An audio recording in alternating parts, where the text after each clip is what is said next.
It's now confirmed 3 U.S. troops were killed by a drone strike linked to Iran.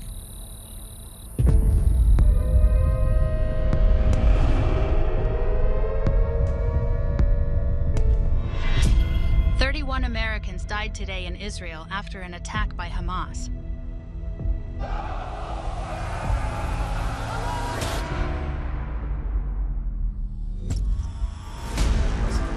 According to NBC, a Chinese spy balloon that flew across our country gathered intelligence from U.S. military operations.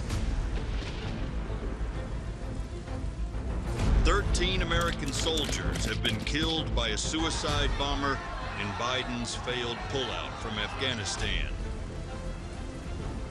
The Defense News reports today that the U.S. military is in decline, and threats from China are formidable.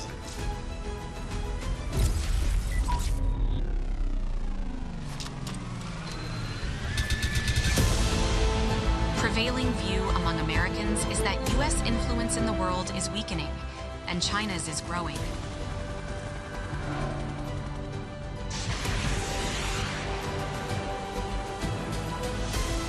A new poll out reveals that Americans believe their influence in the world has weakened.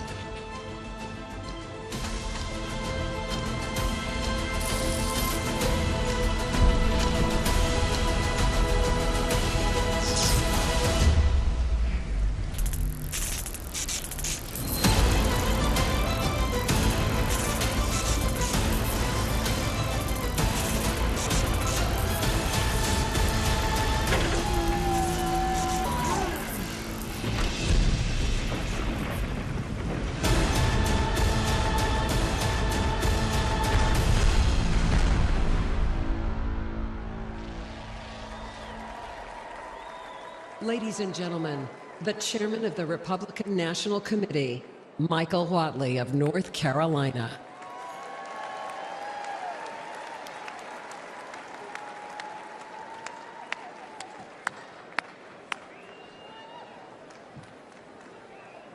Delegates and alternates, ladies and gentlemen, Republicans around the world, have we had a great first 2 days of this 2024 Republican National Committee?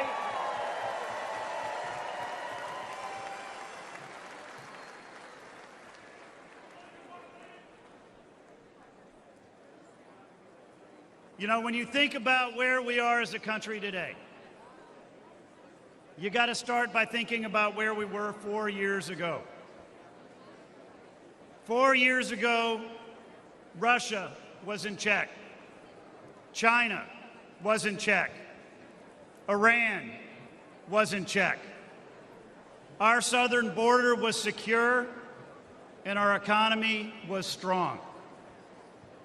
Where are we today? Russia has invaded Ukraine. They've parked a nuclear missile-capable boat 90 miles off our shore in Havana, Cuba. China is saber-rattling and threatening Taiwan. And Iran has openly attacked our ally, Israel, through its proxies and with its missiles. 10 million illegal immigrants have come across our southern border, and we don't know who they are, where they are, or what they're doing. Our economy is not nearly as strong as it was 4 years ago. We can do better. We need to do better.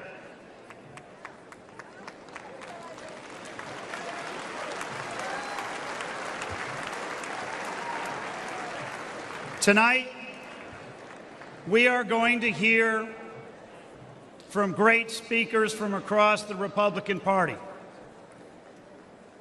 We are going to hear from President Trump's son, Donald Jr.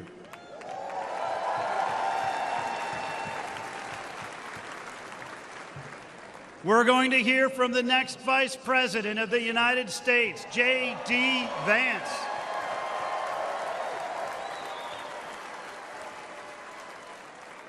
And we are going to hear from real Americans who are going to tell their stories about how we need to make America strong again.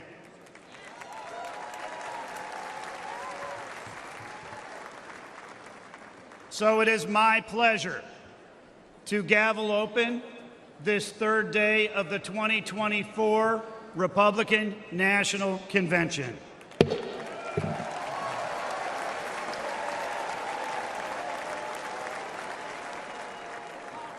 Offering today's invocation, please welcome Delegate Evelyn Nunez-Jones from California.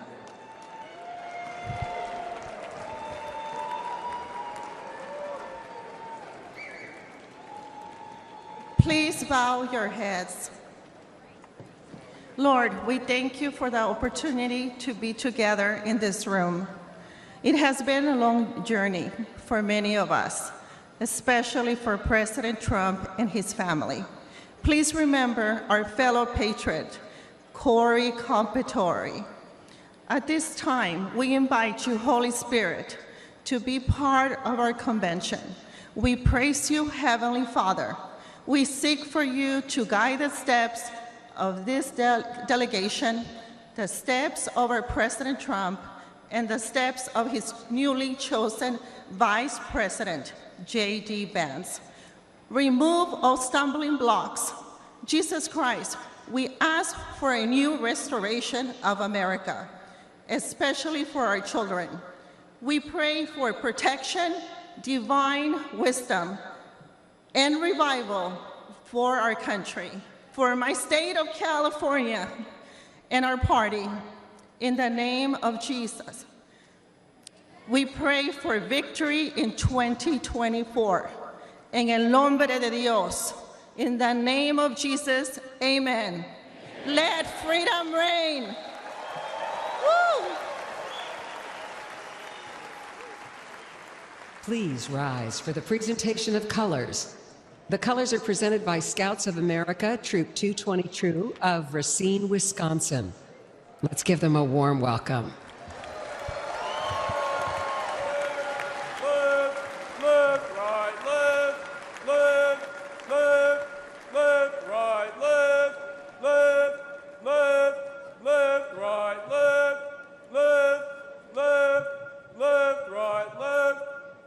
Color guard, hold. Color guard, forward, face. Please remain standing for the Pledge of Allegiance and the National Anthem.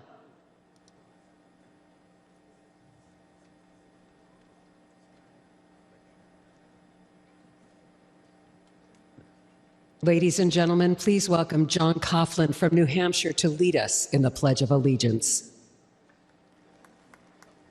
I pledge allegiance to the flag of the United States of America and to the republic for which it stands, one nation, under God, indivisible, with liberty and justice for all. Thank you. Now, to perform the national anthem, please welcome Jenny Thiel.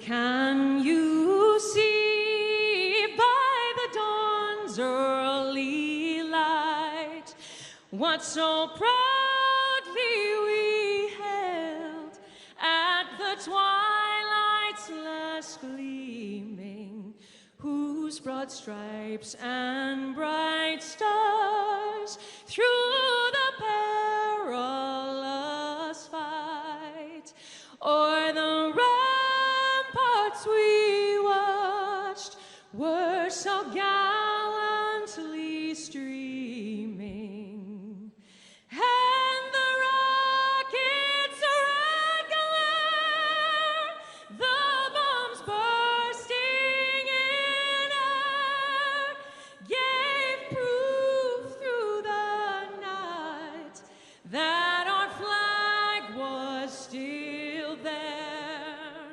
Oh, say does that star spangled banner yet wave o'er the land of the free and the home of the brave.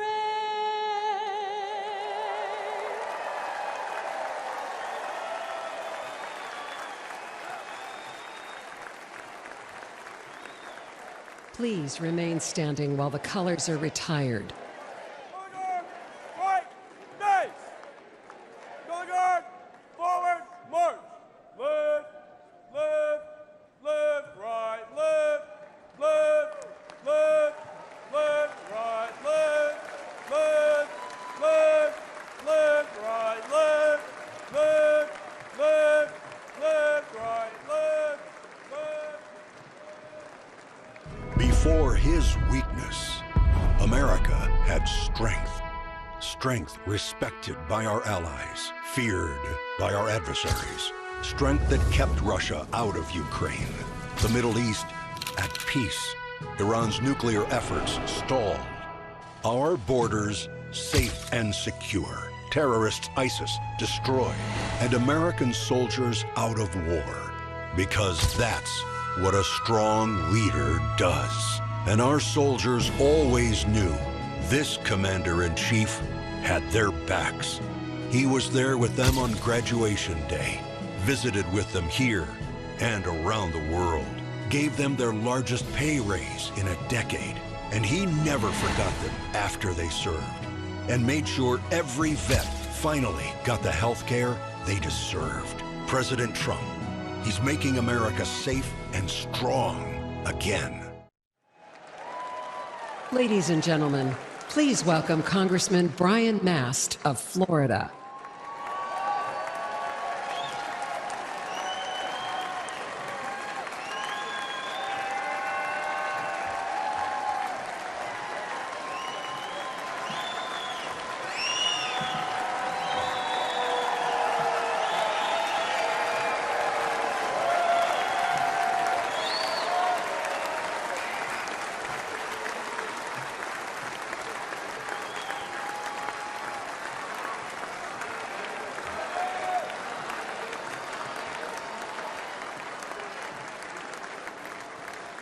Good evening, America. I'm Congressman Brian Mast.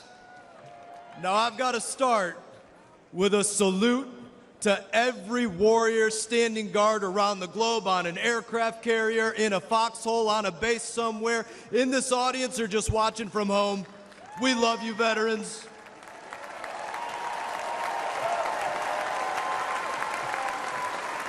We love them. We love them. I, too, am an Army veteran, a husband, a father of 4. I lost 2 legs and a finger in the war in Afghanistan. But nothing could stop me from standing alongside Donald Trump and fighting for America.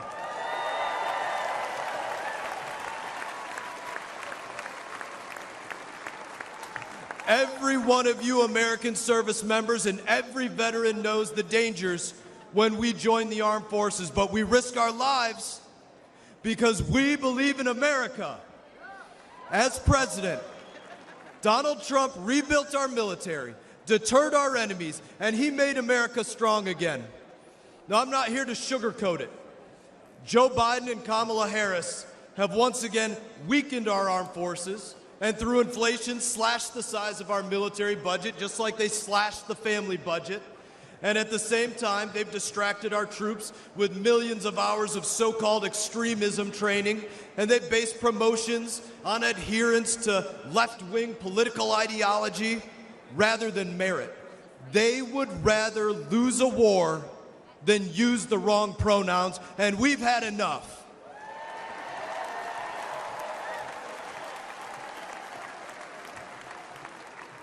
Donald Trump knows that our military needs warriors and not woke weaklings lecturing our warriors.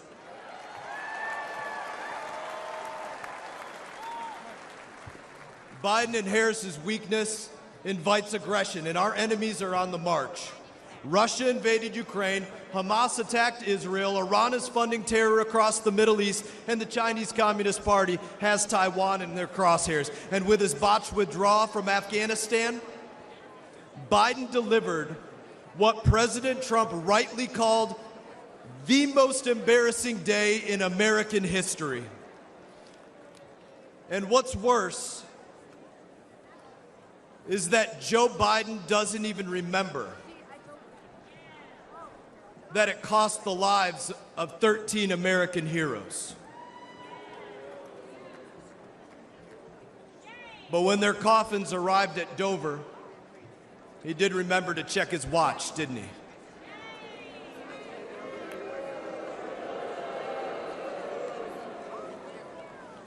Nearly 2,500 of my brothers and sisters gave their lives in that war. Joe Biden disgraced their sacrifice and the sacrifice of all Afghanistan veterans. Kamala Harris stood with him when he did. Neither deserves to be saluted as Commander-in-Chief or to sit in the Oval Office.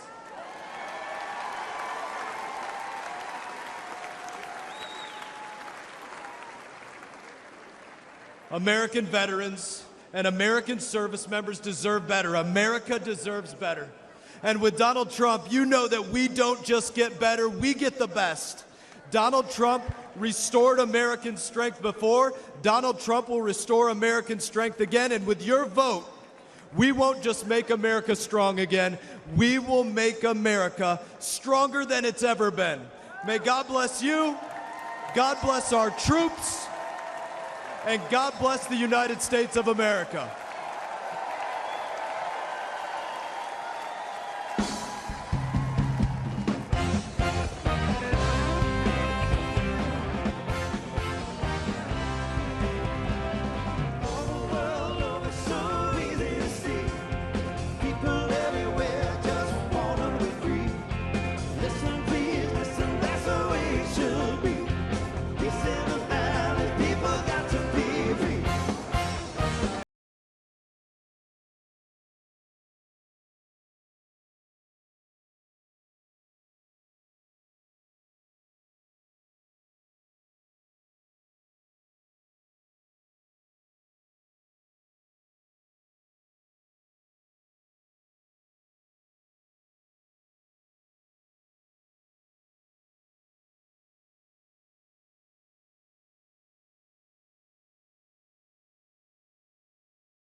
Ladies and gentlemen, please welcome Congresswoman Nancy Mace of South Carolina.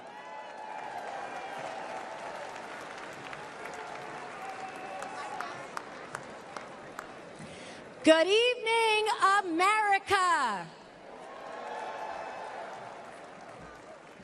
My name is Nancy Don't call me Pelosi, Mace.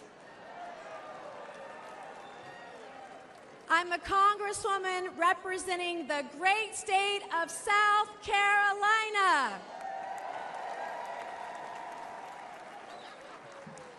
At the age of 17, I learned that dropping out of high school might not have been the best idea. So I took my first job at a fine dining establishment some of you may know as the Waffle House. Denny's was a little too highbrow. While Waffle House was an important part of my journey, it would not be my destination. I soon went from making waffles to making history. 25 years ago, this high school dropout became the first woman to graduate from the Citadel, the Military College of South Carolina.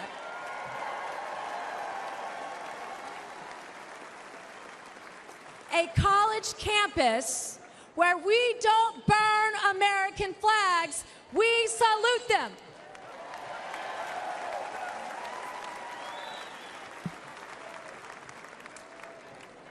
I'm a single mom and a rape survivor. To women tonight who can relate, please know you have a friend and a sister in me. And I will fight like hell for you.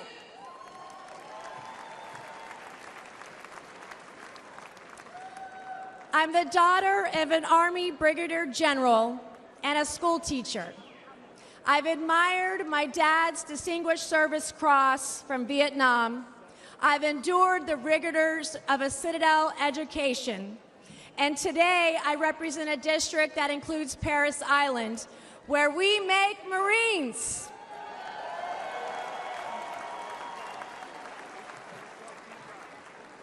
What we're witnessing today is proof that strength preserves peace and weakness invites war. We can never project strength around the world when weakness stands in the White House.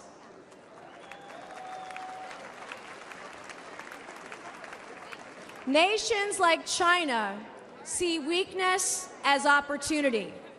China's fentanyl invades our borders. Their arms supply Putin's regime. China supports enemy states like Iran. They oppress their own people, especially their women.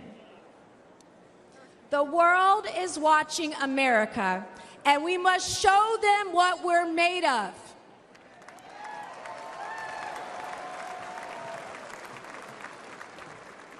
And I know a strong leader when I see one. Donald Trump stood up to China before, and he will do it again.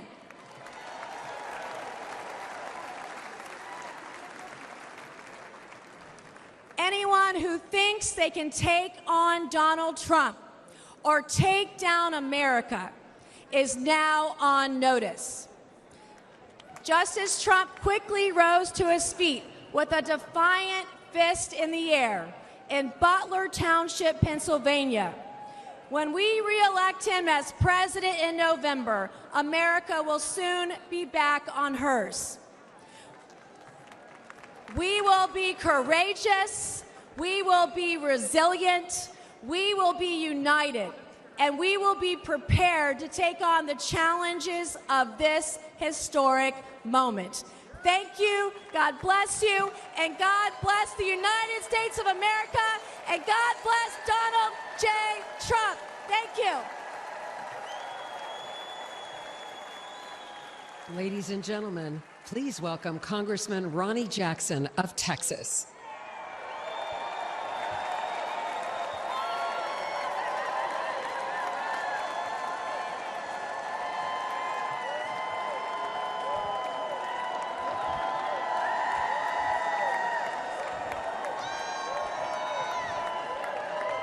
All right.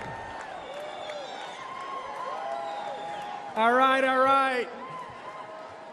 Good evening, everybody. Good evening, and good evening to my delegation from Texas.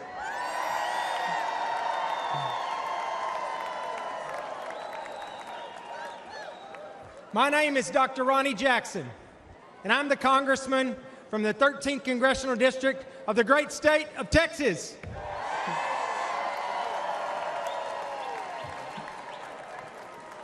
Prior to being in Congress, I served on active duty in the Navy for 25 years.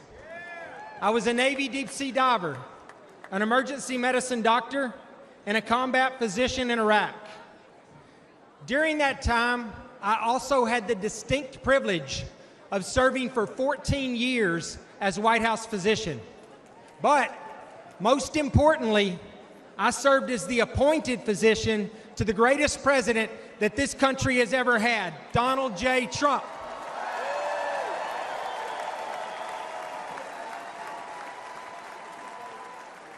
And not only that, but now I can say I served a president who literally took a bullet for our country.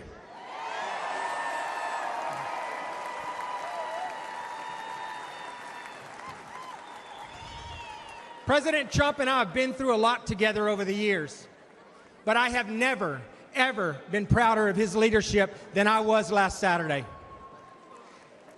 His warrior spirit and his display of will to keep fighting for our country, even after getting shot down, will go down as an all-time moment in American history. I know firsthand from my time at the White House that being a president is an unrelenting 24/7 job. Time off truly just doesn't exist. Our president needs to make clear and decisive decisions in a moment's notice. When the phone rings in the middle of the night, the president must be ready. Unfortunately, our current president is not ready for that call. Let's not kid ourselves. Father Time has not been kind to Joe Biden. And China, Russia, Iran, and North Korea, they do not respect Biden's 10 a.m. to 4 p.m. schedule. And we would not be in this situation were it not for Joe Biden's staff and his family. They should have compassion for him and prioritize his health and our country's security. But they have put their own interest above America's interest. Perhaps the greatest blame lies with his own Vice President, Kamala Harris. She has not been truthful with us. She has lied to us.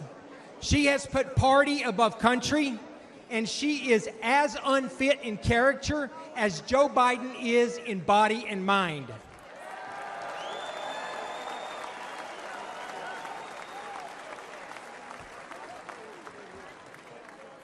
Between the wide open southern border, the botched Afghanistan withdrawal, record high inflation, and the devastating crime in our streets, this administration has now produced a legacy of failure, disappointment, and danger. There is simply too much at stake to have someone who can barely shuffle to a podium be the one that is responsible for the safety and the security of our country.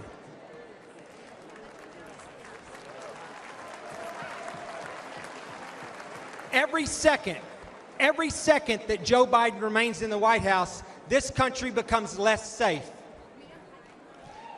However, under President Trump's leadership, we will restore our standing on the world stage. We will bring back our great economy we had. We will finally secure our southern border.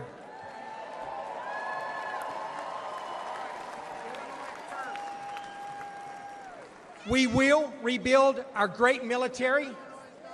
We will clean up crime in our streets. And most importantly, we will have a president who is respected by our allies and who is feared by our enemies and who leads with strength.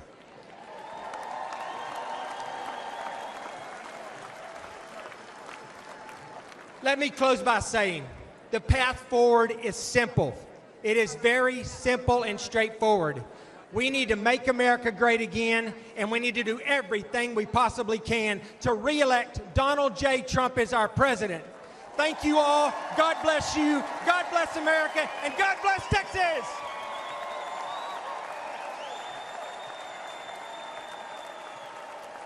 Ladies and gentlemen, please welcome former Acting Director of National Intelligence, Richard Grenell.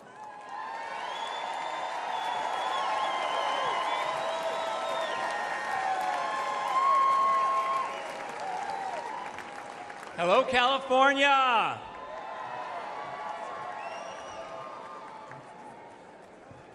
Last weekend, the American people bore witness to the instinctive courage of President Trump. We all know the contrast to Joe Biden could not have been greater. Tonight, I want to talk to you about why President Trump's strength and grace, which now even his opponents struggle to deny, have consequences beyond American borders. From 2001 to 2008, I served as America's spokesman at the United Nations. Back then, Republicans believed America's duty was to spread democracy by military force.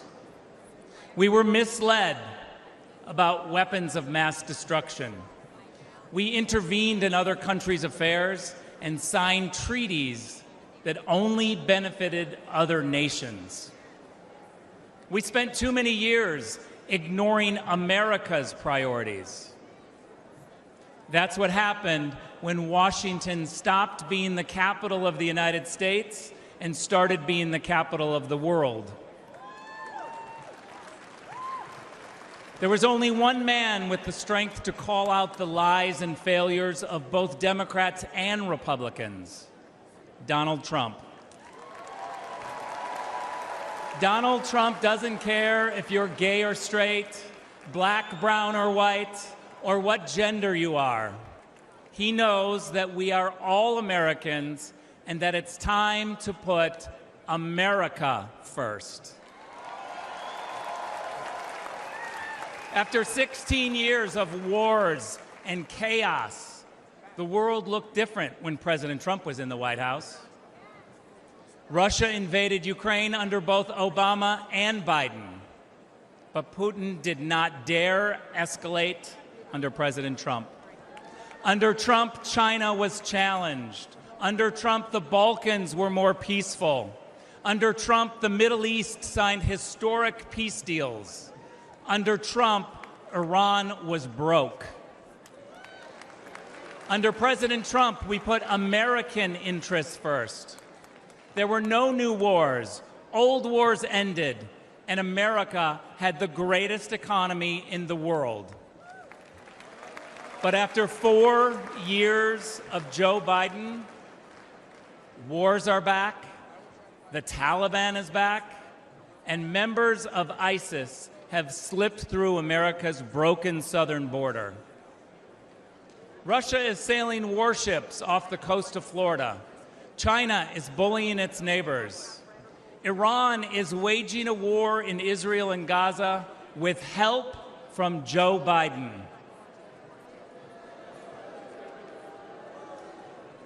And Joe Biden's radical supporters have overtaken our universities, burning American flags, cheering for terrorists, and calling for violent revolution. The reason the world is on fire is because President Biden is weak in more ways than one. But Donald Trump's opponents, here and abroad, now see clearly his incredible courage and resilience. They stand in fear and awe at the thought of his return. By voting for President Trump, you are casting a vote for the strength and grace that will bring peace and prosperity back to you, your family, America, and the world.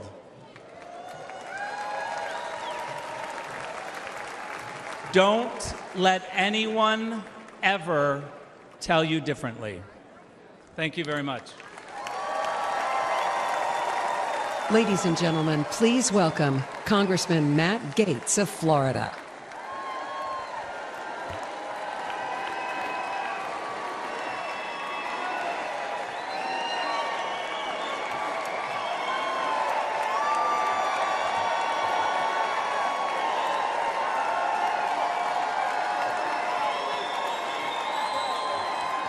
Donald Trump is unstoppable.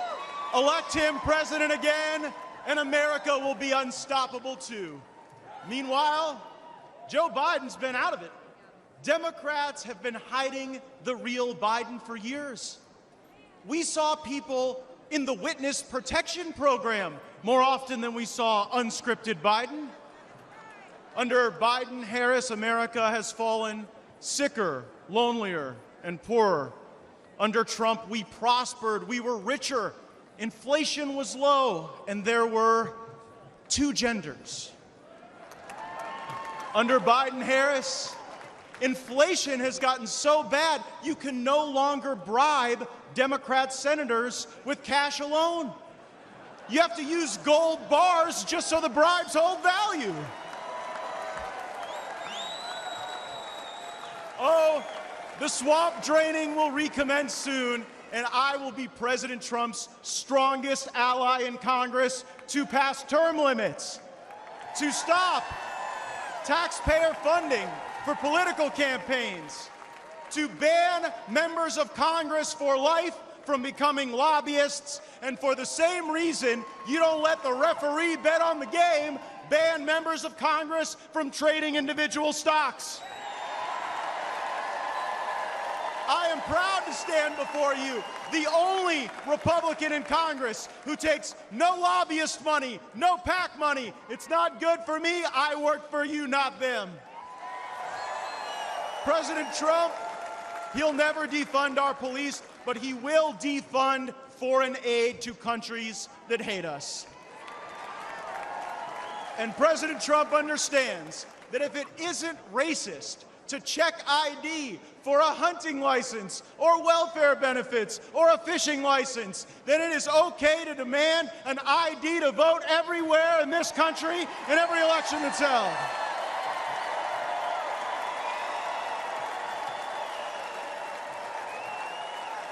A Democrat congressman recently said that any criticism of Joe Biden is ableist.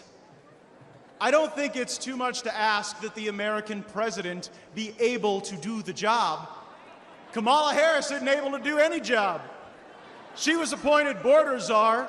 Appointing Kamala Harris to oversee the border is like appointing Bernie Madoff to oversee your retirement plan. President Trump has shown the world what he is made of, and now we will show the world what America is made of by having his back. And how about the choice President Trump made for a running mate? JD looks like a young Abraham Lincoln, but he's from Ohio, like General Grant. And like General Grant, JD Vance knows how to fight. So they can run Biden from the nursing home, Harris, George Clooney, Robert De Niro, whoever they want to run. We are on a mission to rescue and save this country, and we ride or die with Donald John Trump to the end. Thank you all so much. Thank you for having my back. Let's go get him. Ladies and gentlemen, please welcome former United States Ambassador to the Holy See, the Vatican, Callista Gingrich.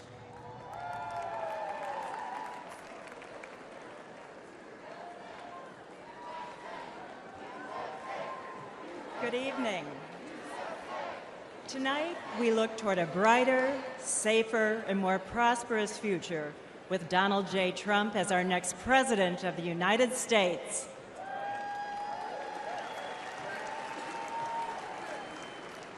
When I served as President Trump's ambassador to the Vatican, I witnessed the importance of having a president who stands up for religious freedom. Over the last 4 years, the failed policies of the Biden administration have jeopardized our right to worship freely and weakened our nation. Freedom of religion is one of our nation's most important foundational principles. Throughout our history, the right to practice our faith has been at the heart of the American experience. Today, this fundamental right is under attack. In recent years, the radical policies, rules, and regulations imposed by our own government have threatened people of faith. However, we have reason to hope. In our lifetime, no president has done more to advance and defend religious freedom than President Donald Trump.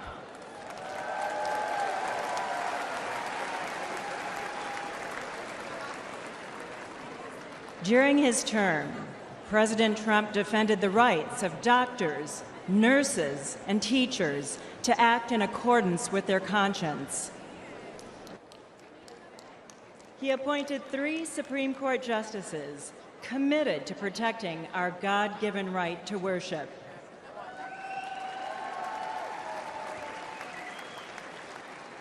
He expanded school choice and defended the First Amendment freedom of every student to practice their faith in public schools.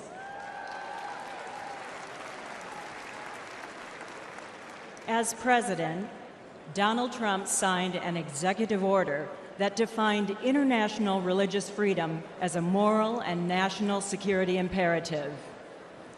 And he was the first and only president to convene a meeting at the United Nations dedicated to ending religious persecution and defending religious liberty around the world.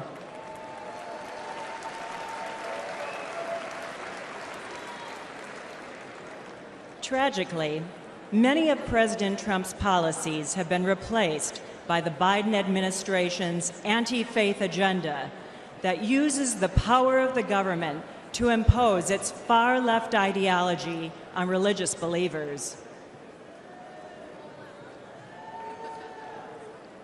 Biden's FBI has even stated that practicing Catholics present an elevated risk of domestic terrorism simply because of their faith.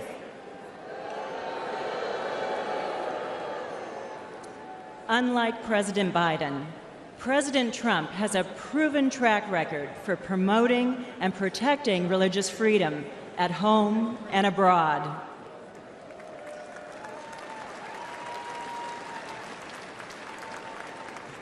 Our choice is clear. We need strong leadership, bold action, and unwavering commitment to preserve our God-given rights.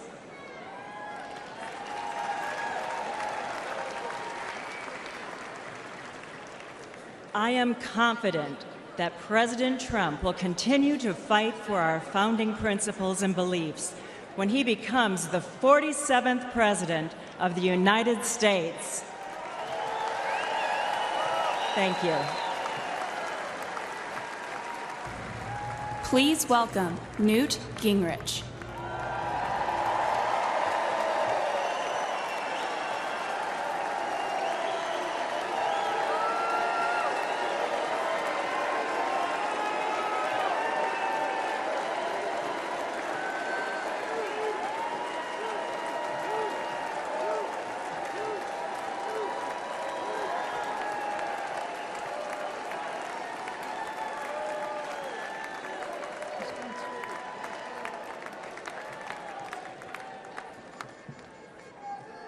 Thank you very much.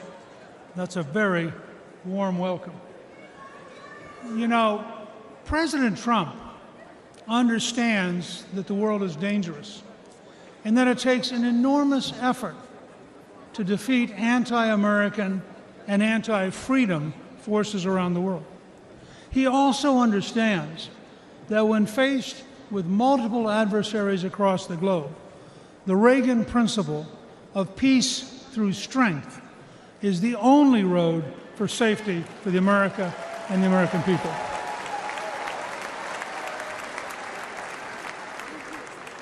The contrast between President Trump's realistic policy of resolute strength in a dangerous world and President Biden's policies of appeasement, weakness, and self-delusion may be the biggest difference between the Make America Great Again movement and the Make America Weak ideology of the left. We have to remember that the greatest threat to American safety is not Biden's brain.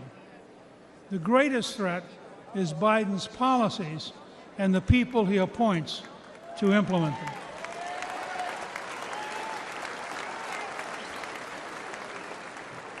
He is working towards appeasement when the world today is incredibly dangerous. A growing coalition of dictatorships is actively trying to undermine American power and conquer America's allies. A religious dictatorship in Iran, which chants death to America, is on the verge of having nuclear weapons. Russia's dictator has unleashed the deadliest European war since World War II. Communist China continues to develop its military power while actively seeking to undermine America through espionage, fentanyl, and the infiltration of our companies and our universities. Faced with these clear and present dangers, President Biden has adopted failed policy after failed policy. Where President Trump orchestrated an orderly end to the Afghanistan war with no American killed in nearly 2 years.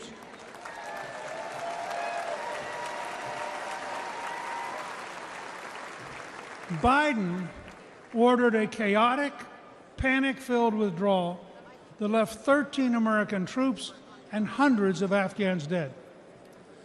Where President Trump insisted on keeping Bagram Air Base, which is located within 1 hour of the Chinese nuclear facilities, President Biden gave it to the Taliban, who are now allied with Communist China.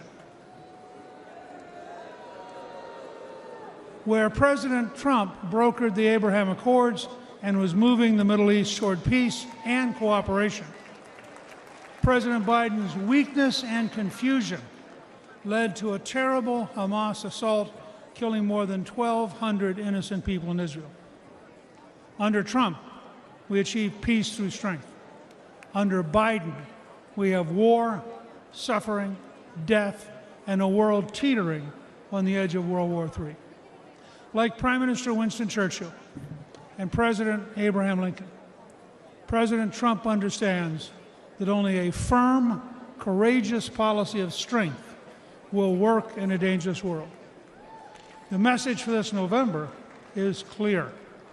You can vote for weakness and war with Biden, or you can vote for strength and peace with President Trump.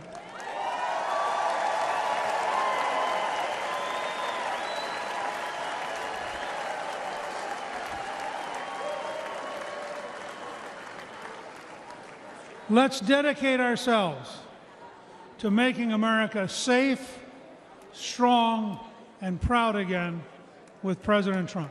Thank you very much. Ladies and gentlemen, please welcome former Director of the United States Office of Trade and Manufacturing Policy, Peter Navarro.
This is a beautiful thing.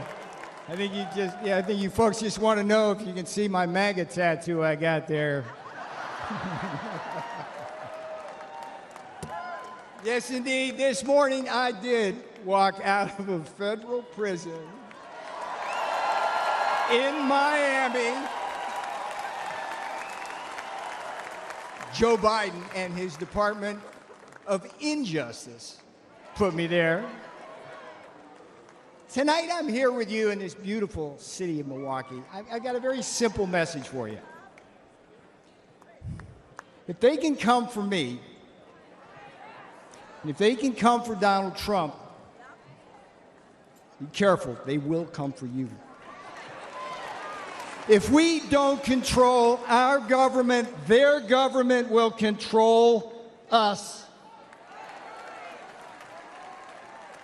If we don't control all three branches of our government, legislative, executive, and judicial, their government will put some of us, like me and Steve Bannon, in prison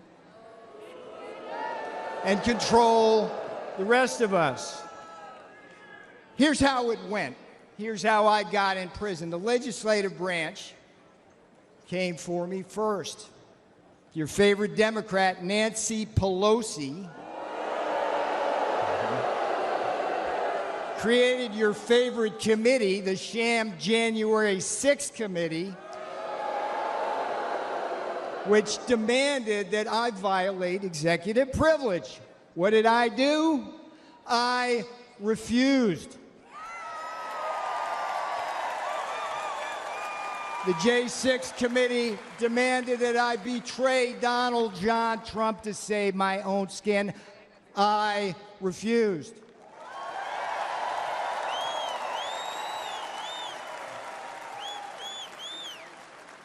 Here's the thing about the Constitution. They demanded that I break the law because they have no respect for it.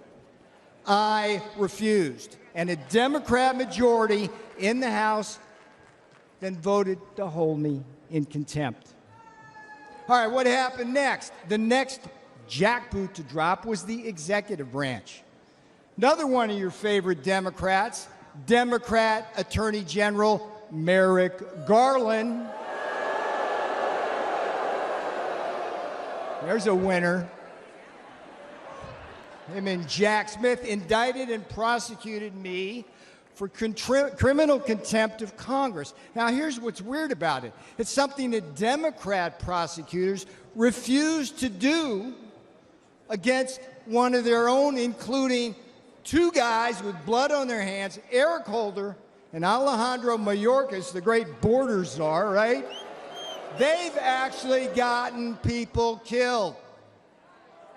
For decades, the Department of Injustice right now, the Department of Justice policy stated, hear me out on this, if Congress slaps a subpoena on a senior White House advisor like me, the advisor's duty is to politely tell them to go pound sand. That's exactly what I did. So far we got two branches, legislative and executive. The judicial branch delivered the final blow. Just as, here's another favorite of yours, just as Democrat Judge Juan Marchand, you know this guy? Did to Donald John Trump in his Manhattan kangaroo court, another Democrat judge, a guy named Ahmed Maida, keep your eye on this guy, Ahmed Maida, Obama appointee, they stripped me of every possible defense, and then what? Just like in Manhattan with Donald Trump, they threw me to the wolves of an anti-Trump jury, and where? The D.C. swamp. They convicted me. They jailed me. Guess what? They did not break me.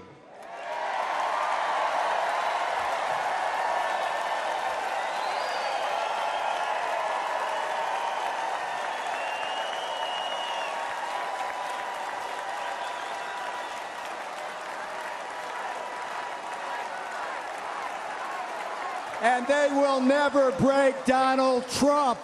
They will never break Donald Trump. All right, now here's the most important thing I'm going to tell you. You may be thinking this couldn't happen to you. Make no mistake, they're already coming for you. Joe and Kamala, they threw out the woke blue carpet across the Rio Grande, opened our borders to what? Murderers and rapists. When Donald Trump said it, thank you for saying that, when Donald Trump said murderers, rapists in 2016, they go, oh, racist, whatever. We read the papers. It's murderers and rapists. Murderers and rapists, drug cartels, human traffickers, terrorists, Chinese spies, and a whole army of illiterate, illegal aliens stealing the jobs of black, brown, and blue-collar Americans. They put them right on your front doorstep. Now, here's another thing Joe Biden did. You got to love this. The green new scam. We're in the heart here in Milwaukee, around all this. This is where the auto industry, that new scam is destroying our industry, leaving us at the mercy of the battery factories in Shanghai and slave labor in the Congo. Biden inflation. You're going to hear a lot of this because it's so friggin' true. Biden inflation is coming after what's left of your savings and eating your wages. And the Democrats, here's the thing. I'm sitting in prison thinking about this. It just eats at me as the Democrats come for your kids. They're indoctrinating them with poisonous attitudes on race and gender. And here's the thing, when politics fails, the investigations and prosecutions begin. They did it to me. They're going to do it to Trump. But hear me out. They've also done it to Catholics, pro-life activists, and parents who are just standing up for the kids at school board meetings. This is a tale of two Americas, and you know it wasn't this way when Donald Trump was president. I remember the days I was there. In Trump's America, you were safe and our borders were secure. In Trump's America, you were more prosperous, and you didn't have to choose between what? Food on the table, medicine in the cabinet, and a roof over your head. And in Trump's America, you didn't have to worry about being locked up for disagreeing with the government.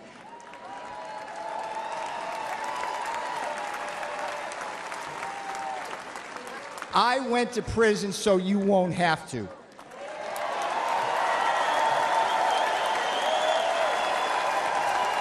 I am your wake-up call.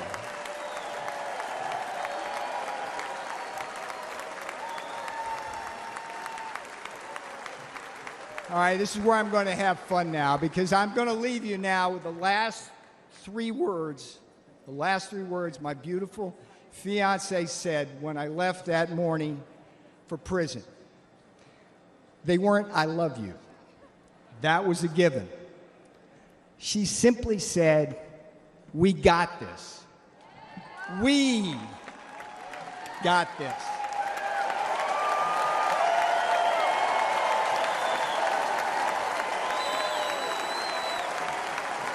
That's what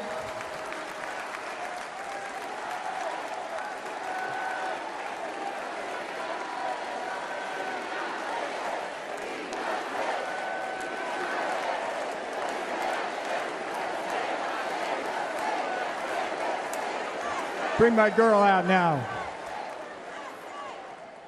That's what these lawfare jackals don't understand. When they put people like me in prison and fire figurative and now literal bullets at Donald Trump, they also assault our families.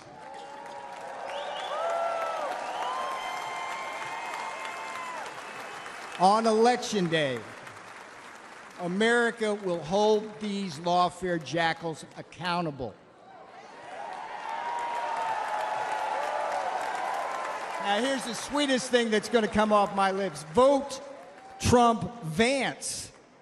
24 for Trump 47.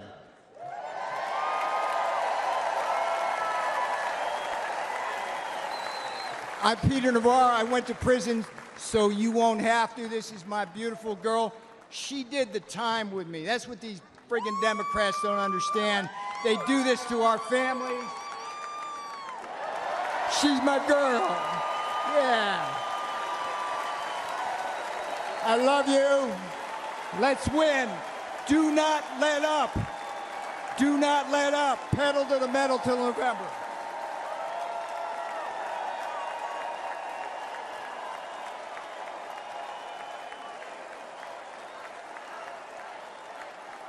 Ladies and gentlemen, please welcome Congresswoman Monica De La Cruz of Texas.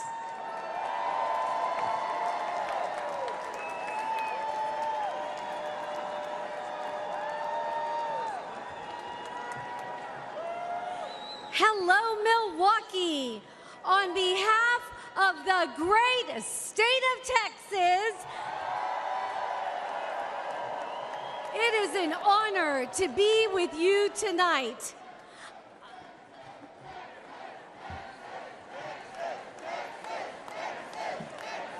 I am the proud granddaughter of Mexican farm workers who came here with little more than faith in God. They never had much money, but they instilled in us strong Texas values. They taught me that through hard work, anything is possible in America. And then I proved it. By getting myself through school and building a successful small business. It wasn't easy, but I'm living proof that the American dream, el sueño americano, can become reality.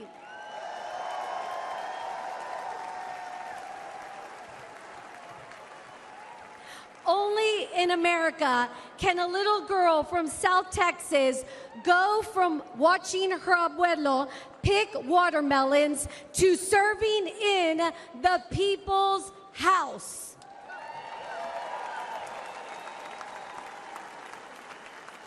Now, as a mother, I often think about my kids' future, and I'm worried. The American dream is slipping away. Joe Biden and Kamala Harris make it impossible for hardworking Americans like the people in my community to get ahead. Their policies put home ownership out of reach. Wages can't keep up with inflation. They give benefits to illegal immigrants and cut Medicare Advantage for our seniors. They say their immigration policies are compassionate, but there's nothing compassionate about open borders. They threaten our national security, flood our country with deadly drugs, killing our precious children. Biden and Harris don't care about immigrants. They just use them for political gain. We deserve so much better. We must make America strong again by re-electing President Trump.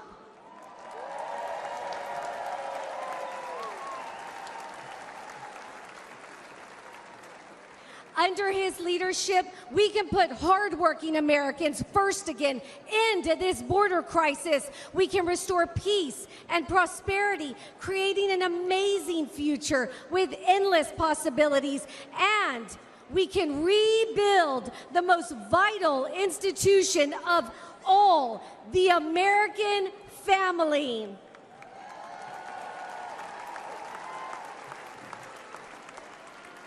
Together, we can turn Joe Biden and Kamala Harris's national nightmare into a revival of the American dream.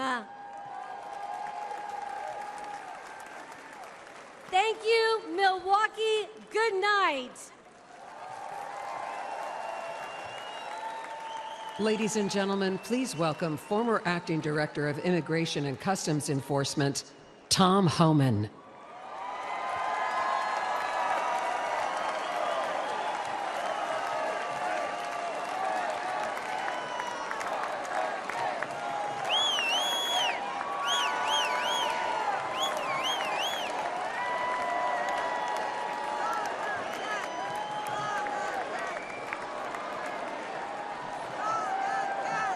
Thank you. How you doing? My home state, New York. Where's New York at? Give me a shout. Damn right. Look, for those who don't know me, my name is Tom Homan. I began my career as a Border Patrol agent in 1984. After 34 years, I became the first director of Immigration and Customs Enforcement, ICE, that actually came up through the ranks. I've worked for 6 presidents, starting with Ronald Reagan. Every president I've worked for said they're going to secure the border. President Trump actually did it.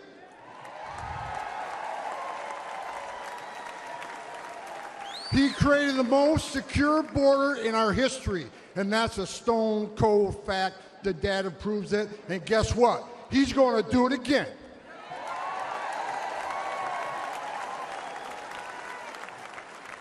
Under President Trump, we cut illegal immigration by 90%, the lowest level in 45 years.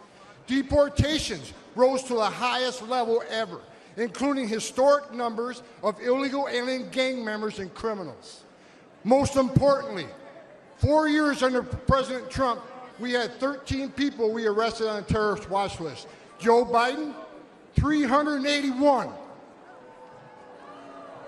And let's remember, we got over 2 million known gotaways. How many of them came from a country that sponsored terrorism? God help us. Biden is the first president in American history to come into office and unsecure a border. Who the hell does that? On their first day in office, Joe Biden and Kamala Harris suspended deportations. They stopped the border wall. They canceled Remain in Mexico.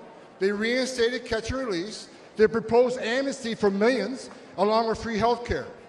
And now we have a record illegal immigration, a record number of women and children being sex trafficked, a record number of Americans dying from fentanyl, a record number of known as suspected terrorists sneaking across our border. And here's what you need to know. This isn't mismanagement. This isn't incompetence. This is by design, and it's a choice. It's national suicide.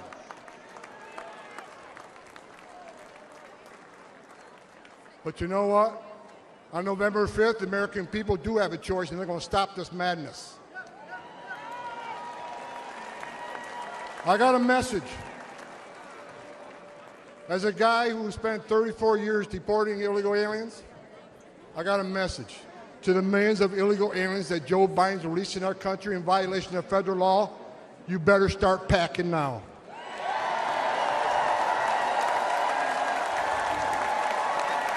You're damn right. Because you're going home. I got another message to the criminal cartels in Mexico. You smuggled enough fentanyl across this country to kill 148,000 young Americans. You have killed more Americans than every terrorist organization in the world combined. And that's when President Trump gets back in office. He's going to designate you a terrorist organization, and he's going to wipe you off the face of the earth. You're done. You're done.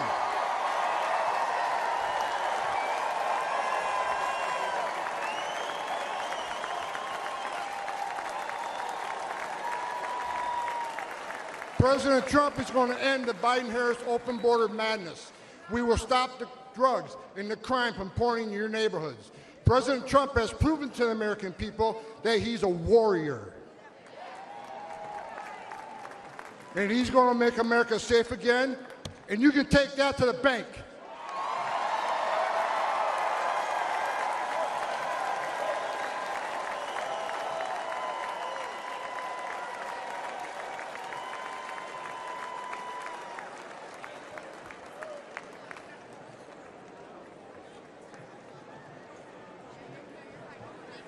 Ladies and gentlemen, please welcome to the stage David Lara.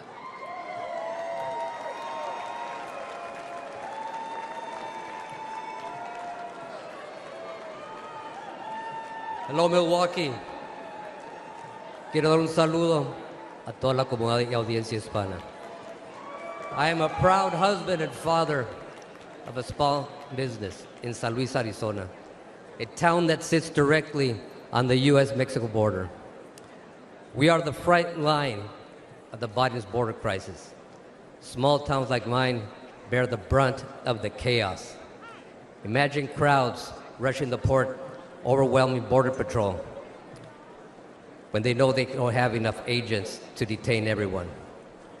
Imagine strangers terrorizing your homes, your neighbors, your yards, and local schools going fearful to let children walk home. Imagine the fire department using off-road vehicles to bring your neighbors to the hospital because the ambulances are taken by so-called asylum seekers. Imagine being treated as second-class citizens as chaos and crime overwhelm your streets. I don't have to imagine this. I've watched it with my own eyes. I've seen my town suffer because Biden and Kamala Harris want the illegal immigration crisis to continue.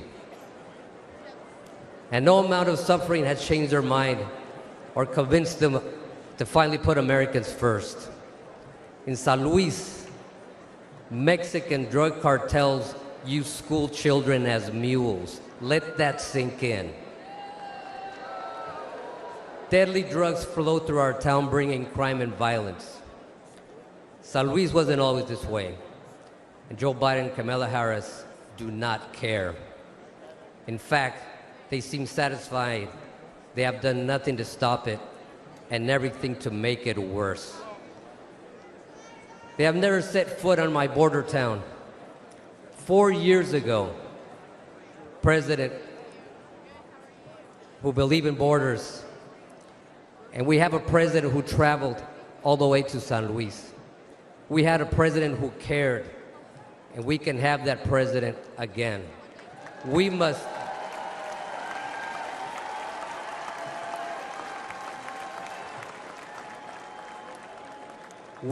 re-elect President Trump to close the border, the crime, and stop the drugs from pouring in.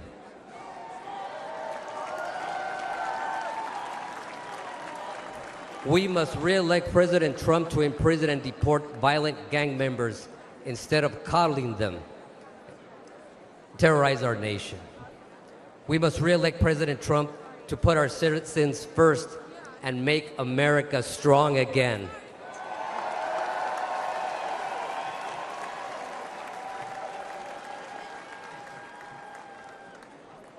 Los Latinos estamos con Trump. Thank you, Milwaukee. American Latinos for Trump.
Ladies and gentlemen, please welcome Arizona ranchers Jim and Sue Chilton.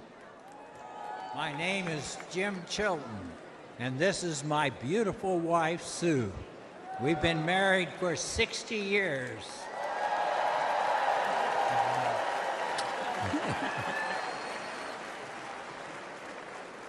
I'm a fifth-generation rancher from Arivaca, Arizona, the great state of Arizona.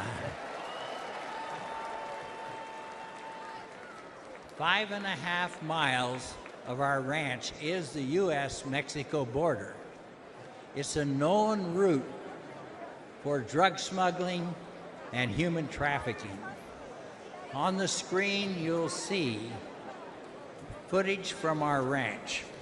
Since Joe Biden took office, our hidden cameras have recorded over 3,500 drug packers and others dressed in camouflage marching north through our ranch.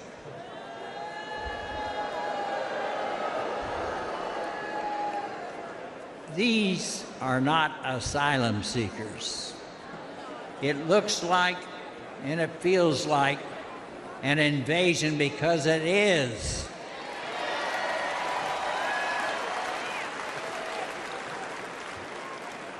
In April alone, over 5,000 additional unvetted aliens entered our ranch claiming economic asylum. We know firsthand that Biden's open border is our nation's greatest national security threat.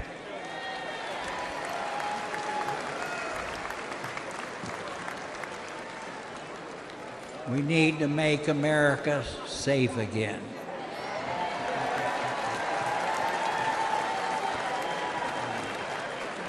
Every time Jim leaves the ranch house, I have to worry that he won't come back alive. Our house has been broken into twice.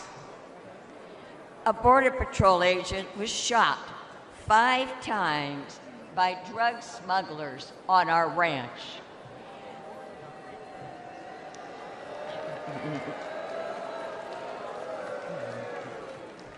This year alone, 3 crossers died of dehydration on our ranch. The cartel drug smugglers are crossing our nation's border every day. They are bringing lethal drugs into our country. This is chemical warfare.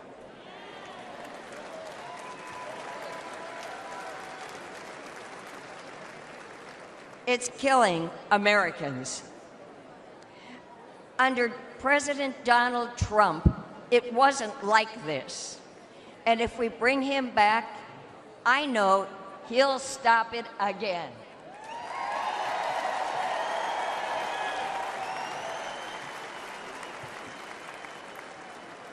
Biden, Harris, and the Democrats who support open borders are complicit in this death, in the death of tens of thousands of American citizens.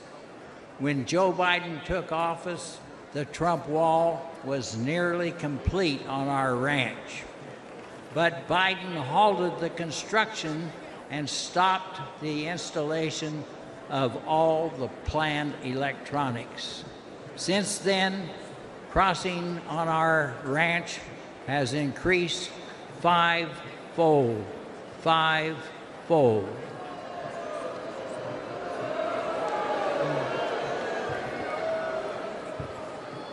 It's like Biden and Harris want the lawlessness. The fact is that walls work. We must elect Donald Trump to finish the wall.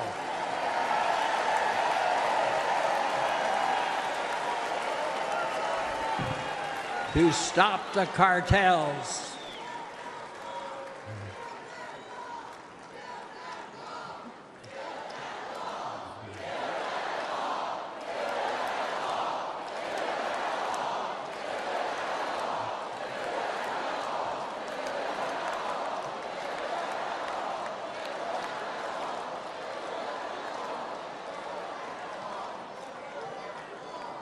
and we must keep America safe and strong. Thank you. Thank you, and God bless all of you.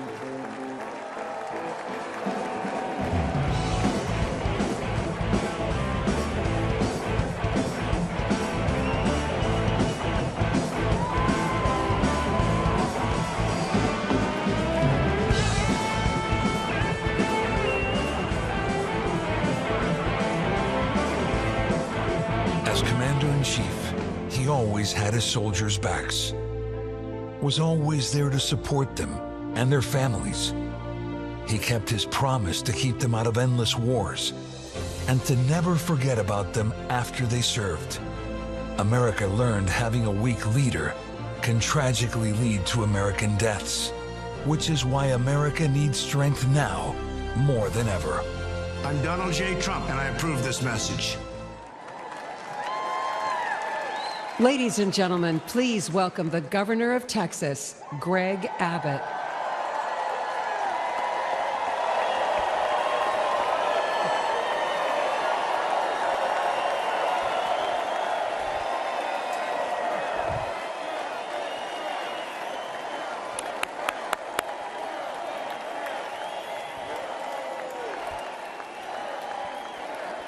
Thank y'all very much. Thank y'all very much. Thank y'all very much.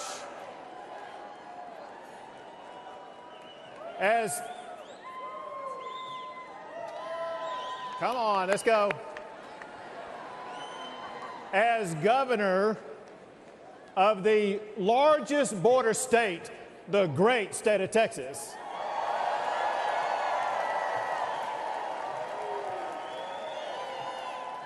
I can tell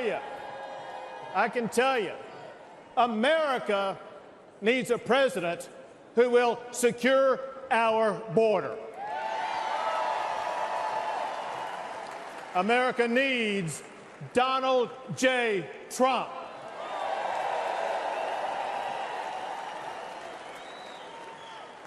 The president's most sacred duty is to secure our country. Donald Trump fulfilled that duty by eliminating illegal immigration. Under President Trump, we had the lowest illegal border crossings in about 4 decades. By contrast, however, Joe Biden deserted his duty. On his first day in office, he gutted President Trump's policies. And the result has been catastrophic. Under Joe Biden, illegal immigration has skyrocketed. Under his watch, around 11 million immigrants have crossed our border illegally. That's more than the entire population of Michigan. It's twice the population of Wisconsin. Biden has welcomed into our country rapists, murderers, even terrorists, and the price that we have paid has been deadly. Among the many victims was 12-year-old Jocelyn from Houston, Texas, raped and murdered by 2 illegal immigrants. She's one of thousands whose lives have been destroyed by Joe Biden's open border policies. To make matters even worse, Biden is even fighting tooth and nail to stop Texas and other Republican states from securing our own borders. I deployed thousands of National Guard soldiers to build hundreds of miles of razor wire barriers. Give it up for our National Guard.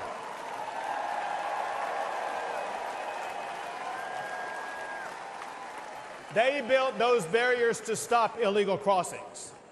When Joe Biden ordered to cut that razor wire, I ordered the National Guard to triple the razor wire on the border.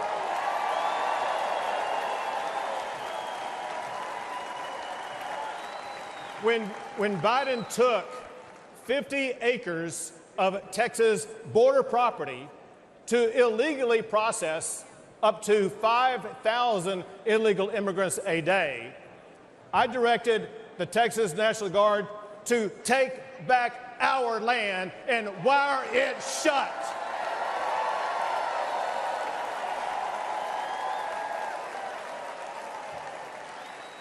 Now, there's no longer 5,000 people crossing the border like there was under Joe Biden. Now that the National Guard wired that shut, on average, there is one illegal immigrant crossing the border at that location a day. When Joe Biden and Kamala Harris refused to even come to Texas and to see the border crisis that they created, I took the border to them. I began busing illegal immigrants to Washington, D.C.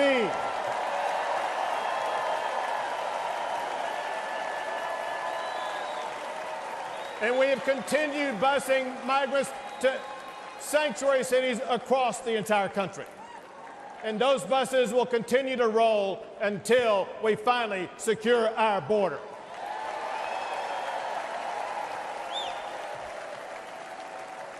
Fortunately, I see hope on the horizon, because on November the 5th, Joe Biden will be fired.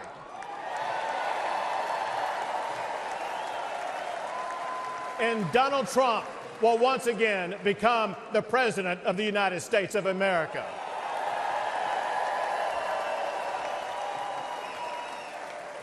He will enforce the immigration laws. He will fight the Mexican drug cartels. And he will arrest the criminal illegal immigrants and put them behind bars. Or send them back.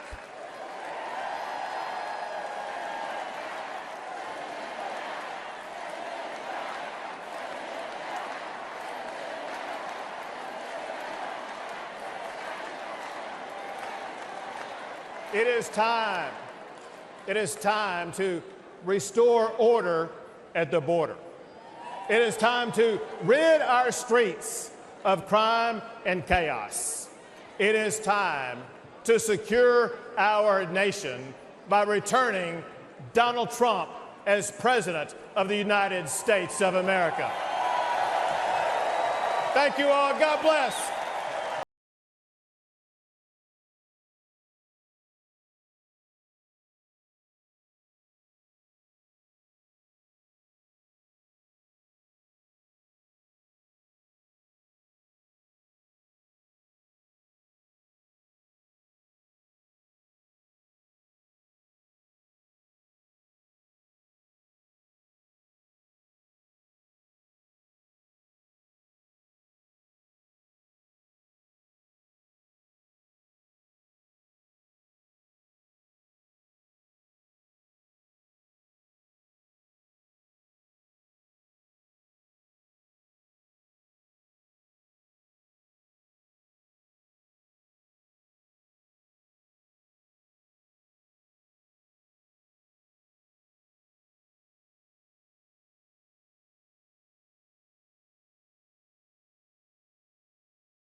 Ladies and gentlemen, please welcome petroleum engineer and energy advocate, Sarah Phillips.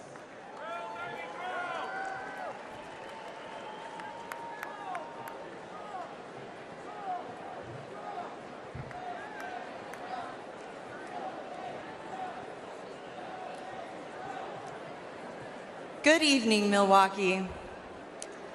This past Saturday, I was at the Trump rally in Butler. I, in fact, was the first speaker on stage that day. As you can imagine, it was a terrifying experience, but nothing was going to stop me from being here to support President Trump.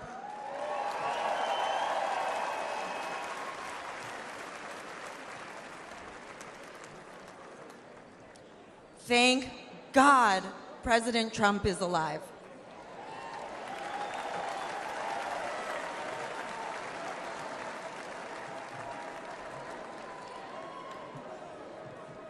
I'm Sarah Phillips, and I'm honored to speak to you about one of the most important issues in this campaign, energy.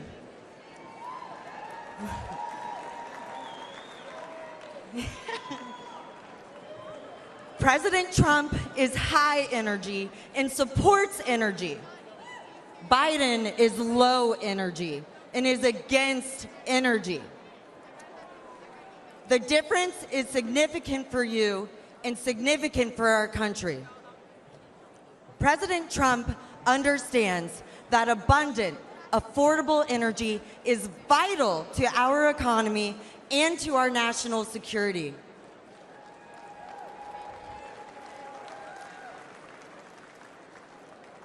Meanwhile, President Biden is pushing the Green New scam.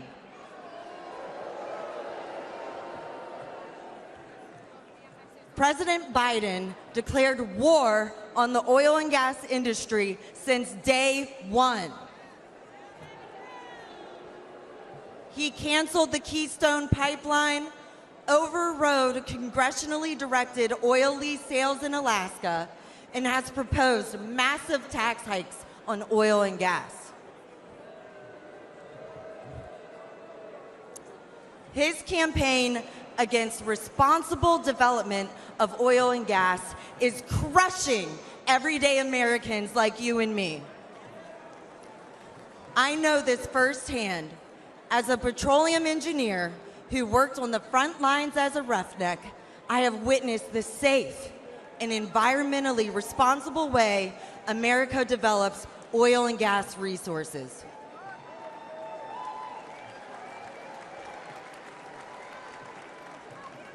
And I have worked side by side with those in the field who I consider family and who are dedicated and hardworking. Their critical work is so critical for our country. The hydrocarbons that are being extracted are a true gift. From powering our cars and heating our homes to being a building block for fertilizer, plastic, and many other products, our society and our standard of living could not exist without fossil fuels. Texas. That is among the many reasons why we need to return Donald Trump to the White House.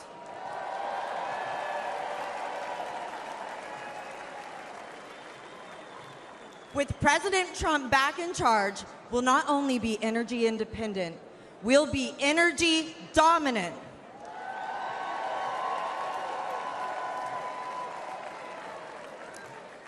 We'll create jobs, increase investment, and improve our national security. Under President Trump's leadership, America's great economic revival will be powered by American energy.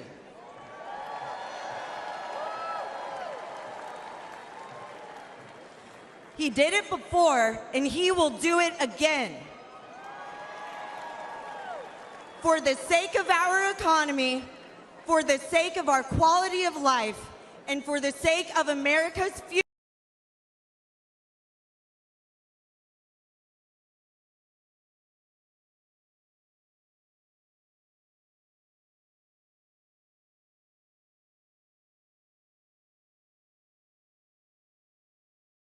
Baby drill, drill, baby drill. baby, drill. Drill, baby, drill. Drill, baby, drill.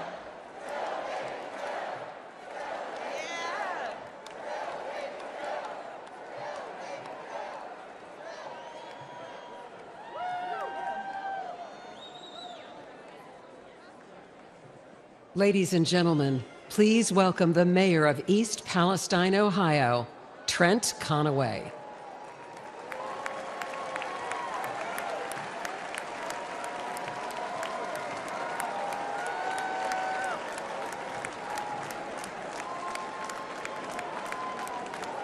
Good evening. February 3rd, 2023 began like any other Midwestern day, but in a heartbeat, everything changed. I'm Trent Conaway, the proud mayor of East Palestine, Ohio.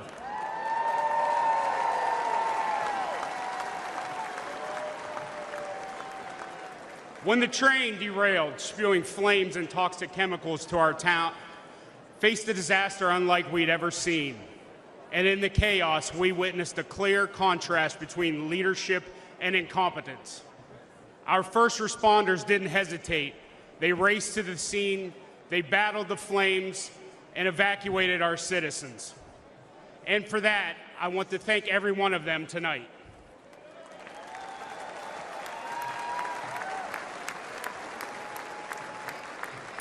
Unfortunately, the Biden administration's federal response was much different. It consisted almost entirely of meetings and press events. They talked and talked, but they delivered little help.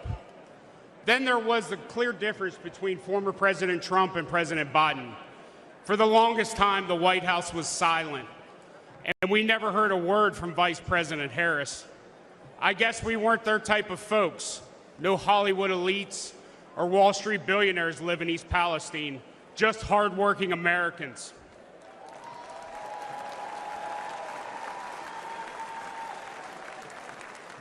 But Donald Trump cared. First, he called to ask permission to visit, not wanting to intrude, and then he asked how he could help. When he arrived with fresh pallets of drinking water, he met with everyone, from first responders to local officials and residents. He toured the derailment site. He listened to us, and he shared a meal with volunteers at a local McDonald's. His presence was genuine. His concern was real. After a year of criticism, President Biden finally did show up. His appearance was brief, forced, and scripted. He met with a select few and then left. We needed so much, and he delivered so little. I know a thing or two about train wrecks now, and let me tell you, that's what the Biden administration has been.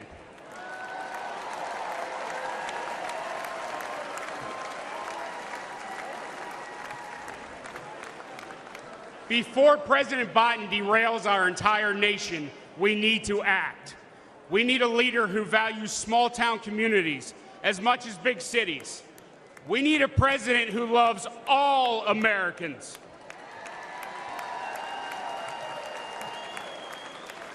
We need Donald J. Trump.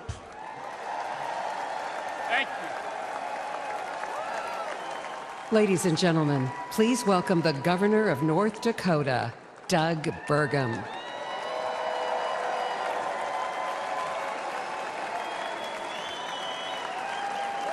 Hello, Milwaukee. And hello, North Dakota. Feels good to be here. The last time I was in Milwaukee, in this building, standing behind a podium was for the debate, and I stood on one leg for 2 hours. You guys might remember I blew my Achilles the day before. But to kick things off, I have a question for you, and I need your help answering so nice and so loud that everyone at home can hear you. Are you ready? Who will make America energy dominant? Again, who will make America energy dominant? Well, that's pretty good, but it's after 4 p.m. in D.C., so how about one more time loud enough to wake up Joe Biden? Who will make America energy dominant? That's right, because when President Trump unleashes American energy, we unleash American prosperity, and we ensure our national security.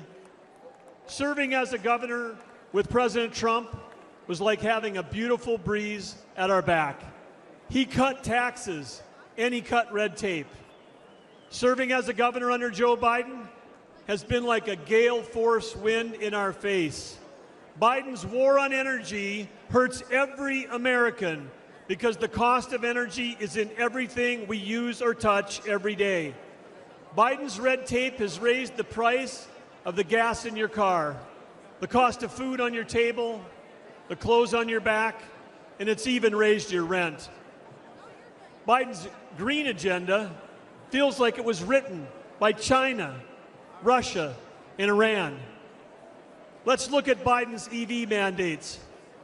Where do nearly all the batteries and rare earth minerals come from?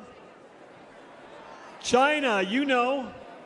And the day that Biden halted permits for clean U.S. natural gas export facilities, just think about the party they must have thrown that night at the Kremlin, because Biden's policies are making Russia and Iran filthy rich.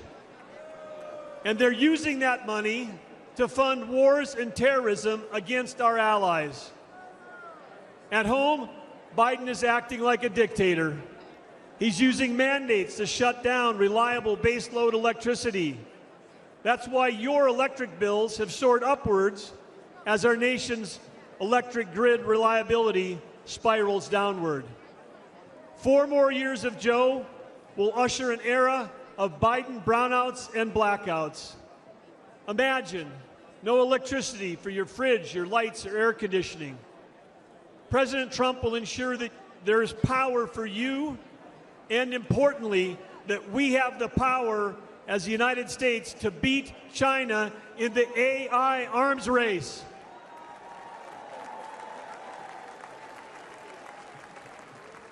Unleashing American energy dominance is our path back to prosperity and peace through strength. Teddy Roosevelt encouraged America to speak softly and carry a big stick. Energy dominance will be the big stick that President Trump will carry.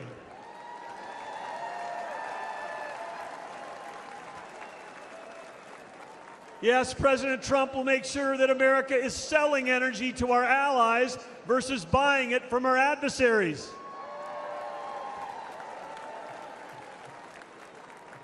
Innovation has always been the source of American greatness, and President Trump champions innovation over regulation. Last year, over that whole year, my wife Catherine and I traveled all across America. As all of you know, it's rural America that feeds the world, that fuels the world, and defends the world. Small towns with a huge impact, and rural America is Trump country.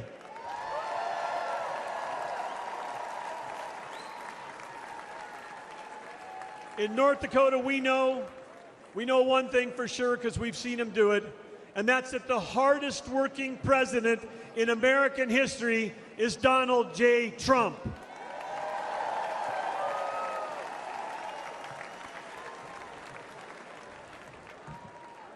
President Trump cares deeply about every American, rig workers, truck drivers, roughnecks, and yes, America's great farmers and ranchers. President Trump cares deeply about you. We know that he'll fight for us, he'll fight for our families, and we know one more thing. He'll let all of you keep driving your gas-powered cars.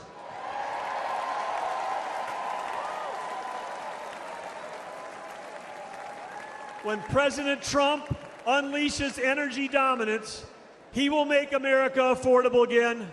He will make America strong again. And when President Donald J. Trump and J.D. Vance together, they will make America great again.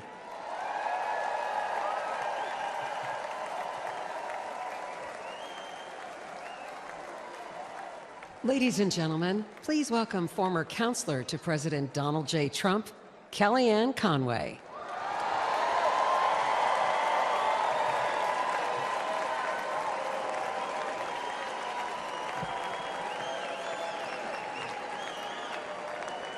Good evening, Patriots.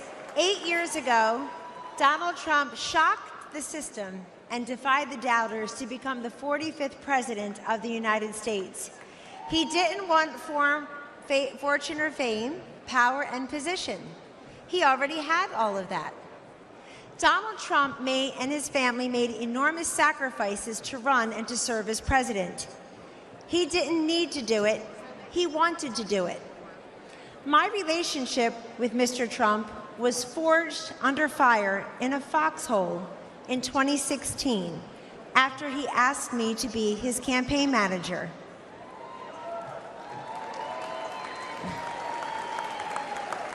We had no idea that he was making history as the first successful presidential nominee ever to tap a woman to lead a campaign.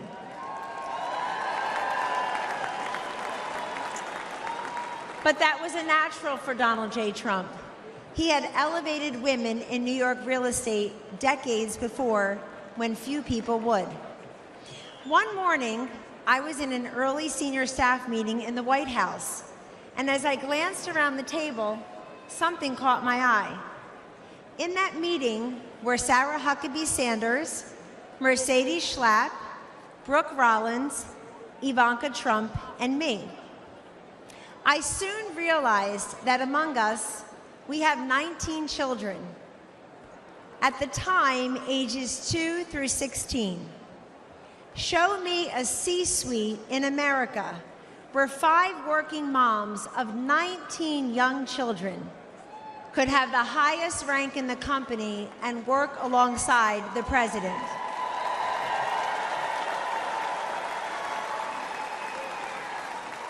In the Trump White House, we lived it. Sure, he saw something in me and the other working moms that perhaps we did not see in ourselves. But more importantly, he sees what's best and what's possible for millions of decent, hardworking Americans. Now, 8 years later, he and his family have made the sacrifice again for him to run and serve as president. Donald Trump could be the envy of former presidents. He's a billionaire who could play golf every day at his own golf courses. He can enjoy a magnificent life with his incredible 5 children, his 10 amazing grandchildren, and that extraordinary, elegant, beautiful, brilliant wife. The former and future First Lady, Melania Trump.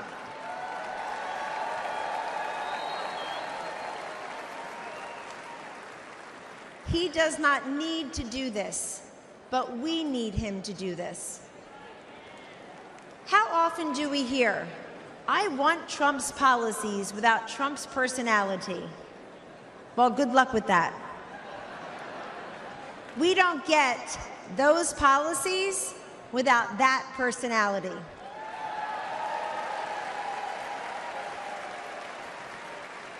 Taking out al-Baghdadi and Soleimani, ending the ISIS caliphate, recalibrating trade deals, restoring sanity, growth, and fairness in our economy, making our southern border more secure and sovereign, supporting school choice, protecting life, respecting workers, backing our blue, our military, and our border patrol. You get that through strength and toughness. Weakness emboldens our adversaries, enables failure, and empowers evil. The answer to weakness is strength. The antidote to division is unity. And the alternative to failure and incompetence, to Joe Biden and Kamala Harris, is to send them packing and send Donald Trump and J.D. Vance to the White House.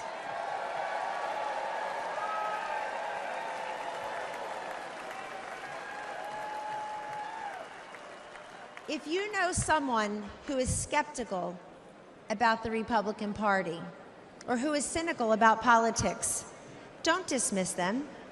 Talk to them. We win through addition, not division. In Donald Trump's Republican Party, everyone is welcome. Yes. We have been called deplorable, irredeemable, MAGA extremists, and worse. But Donald Trump sees you for who you are.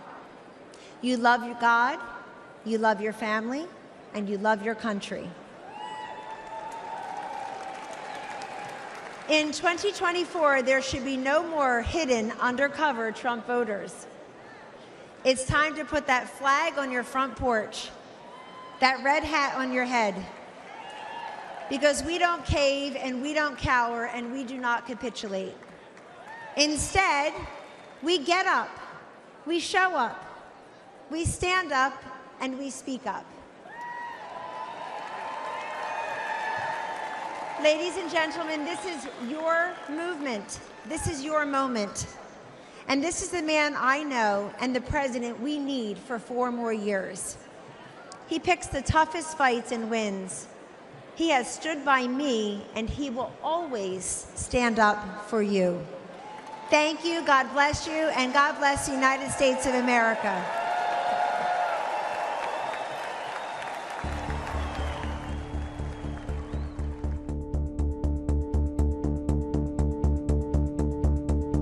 I would describe Joe Biden as an absolutely horrible commander-in-chief and a danger to every single person wearing the uniform. We don't have that sense of leadership. We don't have that sense of trust. I think it's absolutely unforgivable that a commander-in-chief would leave people behind. The military has been unfortunately demoralized. You've seen the enrollment drop precipitously under this administration. They don't feel like they have a leader, somebody that they can follow. I do believe this country is less secure with Joe Biden as president. We're absolutely 100% weaker with Joe Biden as our president. We are far less secure today under Joe Biden's watch than we've probably ever been. Our enemies see Joe Biden as a weak president. Our enemies have taken full advantage of Joe Biden's weakness as commander-in-chief. The weakness of President Biden has strengthened our enemies. All you have to do is take a look at the border. Even in America, we're scared. It's not safe to walk our streets here in the United States of America because of President Biden. I served under every president from Ronald Reagan when I first enlisted, all the way through Joe Biden. And by far, Donald Trump was the most respected and best commander-in-chief that we had. Donald Trump is a strong leader. He cared about the troops. He showed in his actions that he put us first. I have the utmost confidence in President Trump as our commander-in-chief. He will stand up for the American service member. Under Donald Trump, that military can be brought back to as strong as it was. We were absolutely more respected under President Trump from all countries, even if it was ones that were adversaries. Leaders across the world knew that if he said something, that he would act. Under President Trump, in 4 years, there was no foreign war to be fought. There was no invasion of Ukraine. If President Trump was still president, we wouldn't have had the attacks in Israel. We wouldn't have a lot of these foreign issues that we're seeing right now. He was respected on the world stage. When President Trump was president, these people all stayed in their place. They understood we had a strong leader. We are definitely more secure with Donald Trump as the President of the United States. Joe Biden puts veterans last. President Trump is the only president that's actually cared about the veterans. President Trump was led from the front, not the rear. I'm a proud Democrat, but I'm more proud to say that I'm a veteran, and I do wish that all Democrats, all people would vote for President Trump. President Donald J. Trump has been the best commander-in-chief for the men and women in the uniform in the last 20 years. Ladies and gentlemen, please welcome Congresswoman Anna Paulina Luna of Florida.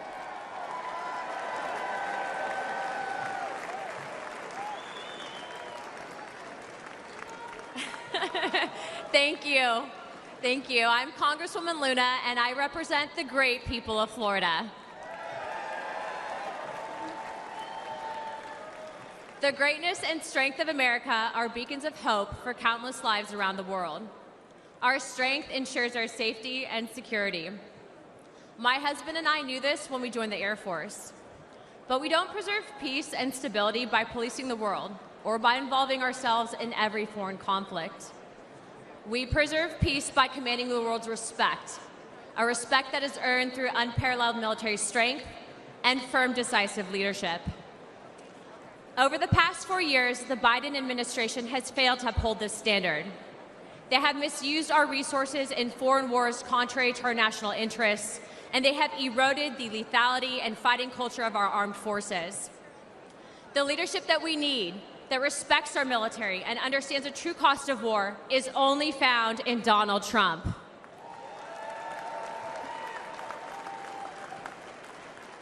He will make America strong again. He will fight for the American warfighter, the American people, and America's interests. Hawks and globalist elites do not sway President Trump. He knows the cost of military action like I do. My husband was shot in combat by terrorists and continued to deploy in the fight against America's enemies. I know the fear and anguish of waiting for news about a loved one in harm's way and the pain of losing friends in combat. President Trump knows what it means to put your life on the line. Our service members and their families make immense sacrifices, and they deserve a president who respects that sacrifice and who would lay down his own life in defense of this great nation.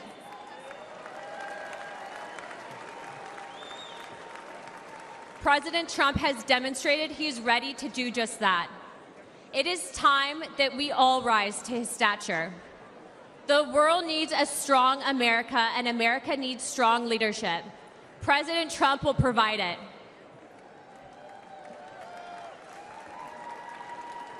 Regardless of race, gender, color, or creed, I urge you to vote for Donald Trump and J.D. Vance on November 5th.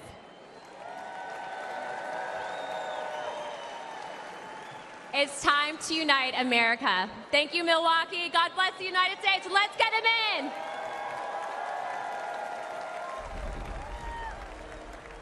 It was Christmas Day. We boarded Air Force One in complete and total darkness, in the pitch black of night. We landed in war-torn Western Iraq. No lights on the runway. There were hundreds of troops packed into a dining hall. They had absolutely no idea that the President and First Lady were about to walk into that room. And when they did, it was a sight and a sound and a scene that I hope I never forget. That room absolutely erupted. That was the kind of patriotism President Trump brought back to our country. One of the young soldiers yelled from the back of the room, "Mr. President, I re-enlisted in the military because of you."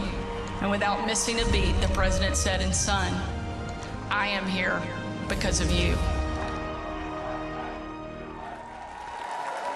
Ladies and gentlemen, please welcome Medal of Honor recipient David Bellavia.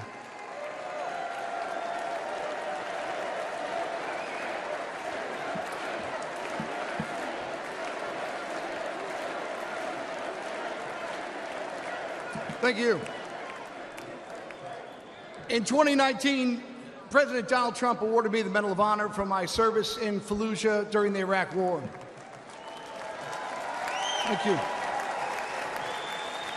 Today, I speak across the country on behalf of our military services, and I ask parents, I look them right in the eye, like I'm looking at you, and I ask them, will you give America your sons and daughters to serve in the greatest force for good this world has ever seen, the United States military? I tell them what I learned when I was in combat.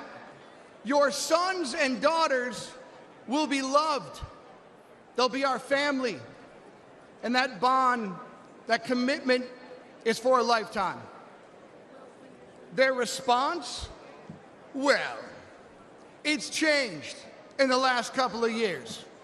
Now they say, what about the 13 heroes we lost at Abbey Gate in Afghanistan?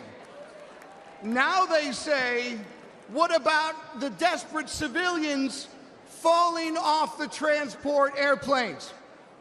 Now they ask, what about the American citizens we left behind for the enemy? They say to me, under Biden-Harris, we don't believe you. They no longer see their sacrifice as worthwhile, that their service makes us all better off. Are you better off than you were 4 years ago? I'll tell you what, we're all going to answer that question in November. Here's something for you. Let's ask it the other way around. Let's ask, are our enemies better off than they were 4 years ago? Iran and its proxies, Hezbollah, Hamas, the Houthis, China, Russia. Well, Iran is richer, Russia is bigger, and China is stronger. And their unchecked aggression proves that the answer is a resounding yes. The Biden-Harris foreign policy undermines American security, and watching their administration lose the gains President Donald Trump made overseas not only destroys our morale, it empowers our enemies abroad. Under their watch, a record number of American embassies have been forced to evacuate, and military recruitment has plunged, and confidence in the armed forces has reached a 20-year low. Under President Donald Trump, our enemies will know that American power is as decisive as it is overwhelming. And if you provoke the United States of America, we will hurt you.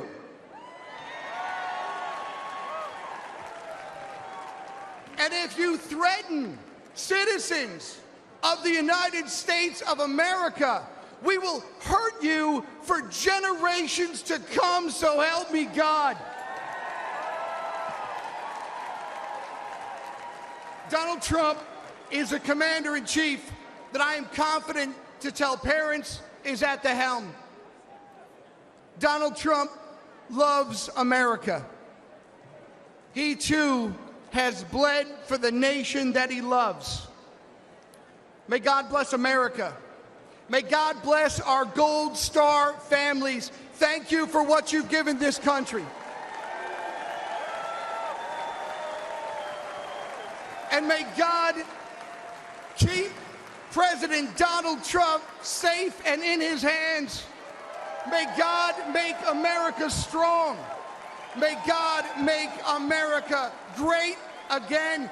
Join me in voting for Commander-in-Chief Donald J. Trump for President of the United States. Thank you very much.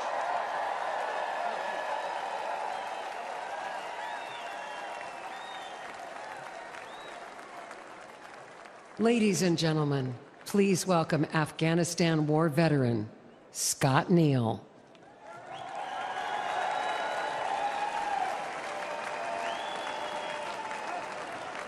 Thank you. Look at all these great Americans here. Well, good evening, my fellow Americans. My name is Scotty Neal, and I'm a proud United States Army Green Beret veteran.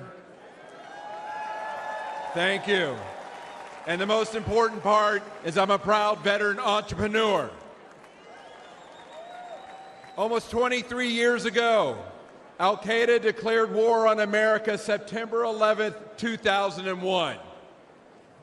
Weeks later, Green Berets from the 5th Special Forces Group became the first Americans in uniform to deploy to Afghanistan, and I was one of them. Thank you. Deep in enemy territory, some of us rode on horses. Some of us went further behind the lines to track down the terrorists who killed our fellow Americans. Today they call us the horse soldiers. Thank you. For the next 17 years, we were on the forefront of this country in Iraq, in Africa. Again and again, we deployed for our fellow Americans. Some of us sacrificed our bodies. Some of us sacrificed our lives for the American people. And for me, America was worth it. Thank you. Thank you. Now, after leaving the military, I wanted to live the American dream I had been defending. And I wanted to start a business with my friends that I served with. Today, my company's known as American Freedom Distillery, and we make horse soldier bourbon.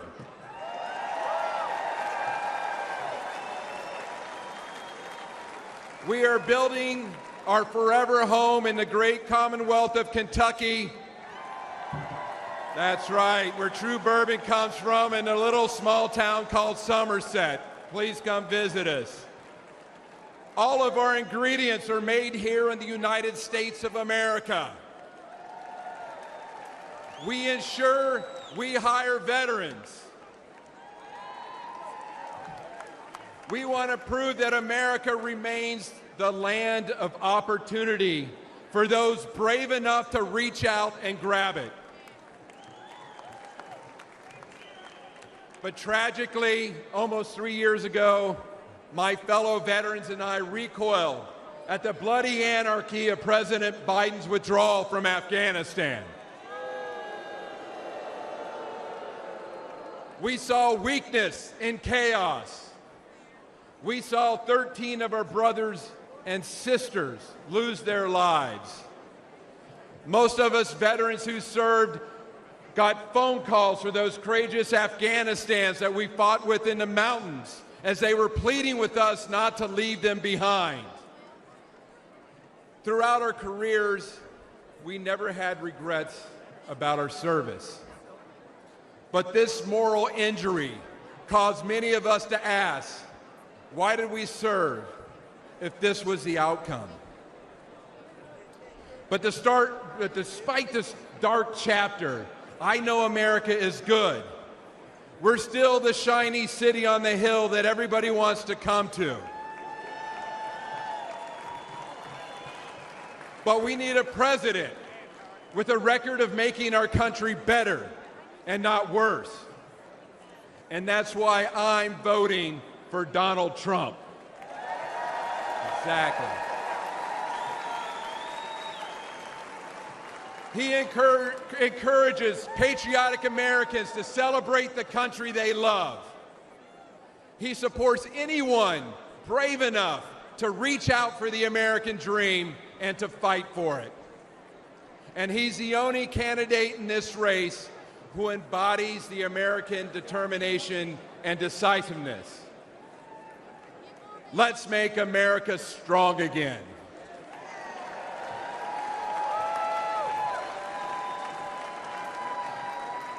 Let's vote for Donald Trump. Thank you. Dio presso libere. God bless America.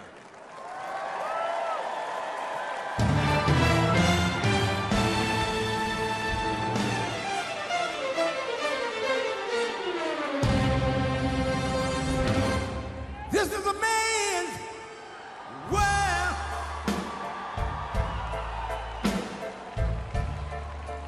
This is a man's world.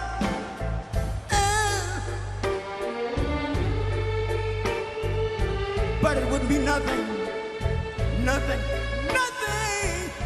Ladies and gentlemen, please welcome the next President of the United States, President Donald J. Trump.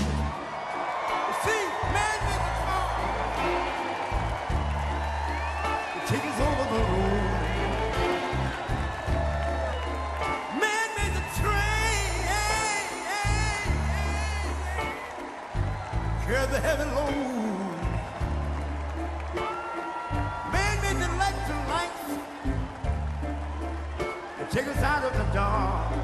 And man made the boat over water.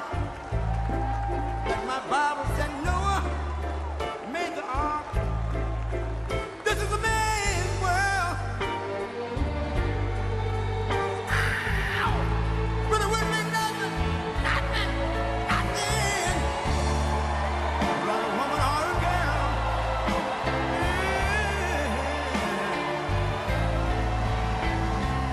L'uomo rincorre il potere, ma lui non sa che il grande limiti ad essere come si parla nel palmo stringe un'idea che non vive che nella sua fantasia corre se non si accorge che poi non ha più senso se si vive solo per sé.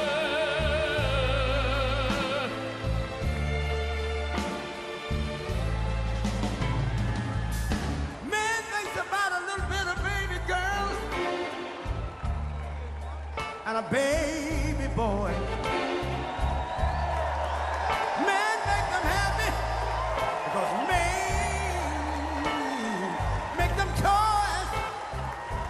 But after man made everything he can. Man make lira, pesos, dollars, rubles, Ladies and gentlemen, please welcome Kimberly Guilfoyle.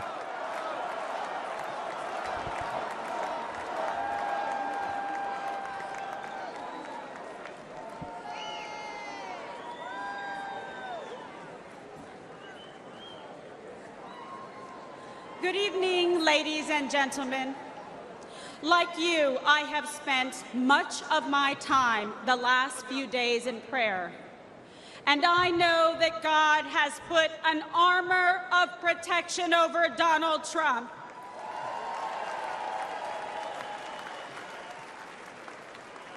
We are all reminded that love for our nation and the beauty of life itself transcends all hatred and political divisions. I stand before you tonight more convinced than ever. This is the most important election in our lifetime. This election will decide the fate of our great nation. And that is why we must elect President Donald John Trump.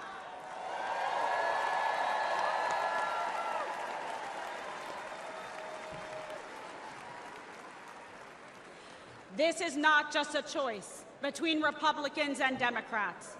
This is a choice between safety or chaos, wealth or poverty, national sovereignty or open borders.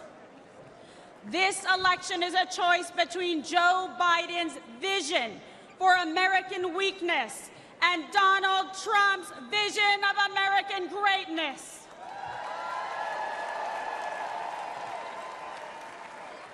Donald Trump will once again make our country strong, safe, and prosperous. He will make America feared by our adversaries and respected by our friends. And most importantly, he will always put America first.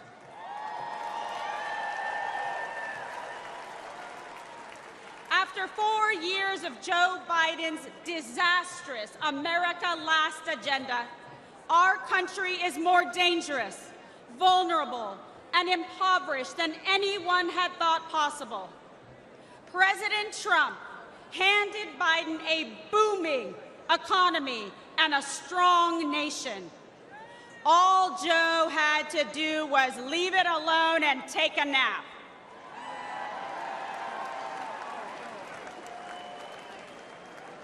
But Joe just couldn't help himself. Joe Biden cannot lead America. He cannot even lead himself off a stage. Now Americans are drowning in inflation. Insanity spreads like a cancer in our schools. We are closer to World War III than any time in my life. And we are facing an unprecedented invasion of millions of illegal aliens across our southern border. Rioters and looters go free, while Biden and the Democrats persecute American heroes like Donald Trump.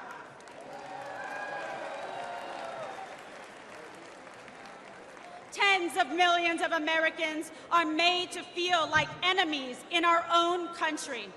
An enemy for wanting to defend our border, for not wanting our children indoctrinated in school, for not wanting to erase our history, for praying to our God, saying what we think, and fighting for what we believe. It is no wonder that the heroes who stormed the beaches of Normandy and faced down communism sadly say they don't recognize our country anymore. This is not an accident. The powerful elites in the swamp will say anything to crush and destroy the America First movement. But we will never give up, and neither will Donald J. Trump.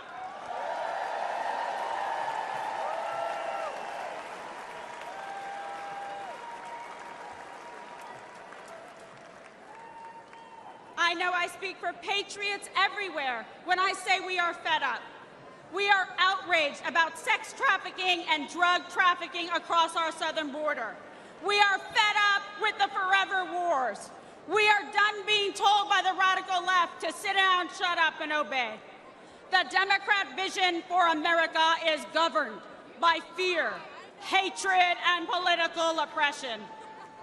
Our vision is defined by a love of our country, love for our fellow citizens, and our love of freedom.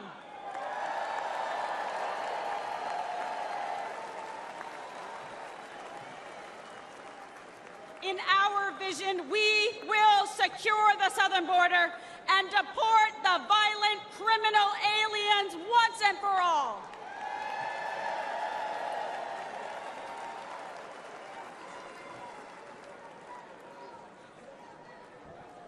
In our vision, America will combat foreign aggressors and ensure our service members are protected, not abandoned, as they carry out their dangerous missions abroad.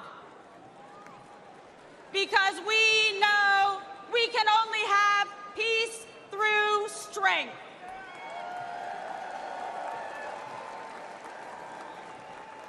We will restore an era of national pride, where freedom of speech is respected and cancel culture is ended.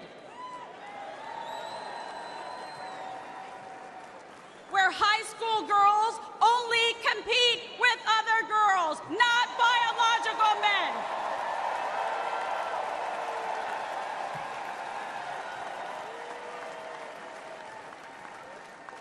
Where struggling cities never put criminal illegal aliens above our heroic veterans and brave law enforcement. Where our streets are not ruled by gangs and rioters, but governed by law and order. Where students are freed from failing schools and corrupt teachers' unions through universal school choice.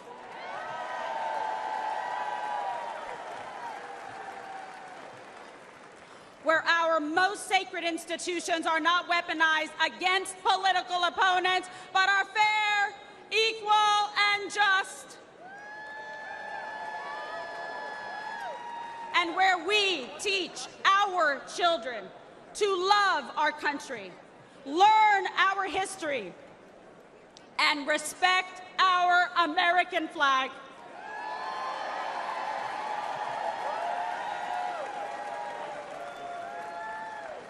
I believe in America. believe in our freedom and liberty, and I believe in Donald John Trump.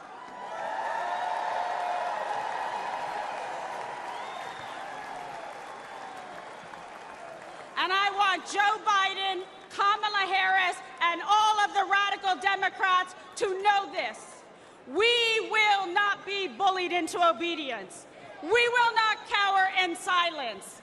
We will fight for America because we love America.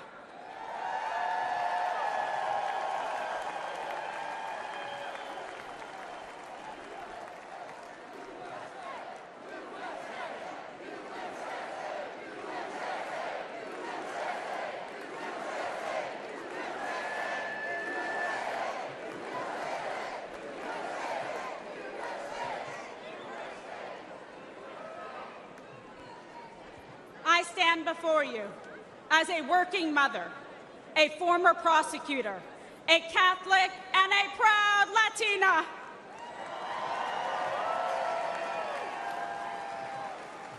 I know personally what every American has now seen with their own eyes. I know the measure of the man that stands before us. Donald Trump will never stop fighting for you.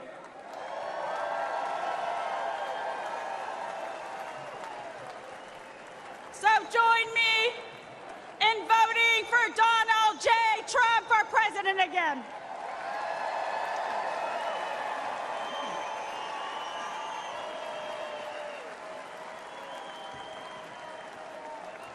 Victory is in our sights. America's future is in our hands. America's destiny is in our control. And America's prosperity is in our hearts and souls. America, this is your moment. Will you stand for President Trump? Rise up! Rise up! Ladies and gentlemen, lovers of liberty and freedom and the American dream, this is our last chance to make America great again. God bless you. God bless President Trump, and may God bless America.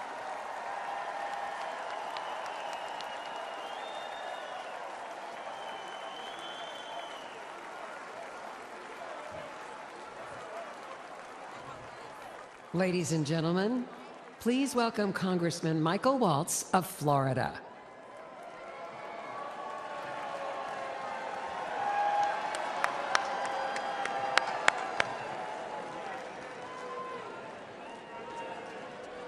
I am so honored.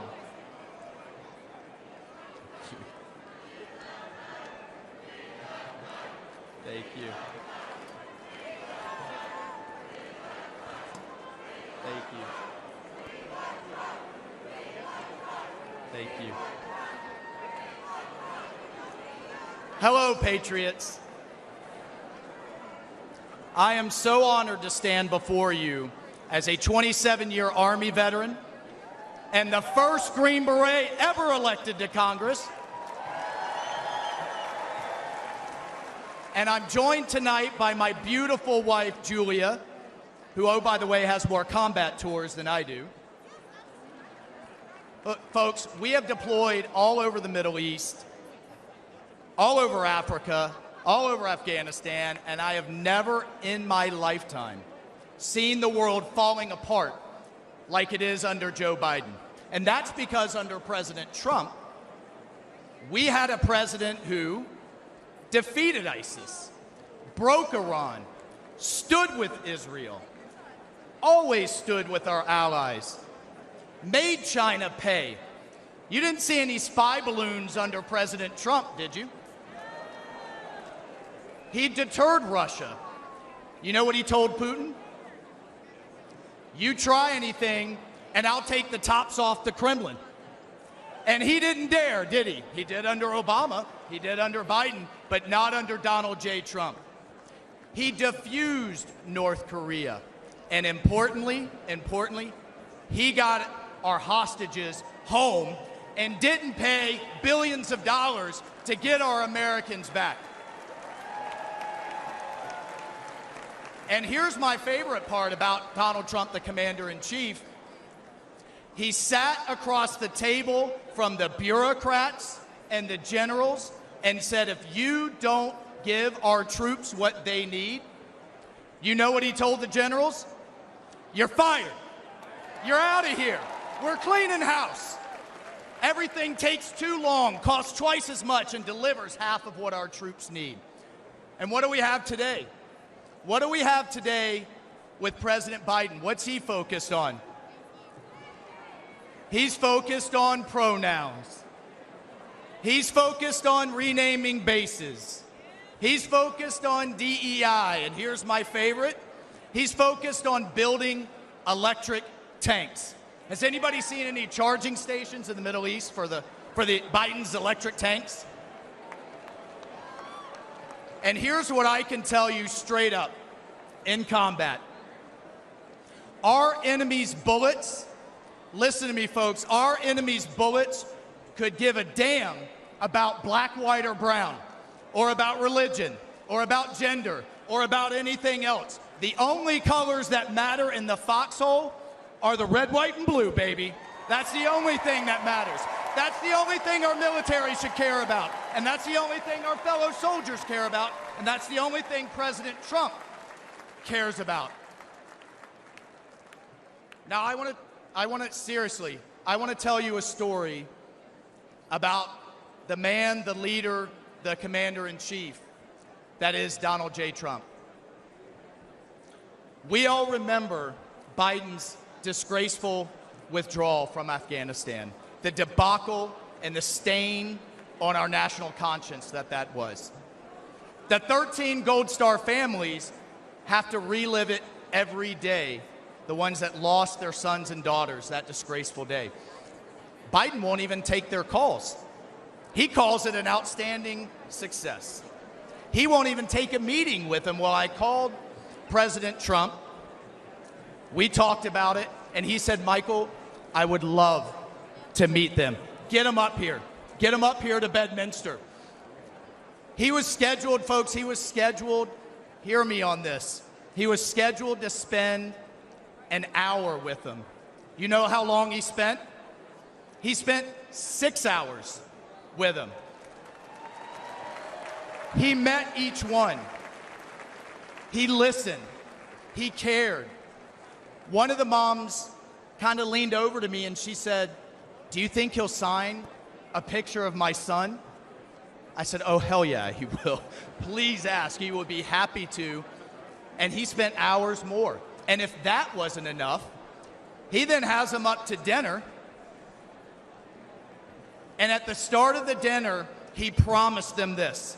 When he gets back in the White House, he will release all the tapes, all the videos, all the records, all the emails, and give these families the accountability and the transparency that they deserve and that they will never get from Joe Biden.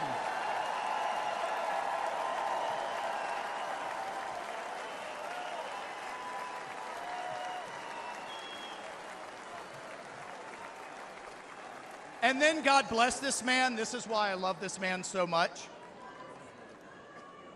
He had them laughing. He had these moms that have been through so much crying. He had them, I love this, we saw DJ Trump in action playing Sinatra, playing Phantom of the Opera. He had these moms dancing with their husbands. 2 of them came up to me afterwards and said, this was the best thing that had happened to them since they had lost their sons. That night with President Trump. Mr. President,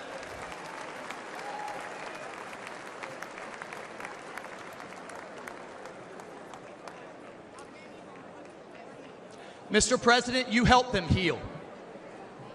And I will forever, and they will be forever, and America will forever be grateful to you for that.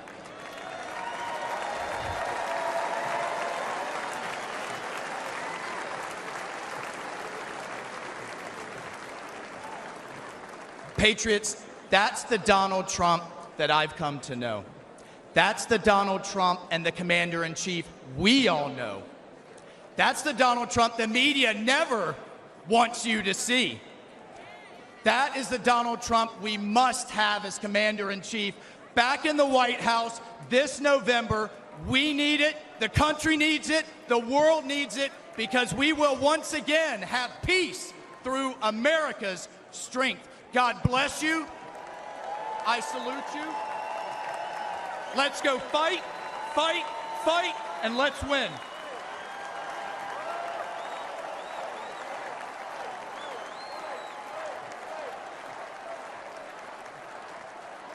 Ladies and gentlemen, please give your solemn attention to the following video presentation honoring our nation's Gold Star families.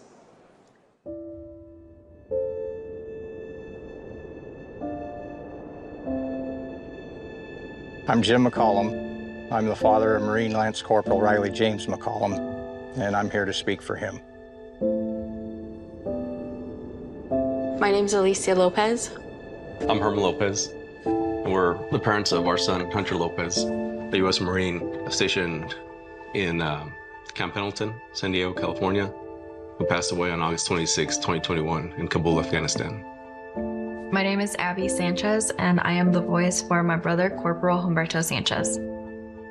My name is Coro Briceno, and I am Corporal Humberto Sanchez's mother. My name is Stephen Nakui. I'm here for my son, Kareem Nakui. I'm here today to give my son a voice. My name is Cheryl Jules. I am Sergeant Nicole G's aunt. She was a U.S. Marine that was killed in the Kabul, Afghanistan withdrawal. My name is Christy Shamblin, and I'm here for Sergeant Nicole G, United States Marine, who was killed in the Afghanistan exit.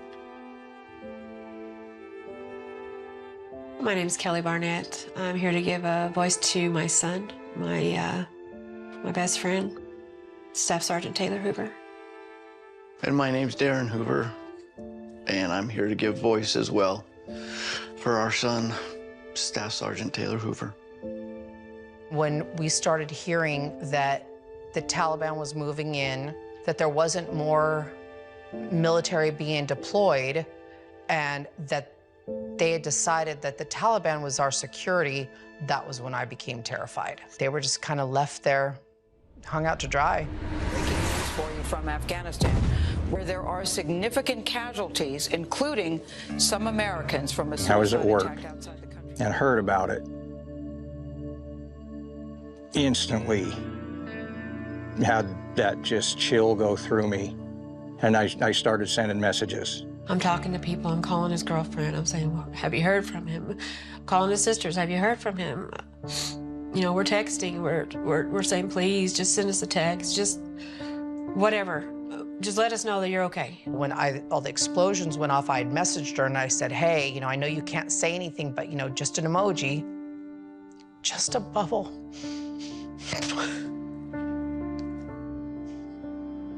And then 3:30 in the morning that night, I got the knock on the door. You know, there's no other reason 2 Marines are standing on your door. Right away, they told you, we have news about your son, and he just passed away. I just start screaming. I throw myself on the floor. I pull up the street and I see a white van. And once I saw them, I knew.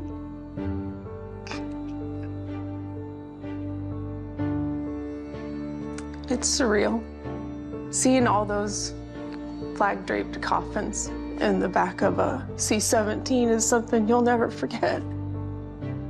And it really drives home that, you know, these young men and women gave the ultimate sacrifice. They had all the families within this large room. The president showed up, and that was, it wasn't what I was expecting. You know, this guy's sitting across from me on that tarmac, and he keeps looking at his watch. Biden did not want to be there. I don't know what he wanted to do, but he did not want to be there. He looked at his watch multiple times. I saw it 3 times. He didn't say anything about Riley. And to this day, he has yet to say those 13 kids' names. And that makes me so upset because those kids were serving their country. Those kids, they were giving their life for this country. And I always said they were thinking that their commander-in-chief was gonna have their back because they were fighting for this country, and that didn't happen. The administration, the White House, our president has never once mentioned their names, not one of them. Honestly, I don't feel like Joe Biden cared. He just had no empathy for us at all. I do think incompetence played a huge factor in what happened. Bad decision, bad leadership, and it all starts at the top. Joe Biden should not be leading this country. There was no point in making that hard deadline August 31st. It was 100% a political stunt. He let my son down. He let the 13 down. He let the 45 wounded down. He let those 174 civilians down. He let our country down. And then what it hurts the most is that they could be here.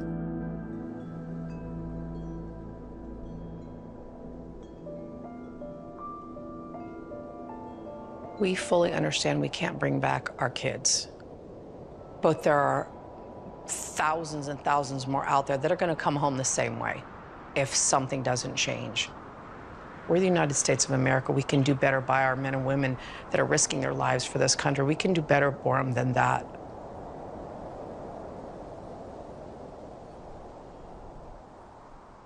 To this day, Joe Biden and Kamala Harris have never mentioned these fallen soldiers' names. President Trump will never forget them.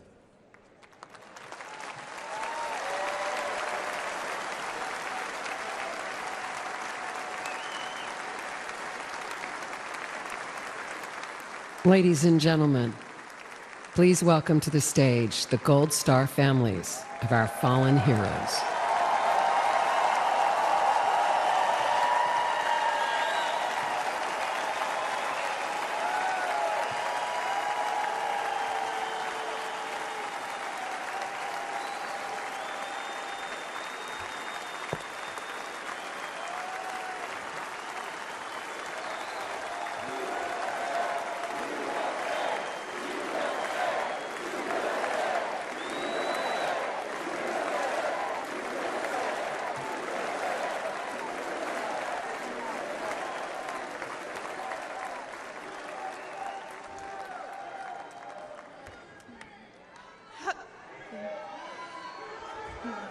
Hello, America.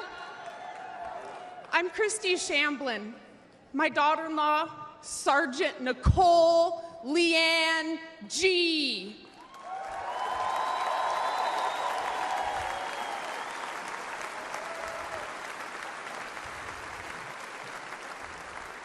Was a United States Marine, and she was killed at Abbey Gate in Afghanistan, alongside 12 of her brothers and sister-in-arms. While Joe Biden has refused to recognize their sacrifice, Donald Trump spent 6 hours in Bedminster with us.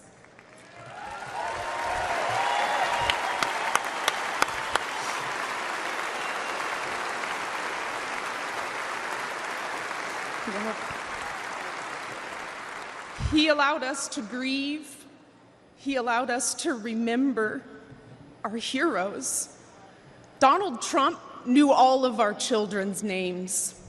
He knew their stories, and he spoke to us in a way that made us feel understood, like he knew our kids. Donald Trump carried the weight for a few hours with me.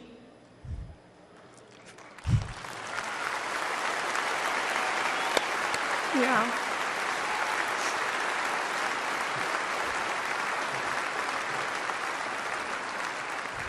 And for the first time since Nicole's death, I felt I wasn't alone in my grief. Thank you.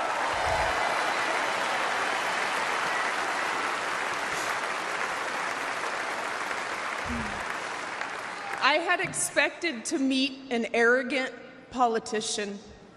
Instead, I met a man who had empathy for us. He was compassionate, and he spent time with us because he knew it would make us feel better. Thank you, President Trump.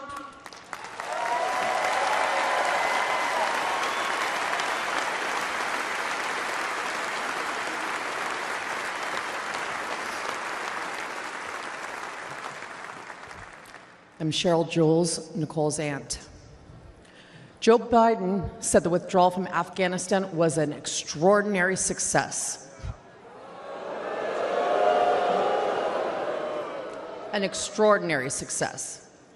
Look at our faces. Look at our pain and our heartbreak. And look at our rage. That was not an extraordinary success. The humiliation of our nation was not an extraordinary success.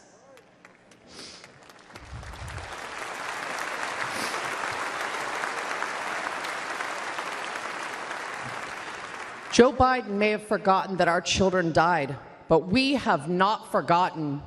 Donald Trump has not forgotten.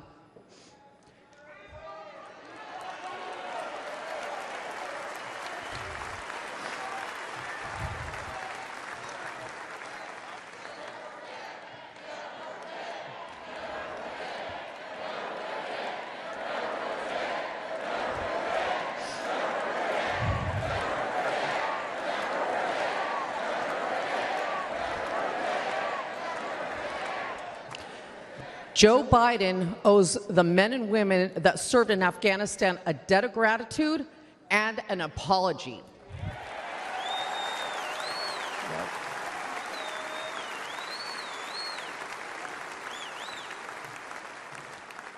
Donald Trump loves this country and will never forget the sacrifice and bravery of our service members.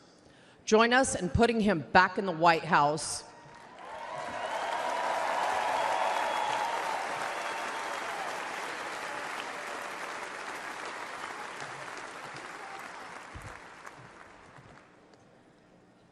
I'm Alicia Lopez, and this is my husband, Herman. Our son, Corporal Hunter Lopez, whose name Joe Biden has refused to say out loud, was killed on August 26, 2021. He died during Joe Biden's disastrous withdrawal from Afghanistan. Hunter was 22 years old and planned to come home to California after his tour to follow in our footsteps. Herman and I work for the Riverside County Sheriff's Office.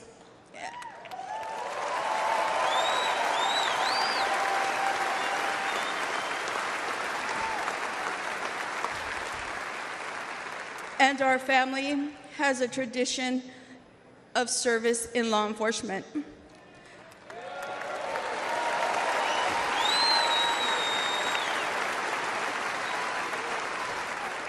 Hunter was excited to carry it on. Instead, in the nearly 3 years since Hunter's been gone, there has been silence. Silence from that empty space at the dinner table, where Hunter would have joined his brothers and sister and us for family gatherings. And there has been a deafening silence from the Biden and Harris administration.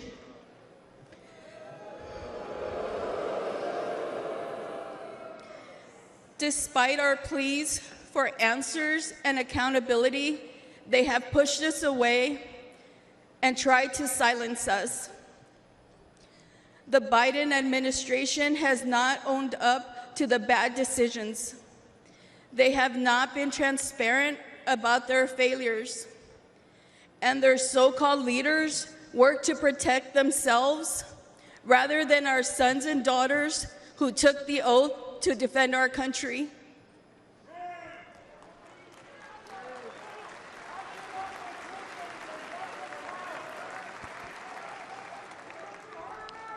Thank you.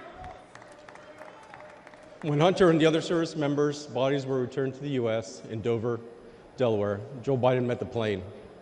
But he made the occasion more about his son, lost to cancer, than our sons and daughters, lost on his watch. Worse than that, he has never said their names out loud. And during last month's debate, he claimed no service members have died during his administration.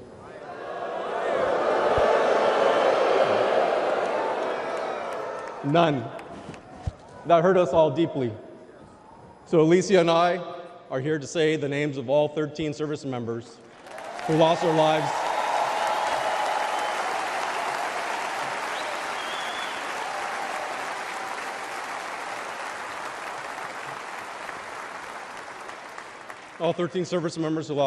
at Abbey Gate.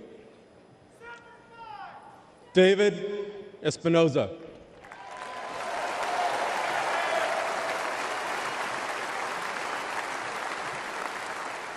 Nicole G.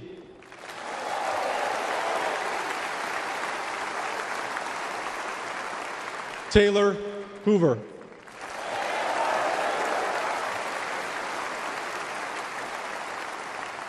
Ryan C. Knaus.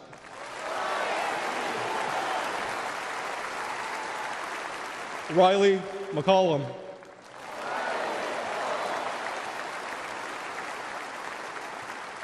Dylan Marola.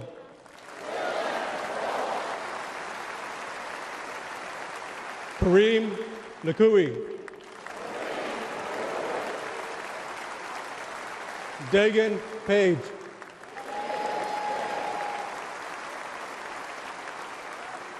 Johanny Pichardo.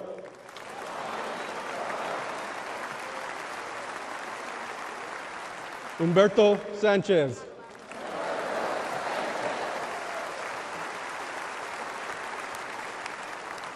Jared Schmitz.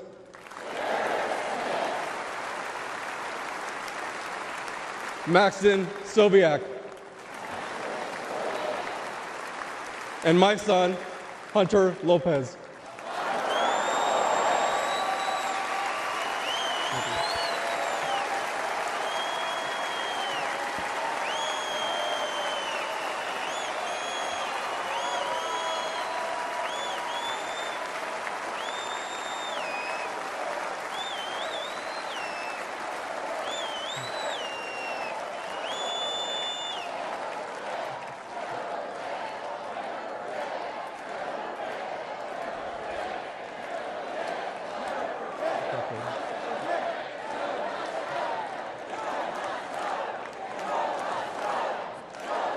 Joe Biden has to go. He failed the American people. He failed the Afghan people and our military service members. He failed our family, and he failed Hunter. Donald Trump has a proven record of keeping the peace and honoring those in uniform.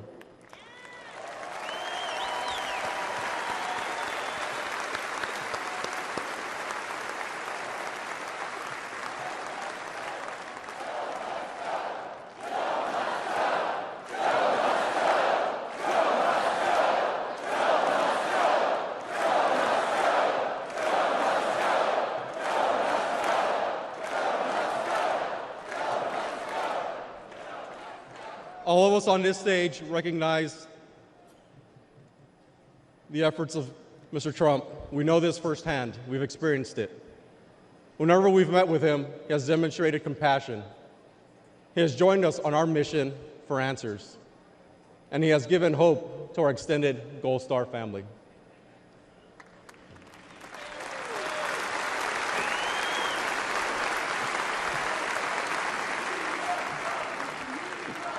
Now, we have another son serving in the Army.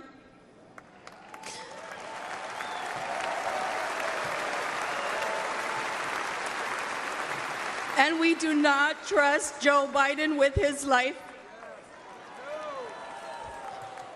We have faith that Donald Trump to lead our military. Please join us in supporting Donald Trump for President and Commander-in-Chief.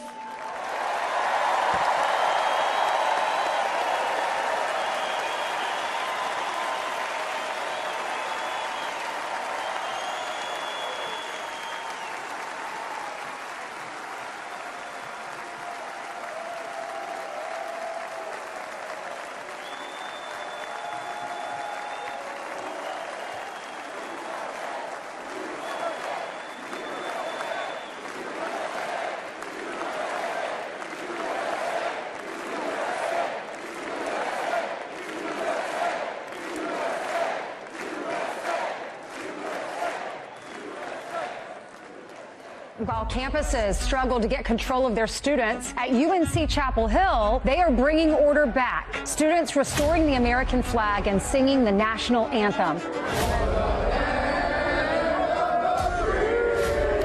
Protesters began to take down the American flag, and that's when the guys stepped in. Patriotic fraternity brothers stepped in and said, "Not today, Hamas." The group of frat brothers defended the American flag from anti-Israel protesters. I held the Israeli flag, and they held up the American flag while protesters chanted at us, screamed at us. I was told to kill myself about 50 times, called a white supremacist, a fascist. They protected the flag for an hour. They were pelted with bottles and rocks. But they stood strong. I think the most popular college students right now are the ones at UNC. God bless those UNC frat guys for taking down the Palestinian flag and putting up Old Glory. Giving us some hope there that not all college students have gone woke. They should be celebrated for, and what be more rare is their bravery, their willingness to stand up and exhibit that patriotism and protect America. All is not lost. In every corner of America, there are many people that love this country. I'm very proud of these boys and very, very proud that we have parents that are raising good kids like this in our country. I love America. There are still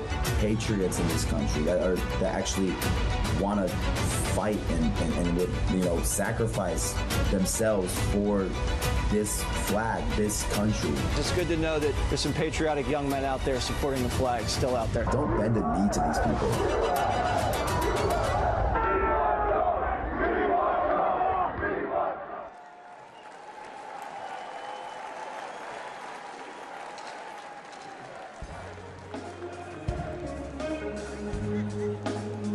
Ladies and gentlemen, please welcome country music star Brian Kelly and Anthony McGahee and Praise Motivated Choir. Granddaddy came back from war with a purple heart and a couple scars. A lot more like him out there never made it home, but they ain't gone. And Old Glory don't ever get old. She's the greatest story's ever been told. You can try, but you can't take it, can't break this American spirit, that red, white, and blue. It's flying for freedom, for me and for you. It's what I believe in, this country I love. That American spirit runs in our blood. That American spirit. Ladies and gentlemen, please welcome the fraternity brothers from the University of North Carolina, Chapel Hill, who protected our American flag. Service members and the brave defenders, the epic donors and the first responders, the earnest stripers and the giving lifers, all running on American spirit, that red, white, and blue.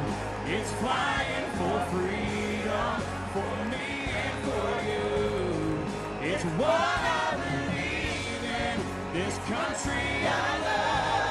That American spirit runs in our blood. That American spirit.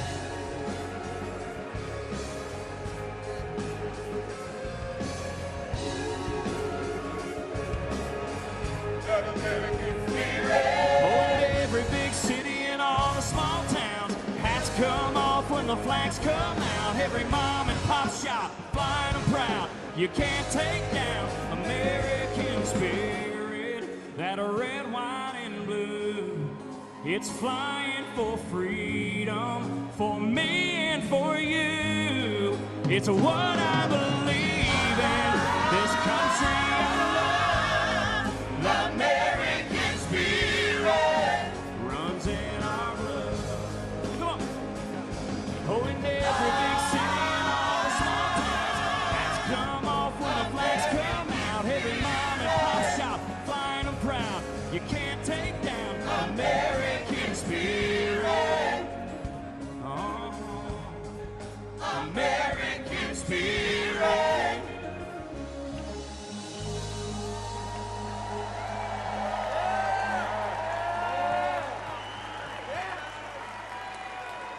When a mob tried to take down the American flag on our campus, we knew we couldn't let that happen. We stood guard, we held it up, and we did not let it fall. It was all about respect. not just for the cloth, but for everything that the flag stands for. Too many people have sacrificed everything for it. The least we can do was keep it flying. And tonight, we are proud to honor our flag again.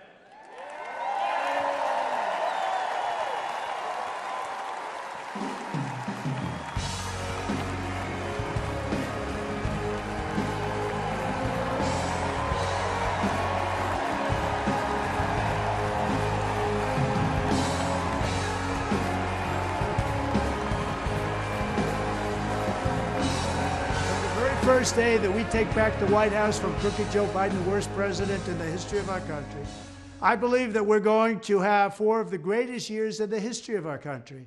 I will once and for all secure our elections. We're going to go to paper ballots. We're going to have same-day voting, voter ID. We're going to do it properly. We're going to have good, secure, beautiful elections. We never want what happened in 2020 to happen again. But until then, Republicans must win. And we must use every appropriate tool available to beat the Democrats. They are destroying our country. Whether you vote early, absentee, by mail, or in person, we are going to protect the vote. That's the most important thing we have to do, is protect the vote. Keep your eyes open, because these people want to cheat, and they do cheat. And frankly, it's the only thing they do well. We will make sure your ballot is secure and your voice is heard. Many Republicans like to vote on Election Day, and we must swamp the radical Democrats with massive turnout on Tuesday, November 5th. The way you win is to swamp them. If we swamp them, they can't cheat. It just doesn't work out. But if you can't make it, you need to make a plan, register, and vote any way possible. We got to get your vote. So with your vote, we will win a victory the likes of which no one has ever seen before. We will evict crooked Joe Biden from the White House, and we will take back our country on November 5th, 2024, the most important day in the history of our country. That's what it's going to go down as. Thank you. Ladies and gentlemen, please welcome recent Harvard University graduate, Shabbos Kestenbaum.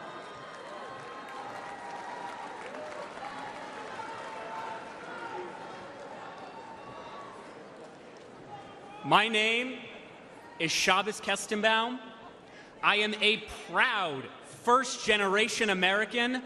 I am a proud Orthodox Jew.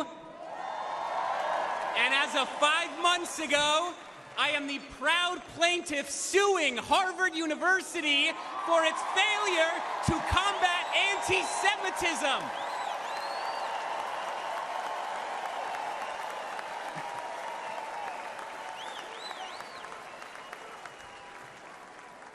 I came to Harvard to study religion, the foundation of Western civilization. What I found was not theology, but a contempt for it. My problem with Harvard is not its liberalism, but its illiberalism.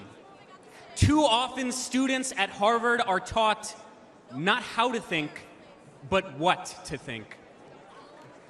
I found myself immersed in a culture that is anti-Western, that is anti-American, and that is anti-Semitic.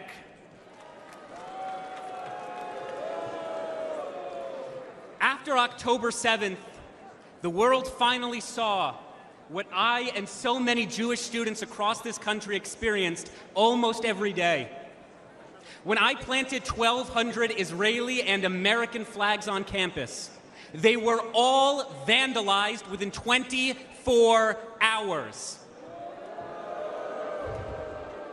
I was harassed by my peers merely for being a Jew and have received countless death threats online. Students and professors have openly called for new Hamas-style attacks against the United States. And perhaps most damning, when Hamas terrorists butchered 45 American citizens on October 7th, when they took 12 Americans hostage, Harvard refused to immediately and unequivocally condemn this atrocity. my fellow Americans, the anti-Semitic bigotry, unfortunately, extends far beyond the universities. Although I once voted for Bernie Sanders, I now recognize that the far left has not only abandoned the Jewish people, but the American people.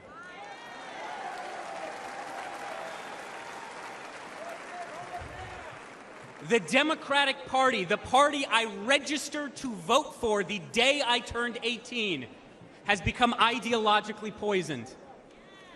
And it is this poison, it is this corruption that is infecting far too many young American students. Let's be clear.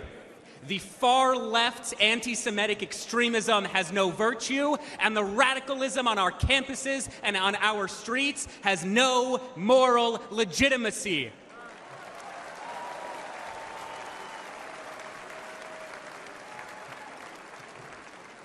Sadly, the far left-wing tide of anti-Semitism is rising. But tonight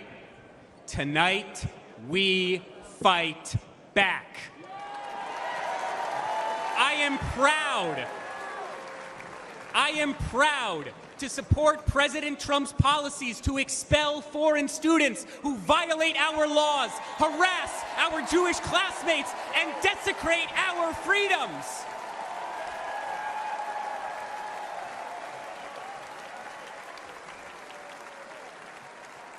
Let's elect a president who will instill patriotism in our school once again. Let's elect a president who will confront terrorism and its supporters once again. Let's elect a president who recognizes that although Harvard and the Ivy Leagues have long abandoned the United States of America, the Jewish people never will, because Jewish values are American values, and American values are Jewish values. God bless the United States. God bless the land of Israel. God bless, protect, and return the American hostages in Gaza now.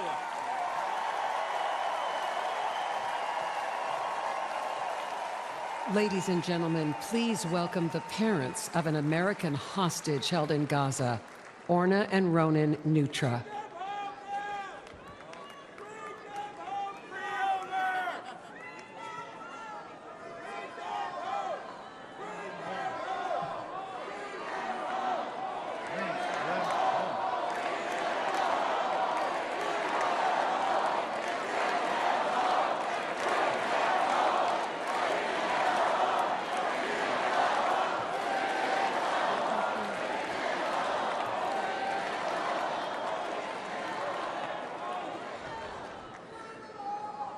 Our son, Omer, is an American citizen.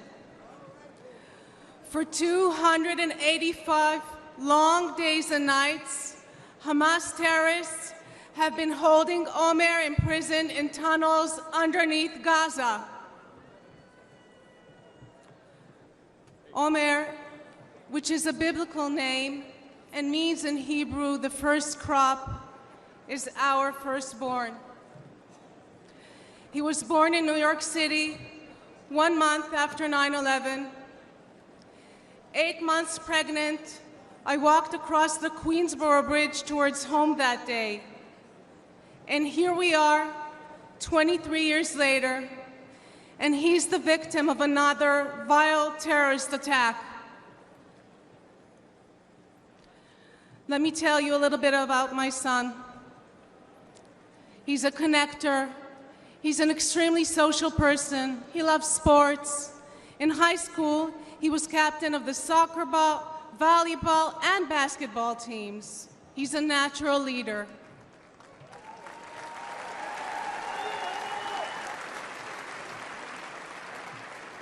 And he cares deeply about others and about helping them grow. He turned 22 on October 14th, 2023. And instead of celebrating with us and with his friends, he spent his birthday as a hostage of Hamas terrorists. Imagine, over 9 months, not knowing whether your son is alive, waking up every morning, praying that he too is still waking up every morning, that he is strong and is surviving. I recite Psalm 23 in his merit every single day. Gam ki elech begei tzal mavet, lo erara ki ata imadi. I walk through the shadow of the valley of the shadow of the death. I will fear no evil, for thou art with me, thy rod and thy staff, they comfort me. Bring them home. Bring them home. Bring them home. Bring them home. Bring them home.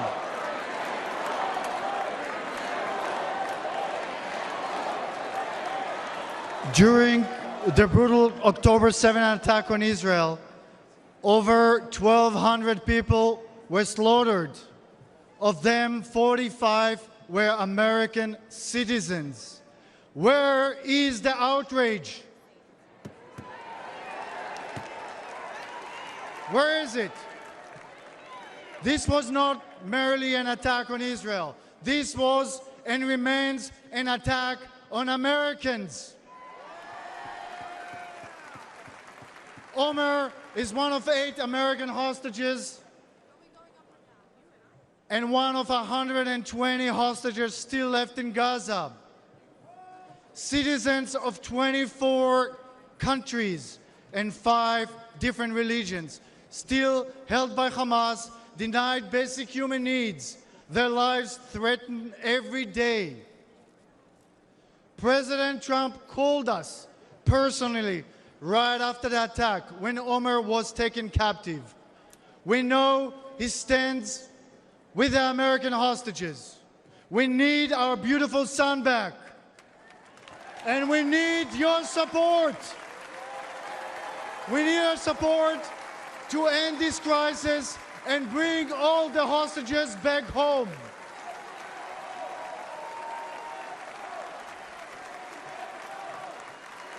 Them home. Bring them home. Bring them home. Bring them home. Bring them home.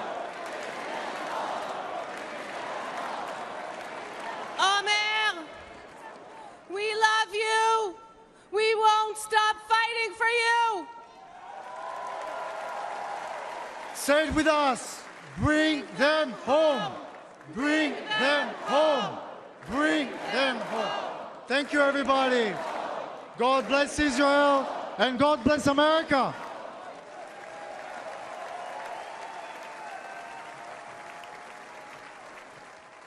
Ladies and gentlemen, former paratrooper, congressman, and New York State gubernatorial candidate, Lee Zeldin.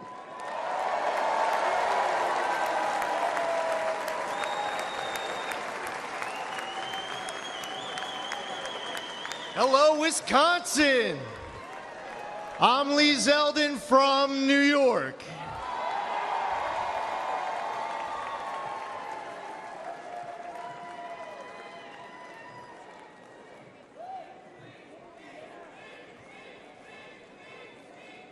A nation led by President Trump is a nation stronger, safer, and more secure.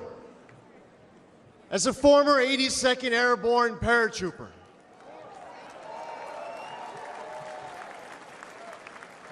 I want a military focused on being the world's greatest fighting force, not its biggest social experiment.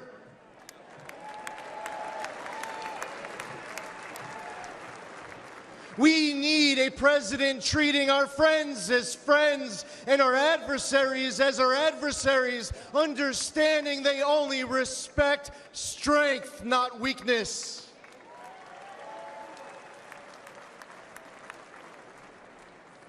I was on the House Foreign Affairs Committee under 3 presidents, but only one ended wars without starting new ones.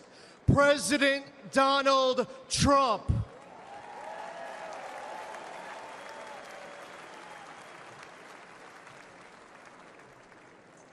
As one of 2 Jewish Republicans in Congress, it was amazing to witness history-making progress, strengthening the U.S.-Israel relationship under President Trump, moving our embassy in Israel to Jerusalem, recognizing Israel's sovereignty over the Golan Heights, and launching the Abraham Accords, which no one said was possible.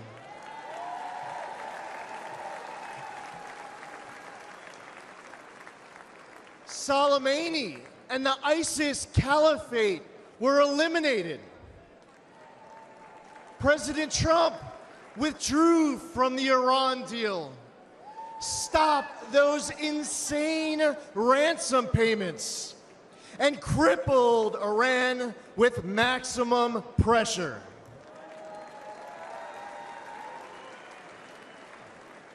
But then, everything went downhill under Biden. Yes, the guy who advised Obama not to take out Osama, Joe Biden advised against the mission that killed Osama bin Laden.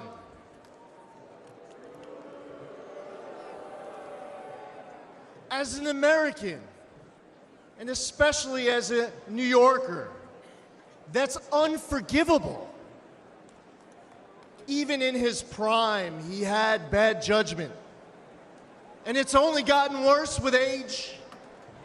We cannot count on Biden to make this kind of crucial 3 a.m. decision. Heck, we can't rely on him at 3 in the afternoon.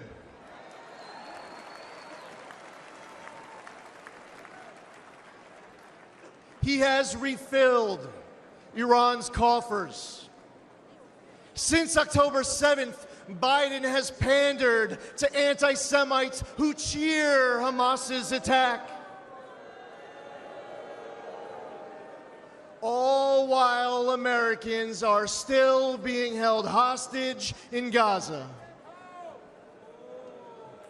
Biden turned 13 Blue Star families into Gold Star families with his fatal withdrawal from Afghanistan, and then he lied about it during last month's debate, claiming that no service members had died under his watch.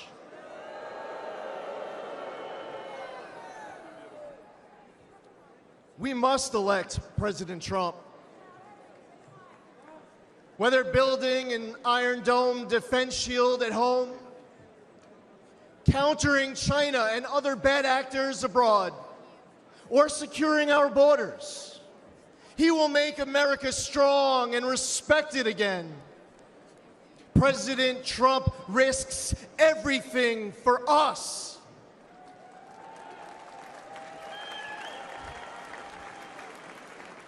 We need him back in the White House now more than ever before.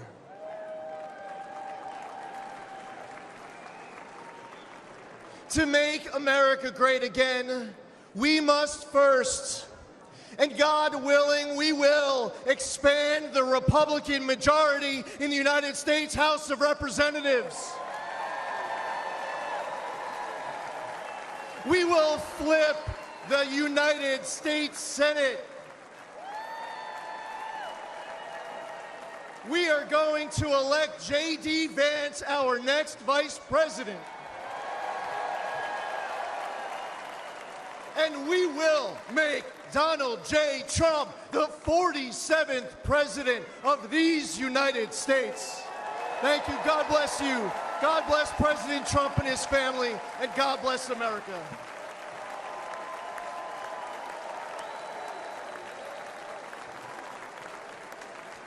We are gathered here on freedom's altar, on these shores, on these bluffs, on this day 75 years ago, 10,000 men shed their blood and thousands sacrificed their lives for their brothers, for their countries, and for the survival of liberty.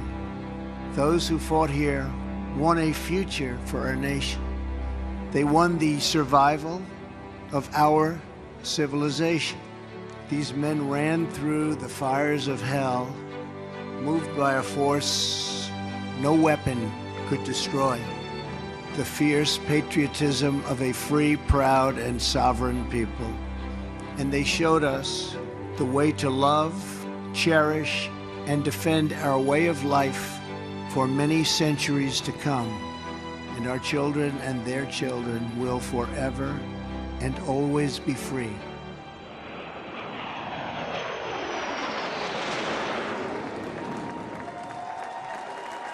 Ladies and gentlemen, please welcome World War II hero, William Peckrell.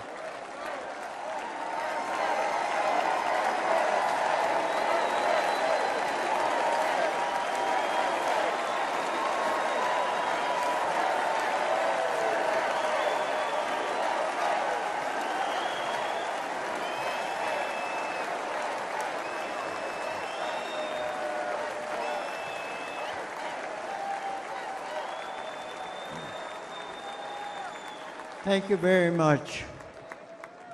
My name is Bill Peckrell. I'm a proud Wisconsinite. I'm a proud husband of 76 years old to my wife, Rosemary. I'm a father of 11 children.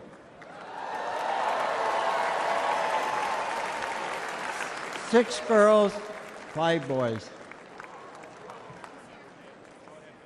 Our family across 5 generations and a proud World War II veteran.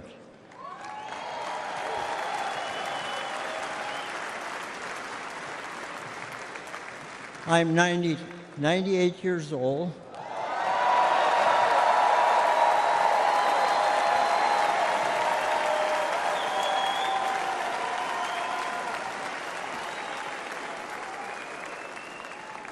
Some call us the greatest generation.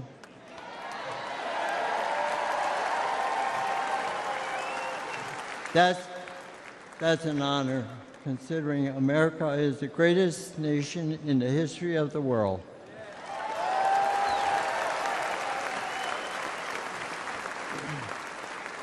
I will never forget and witness the horror of the Nazis' war camps. In the Battle of the Bulge, my friends and I fought to stop the Nazis' last major push in the Western Front.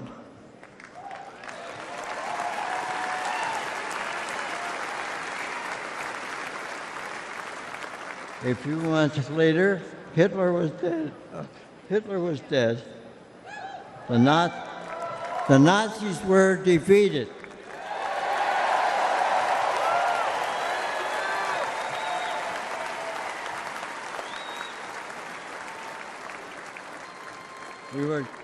We gave thanks to Almighty God for delivering us from evil.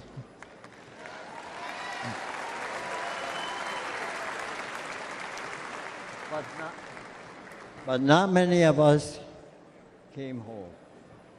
I still miss a lot of my friends on that beach. And there were many of us left. There aren't many of us left today.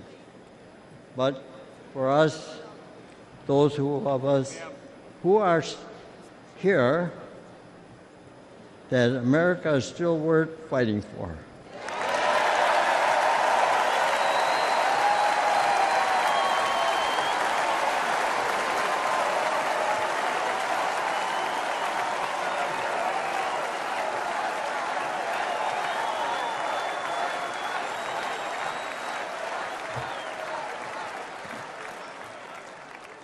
It hurts my heart to see what our current president and vice president have done to the country I love so well.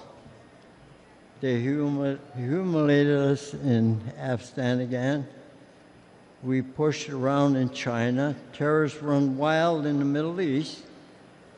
And they let our own southern border get overrun.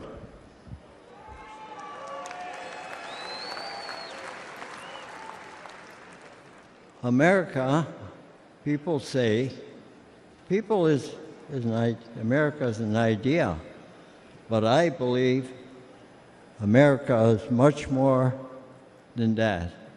America is our home.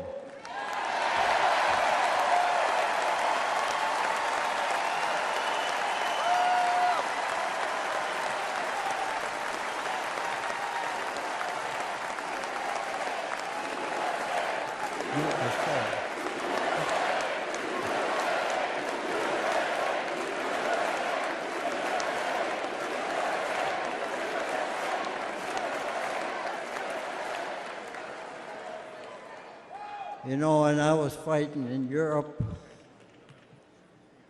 and I came back home, I kissed the ground, thanking God that I'm back home in my country.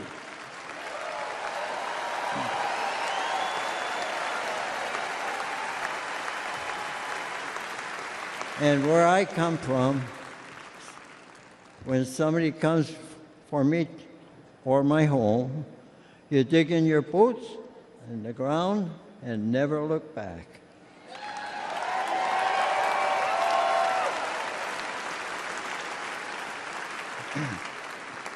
That's the attitude that saved the free world, and those years ago.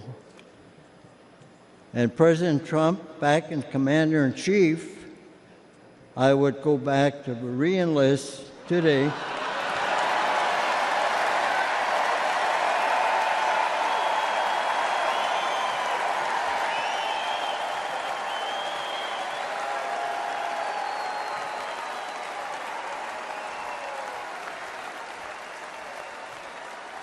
And I was stormed whatever beach my country needs me to fight again. God bless you.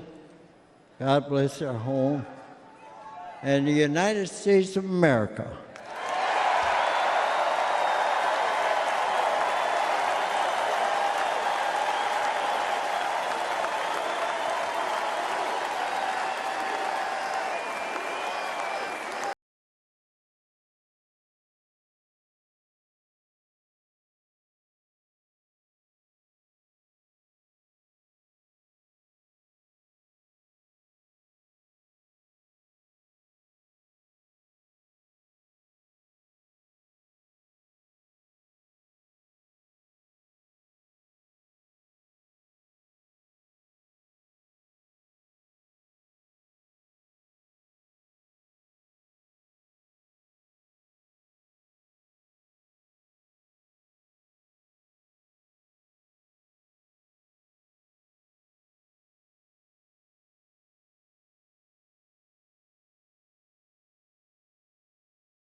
Ladies and gentlemen, please welcome businessman and Executive Vice President of the Trump Organization, Donald J. Trump, Jr.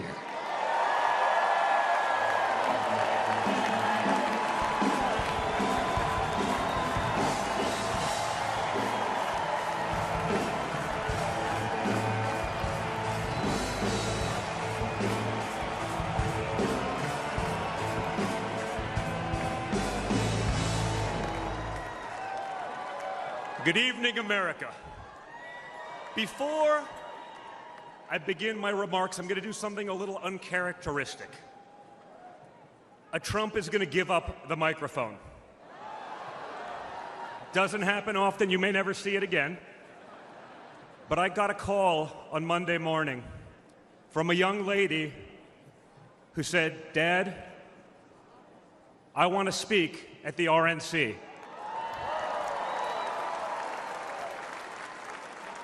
I want to speak at the RNC because I want America to know what my grandpa is actually like.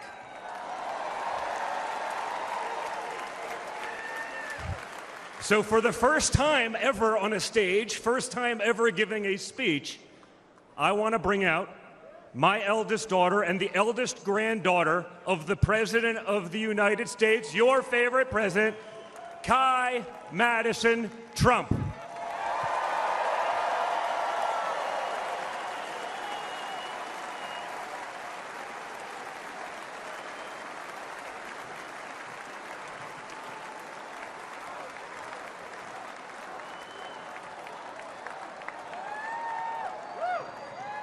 Hi, everyone. My name is Kai Madison Trump. I am the granddaughter of Donald Trump. I'm speaking today to share the side of my grandpa that people don't often see. To me, he's just a normal grandpa. He gives us candy and soda when our parents aren't looking. He always wants to know how we're doing in school.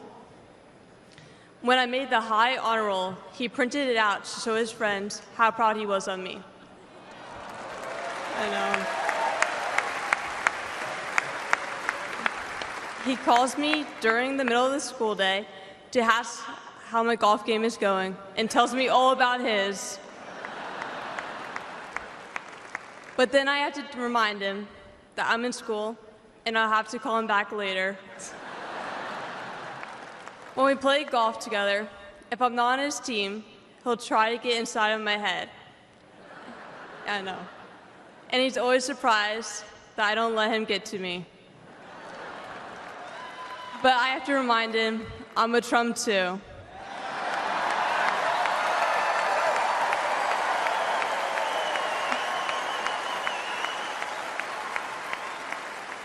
Even when he's going through all these court cases, he always asks me how I'm doing. He always encourages me to push myself to be the most successful person I can be. Obviously, he sets the bar pretty high, but who knows, maybe one day I'll catch him.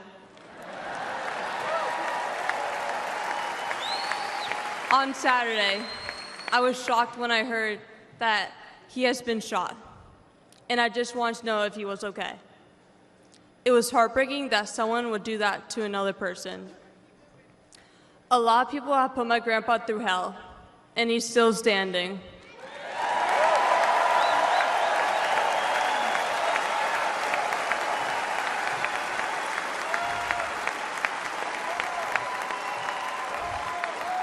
Grandpa, you are such an inspiration, and I love you.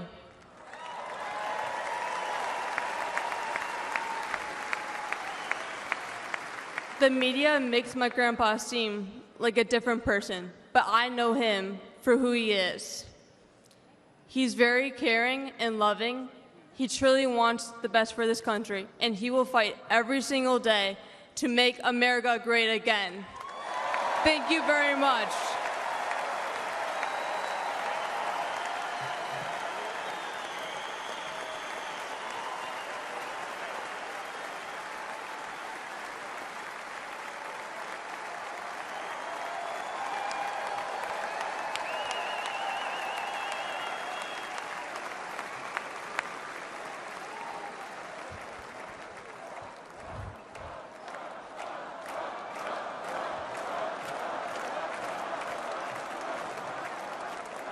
A lot of proud moments this week from my family.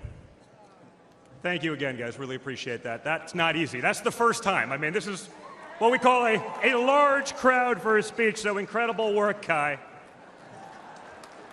Now, back to business. Guys. Thank you, sir. Tonight we gather here in Milwaukee at one of the most crucial moments in American history. Just days ago, something that once seemed unimaginable became a terrifying reality. My father came under literal fire as an incredible patriotic rally turned into a tragedy. On a field in Butler, Pennsylvania, a brave firefighter died. Others were injured, and as those bullets rained down, we came millimeters away from one of the darkest moments in our nation's history. But we did lose an American hero that day. We wish that he were with us tonight, but his memory will live on forever in the hearts of his family, his community, and the nation that he loved.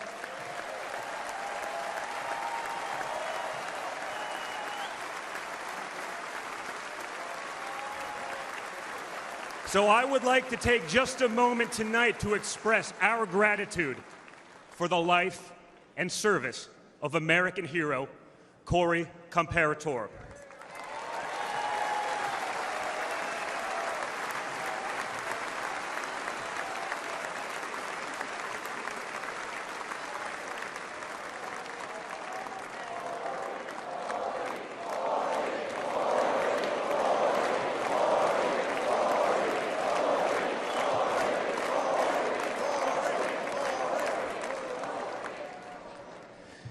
They say you can't truly know how you'll respond in a moment of danger until you're actually confronted with it.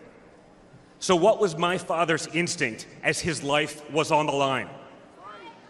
Not to cower, not to surrender, but to show for all the world to see that the next American president has the heart of a lion.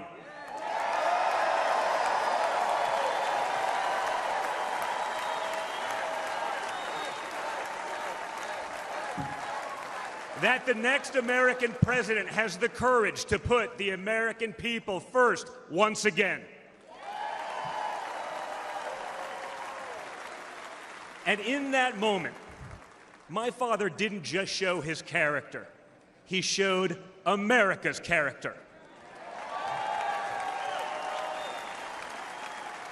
When he stood up with blood on his face and the flag at his back, the world saw a spirit that could never be broken.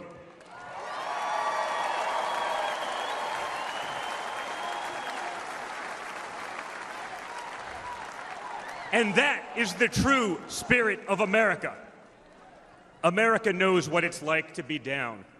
We know what it's like to be confused and to be afraid. Long before the attempt on my father's life, every American I met was filled with fear and anxiety. They were afraid our country was being torn apart. They were anxious about the massive and chaotic invasion of illegal aliens across our border. They were deeply concerned about partisan lawfare, education indoctrination, and attacks on freedom of speech. Most terrifying of all, they saw that our leaders didn't care, or worse, that they joyfully aided and abetted the erosion of our rights. And the lies. Oh yeah, the lies. We won't ever forget the lies. From left-wing politicians, from their allies in the media, when you hear them in a row, you fully understand the extent they have gone to divide this great nation. They lied about Russia collusion. They lied about Hunter's laptop. They lied about Joe Biden's fitness for office. They lied about the border being secure. They lied about inflation being transitory. They lied about how they would safely withdraw from Afghanistan. They lied about Biden being a, quote, moderate. And they told one nonstop lie after another about my father. But they could only run away from reality for so long. All hell has broken loose in America, and it's impossible to hide anymore.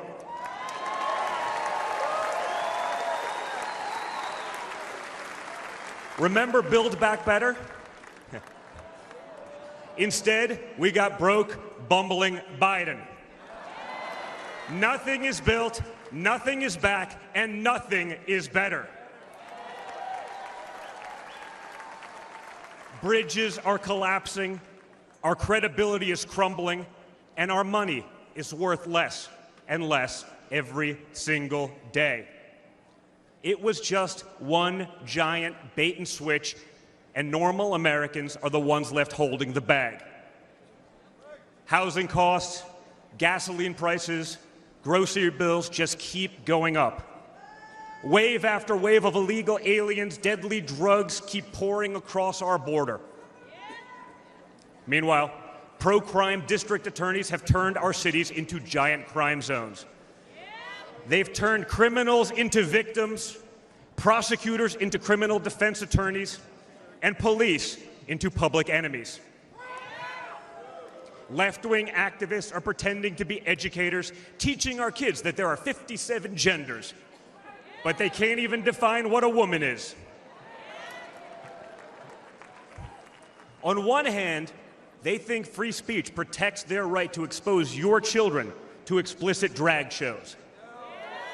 On the other hand, they want to put you in jail for making a meme.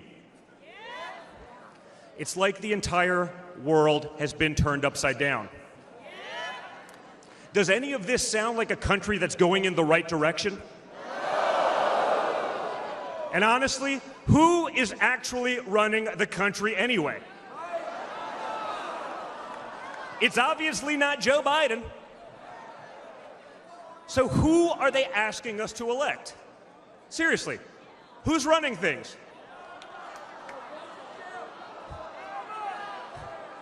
Does anyone really know? Is it Jill? Is it Hunter? Barack Obama? Maybe it's the ghost of Corn Pop.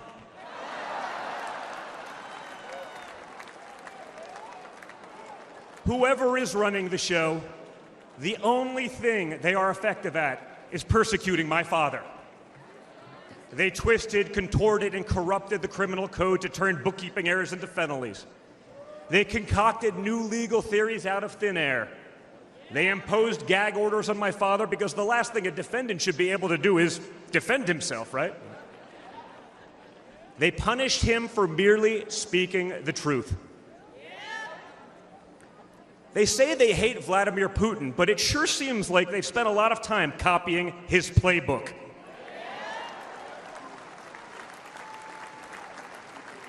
In this country, we don't criminalize political differences.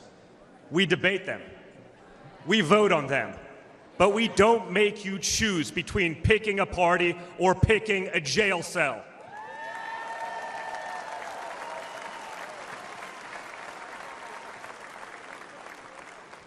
There was a time when the Democrats really wanted what was best for America, even if they had a different way of getting there.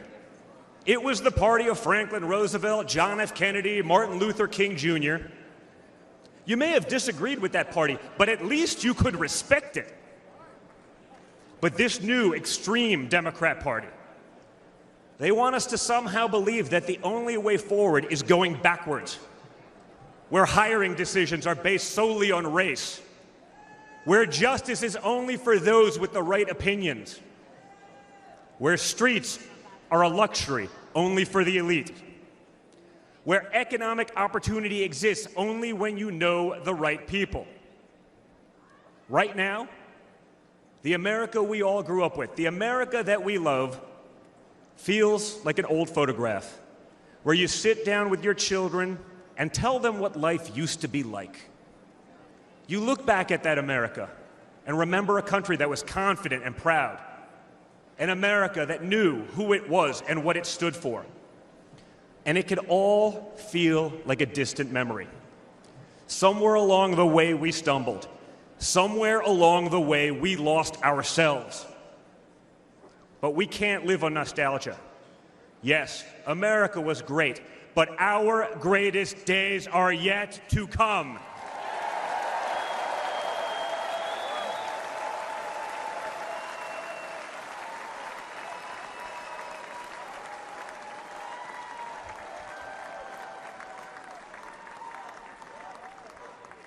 Because no matter how far off that old photo may feel, it's not the end of our story. We're like that man who stood on that platform and felt the bullet pierce his flesh just days ago in Pennsylvania. He may have moved to the ground, but he stood back up.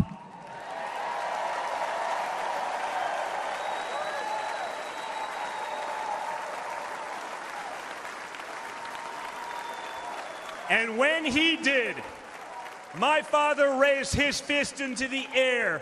He looked out at the crowd, and what did he say?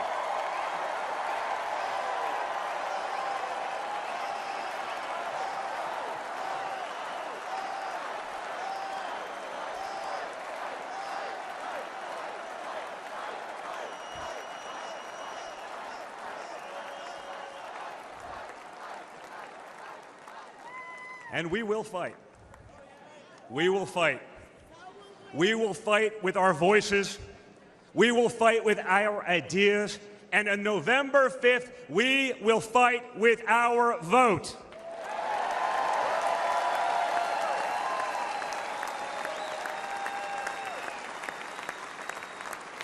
I've always been proud of him, but I've never been prouder of my father than I was in that moment.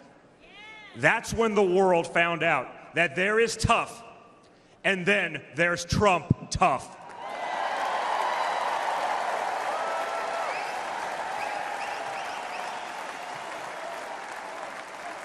And the good news is, America is Trump tough.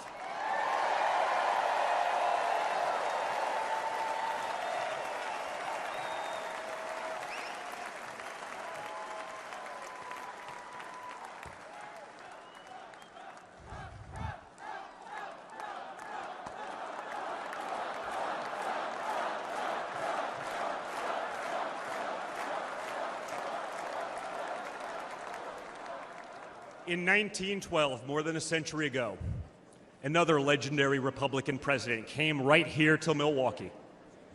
At a political rally less than 1 mile from where we stand tonight, Teddy Roosevelt was struck by a would-be assassin's bullet. But he didn't quit either. He finished his speech and he kept fighting.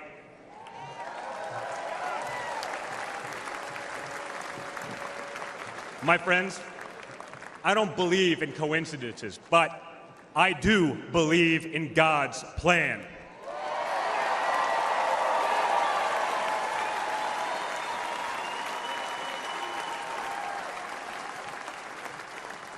Today, Teddy Roosevelt's man in the arena has a name, and it's Donald J. Trump.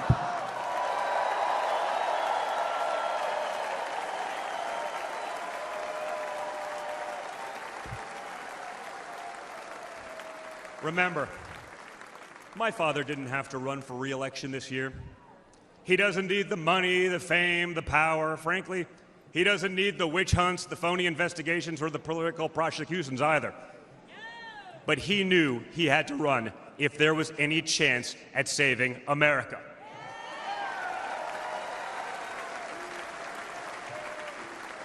He's not doing it for himself. He's doing it for everyone here tonight, for everyone watching at home.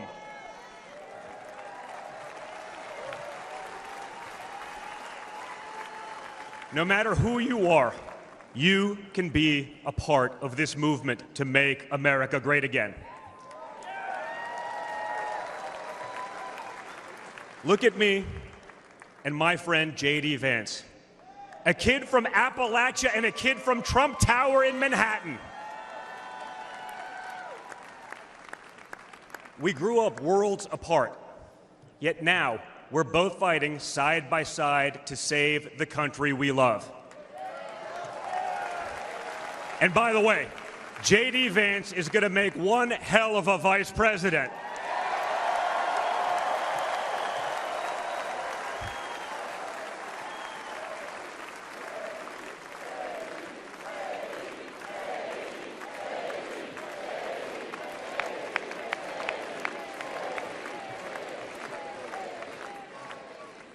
For those of you who have tuned out politics or have never even voted, I want you to know, if you're looking for a better life, a more prosperous future, a safer, more wholesome and patriotic place to call home, there's room for you in this party and in this movement.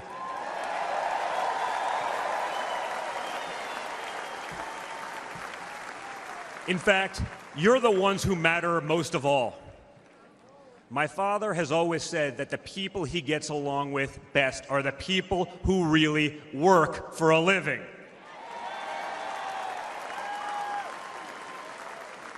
It's because of his background as a builder in construction, right? In construction, it doesn't matter how smart your architect is if you don't have the best guys laying the bricks. People with grit, people who get their hands dirty. That's a big problem with Washington, D.C. Most of the bureaucrats who rule over us have never built anything in their lives.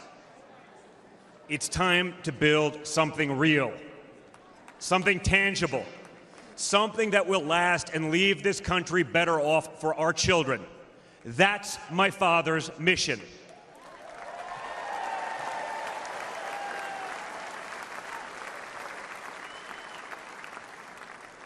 This November, we have a choice. It's a choice between one team that wants to build this country up and another that wants to tear this country down. It's a choice between people who are proud of America and people who are ashamed of America. And ultimately, it's a choice between America last and America first.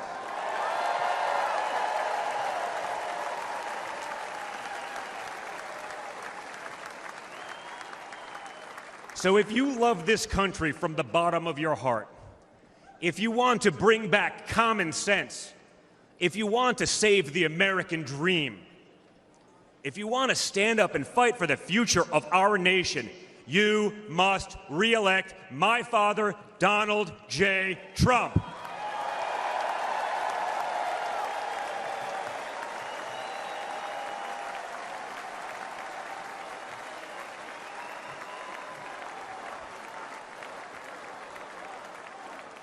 Together, we will make America great once again.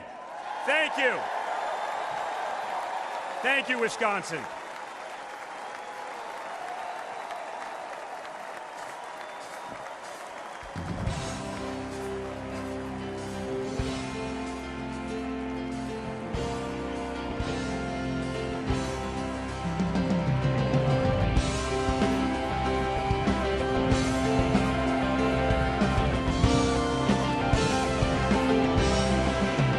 As soon as you are able, well, I am with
It's nothing short of a miracle that J.D. Vance is a household name, or a United States Senator, or our next Vice President.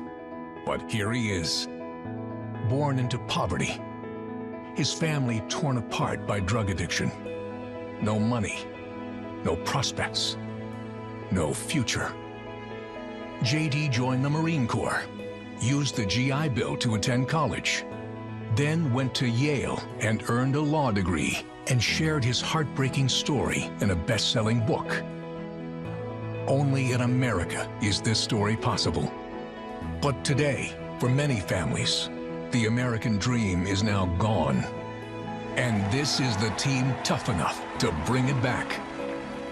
J.D. Vance understands that working families have become the forgotten families. Under Biden, wages are going down while prices skyrocket, forcing the majority of Americans to live paycheck to paycheck. Working families will have J.D. Vance fighting for them.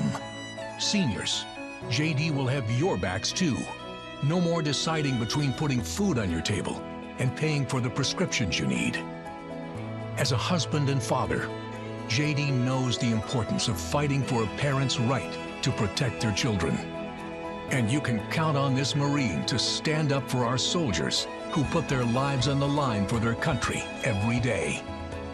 J.D. Vance's story is one of perseverance, of duty, of commitment to what's right.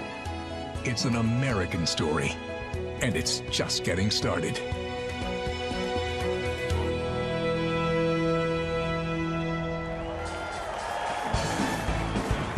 Ladies and gentlemen, please welcome Usha Vance.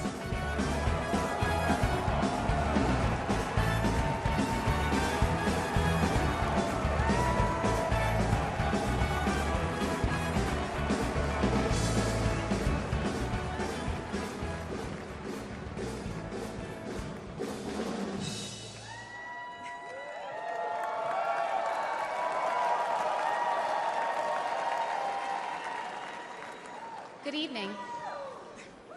Good evening. When I was asked to introduce my husband, J.D. Vance, to all of you, I was at a loss. What could I say that hasn't already been said before? After all, the man was already the subject of a Ron Howard movie. J.D. has shared much of his life through his own eloquent words. In his book, Hillbilly Elegy, during his Senate campaign, and now as a sitting United States Senator. It occurred to me that there was only one thing to do: to explain from the heart why I love and admire J.D.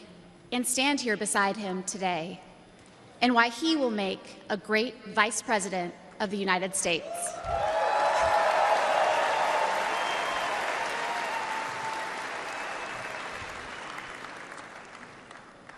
I met J.D. in law school when he was fresh out of Ohio State, which he attended with the support of the GI Bill. We were friends first because, who wouldn't want to be friends with J.D.? He was then, as now, the most interesting person I knew. A working-class guy who had overcome childhood traumas that I could barely fathom to end up at Yale Law School. A tough Marine who had served in Iraq, but whose idea of a good time was playing with puppies and watching the movie Babe. The most determined person I knew with one overriding ambition: to become a husband and a father, and to build the kind of tight-knit family that he had longed for as a child. My background is very different from JD's. I grew up in San Diego, in a middle-class community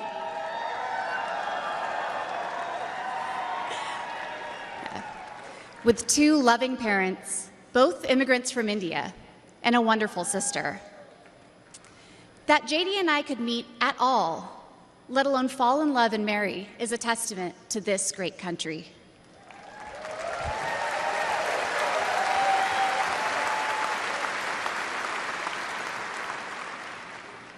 It is also a testament to JD, and it tells you something about who he is. When JD met me, He approached our differences with curiosity and enthusiasm. He wanted to know everything about me, where I came from, what my life had been like. Although he's a meat and potatoes kind of guy, he adapted to my vegetarian diet and learned to cook food from my mother, Indian food. Before I knew it, he had become an integral part of my family, a person I could not imagine living without. The JD I knew then is the same JD you see today, except for that beard. And his goals in this new role are the same that he has pursued for our family: to keep people safe, to create opportunities, to build a better life, and to solve problems with an open mind.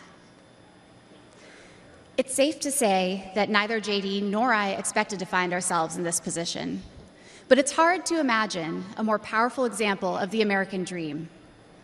A boy from Middletown, Ohio.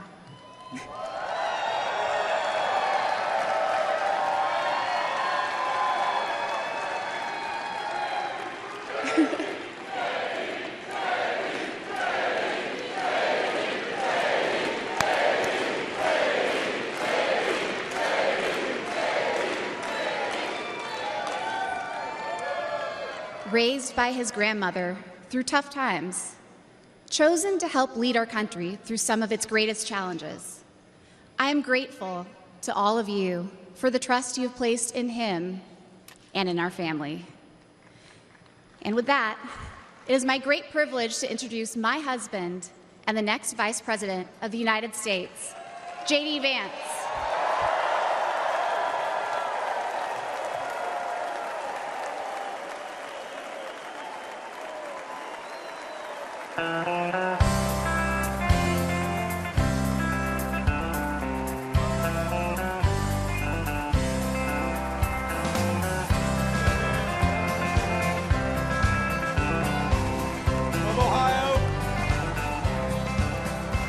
Why don't we liberate these United States? We're the ones who need it most.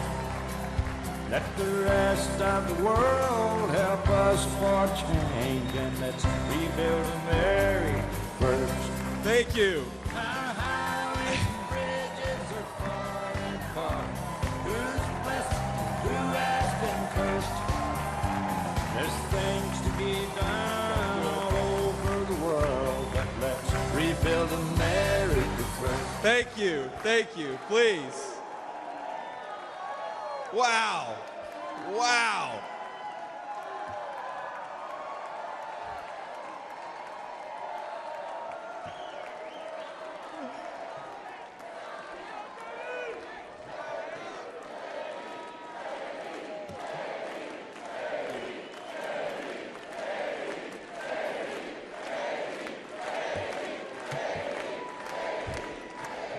Yeah.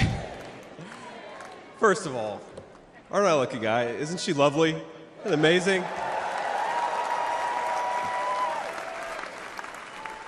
Greetings, Milwaukee, my fellow Americans and my fellow Republicans. My name is J.D. Vance from the great state of Ohio.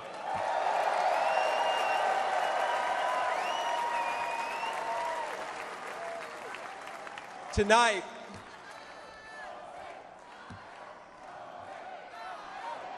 O-H-I-O, O-H-I-O.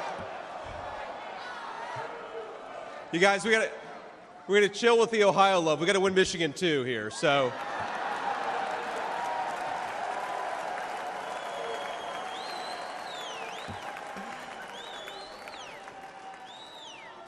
My friends, tonight is a night of hope, a celebration of what America once was, and with God's grace, what it will soon be again.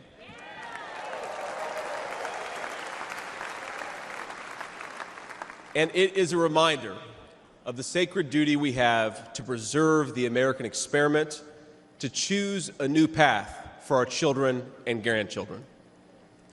But as we meet tonight, we cannot forget that this evening could have been so much different. Instead of a day of celebration, this could have been a day of heartache and mourning. For the last 8 years, President Trump has given everything he has to fight for the people of our country.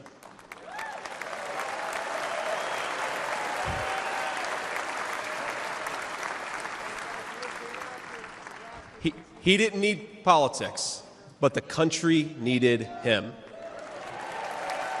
Did it? Now, prior to running for president, he was one of the most successful businessmen in the world. He had everything anyone could ever want in a life. And yet, instead of choosing the easy path, he chose to endure abuse, slander, and persecution. And he did it because he loves this country.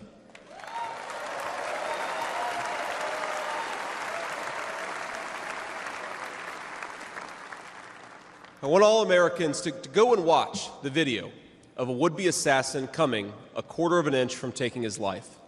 Consider the lies they told you about Donald Trump, and then look at that photo of him, defiant, fist in the air, when Donald Trump rose to his feet in that Pennsylvania field. All of America stood with him.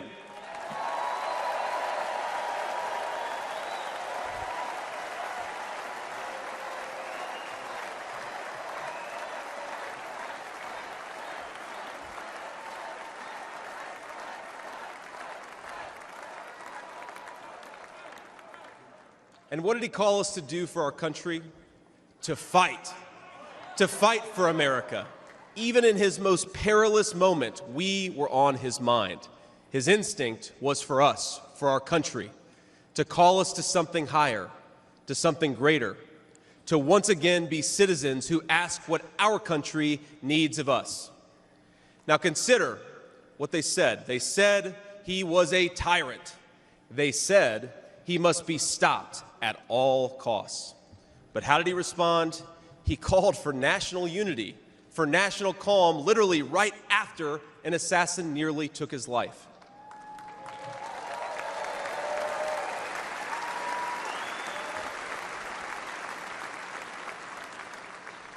He remembered the victims of the terrible attack, especially the brave Corey Compertori, who gave his life to protect his family. God bless him. And then President Trump flew to Milwaukee and got back to work.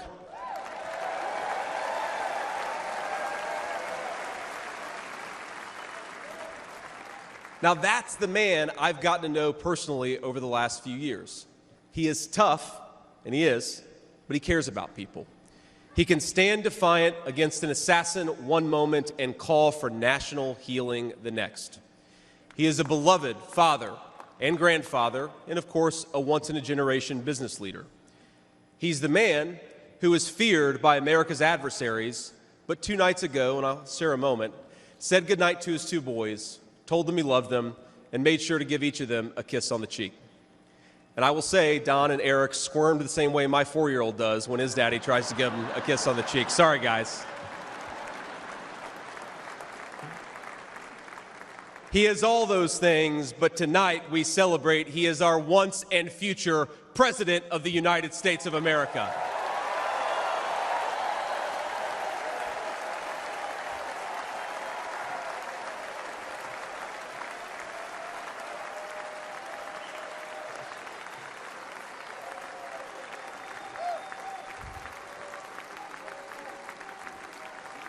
Now, I want to respond to his call for unity myself.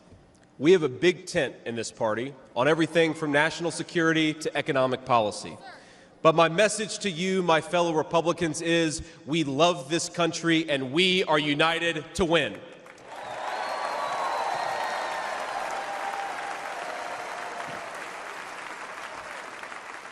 Right. Now, I think our disagreements actually make us stronger. That's what I've learned in my time in the United States Senate, where sometimes I persuade my colleagues and sometimes they persuade me. And my message to my fellow Americans, those watching from across the country, is shouldn't we be governed by a party that is unafraid to debate ideas and come to the best solution?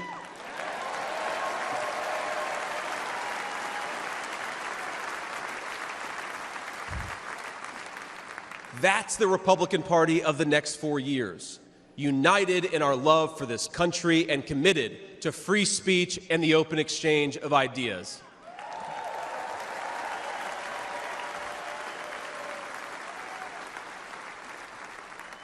And so tonight, Mr. Chairman, I stand here humbled, and I'm overwhelmed with gratitude to say I officially accept your nomination to be Vice President of the United States of America.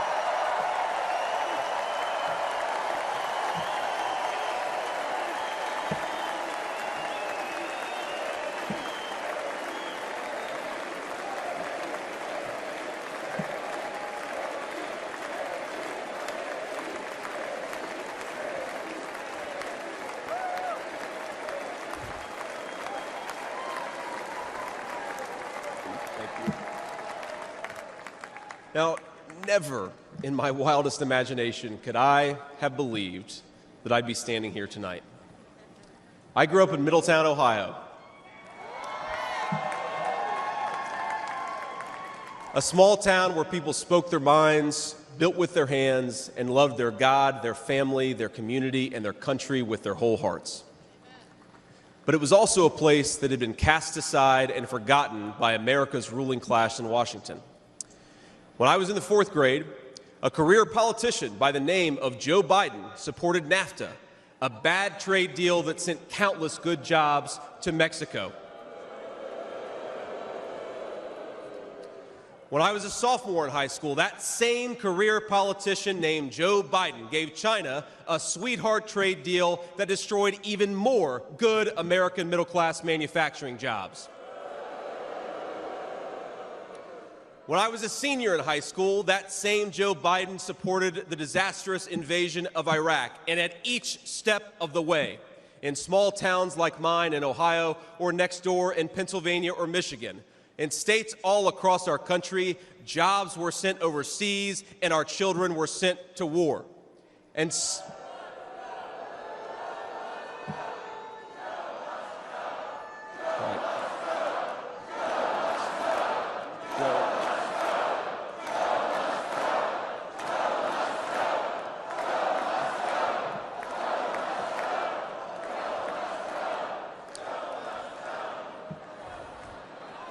I agree. And somehow, a real estate developer from New York City by the name of Donald J. Trump was right on all of these issues while Biden was wrong.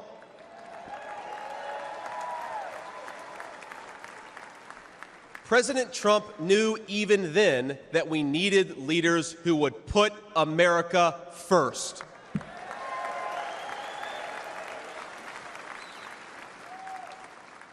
Now, thanks to these policies that Biden and other out-of-touch politicians in Washington gave us, our country was flooded with cheap Chinese goods, with cheap foreign labor, and in the decades to come, deadly Chinese fentanyl. Joe Biden screwed up, and my community paid the price. Now, I was lucky. Despite the closing factories and the growing addiction in towns like mine, in my life, I had a guardian angel by my side. She was an old woman who could barely walk, but she was tough as nails. I called her Mamaw, the name we hillbillies gave to our grandmothers.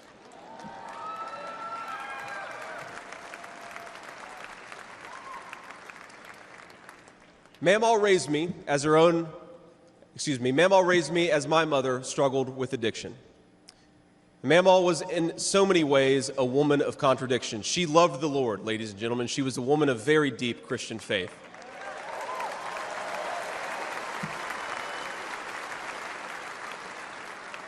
But she also loved the F word. I'm not kidding. She could make a sailor blush. Now, she once told me, when she found out that I was spending too much time with a local kid who was known for dealing drugs, that if I ever hung out with that kid again, she would run him over with her car.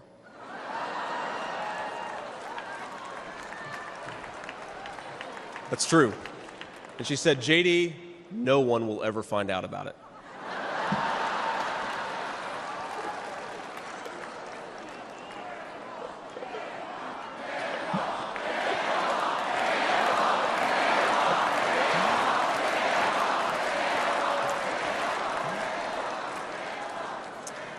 Now, thanks to that mammal, things worked out for me. After 9/11, I did what thousands of other young men my age did in that time of soaring patriotism and love of country. I enlisted in the United States Marines.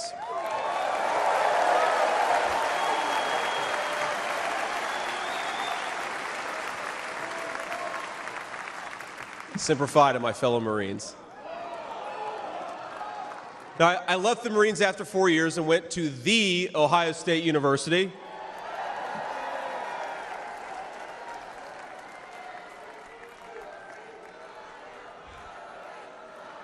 I'm sorry, Michigan. I had to get that in there.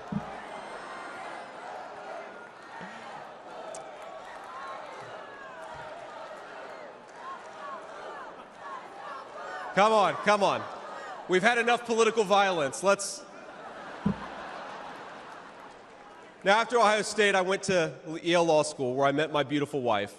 And then I started businesses to create jobs in the kind of places that I grew up in. Now, my work taught me that there is still so much talent and grit in the American heartland. There really is. But for these places to thrive, my friends, we need a leader who fights for the people who built this country.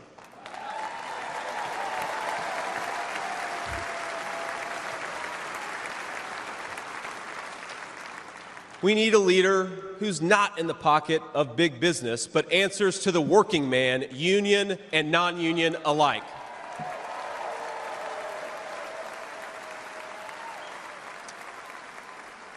A leader who won't sell out to multinational corporations, but will stand up for American companies and American industry.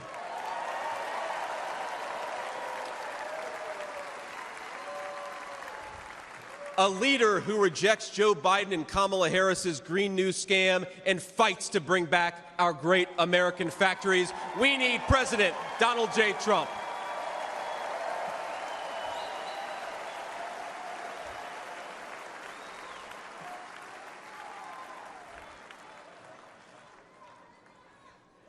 Some people tell me I've lived the American dream, and of course they're right, and I'm so grateful for it. But the American dream that always counted most was not starting a business or becoming a senator or even being here with you fine people, though it's pretty awesome. My most important American dream was becoming a good husband and a good dad, of being able to give. Thank you.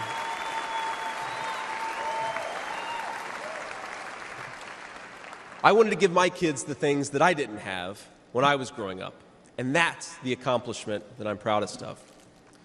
That tonight, I'm joined by my beautiful wife, Usha, an incredible lawyer and a better mom, and our three beautiful kids, Ewan, who's 7, Vivek, who's 4, and Mirabelle, who's 2. Now, they're back at the hotel, and kids, if you're watching, Daddy loves you very much, but get your butts in bed. It's 10 o'clock. But, my friends, things did not work out well for a lot of kids I grew up with.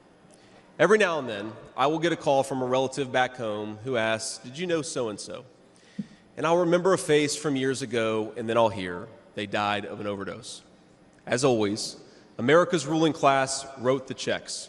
Communities like mine paid the price. For decades, that divide between the few with their power and comfort in Washington and the rest of us only widened. From Iraq to Afghanistan, from the financial crisis to the Great Recession, from open borders to stagnating wages, the people who govern this country have failed and failed again.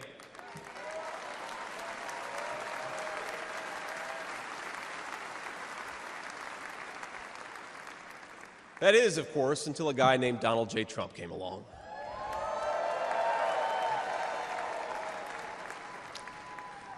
President Trump represents America's last best hope to restore what, if lost, may never be found again. A country where a working-class boy born far from the halls of power can stand on this stage as the next Vice President of the United States of America.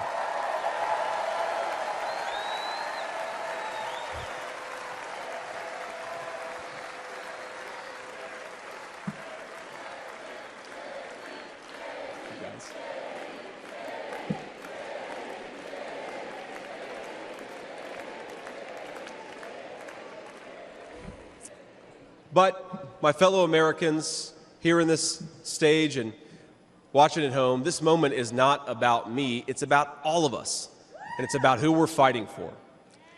It's about the auto worker in Michigan wondering why out-of-touch politicians are destroying their jobs. It's about the factory worker in Wisconsin who makes things with their hands and is proud of American craftsmanship.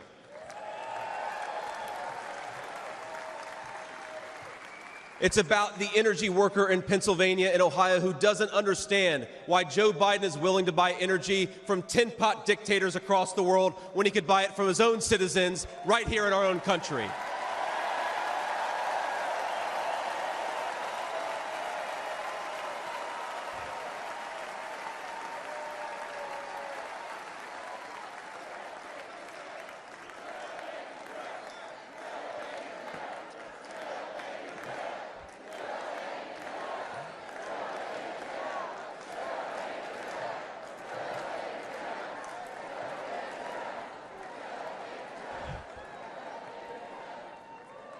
You guys are a great crowd. Wow. And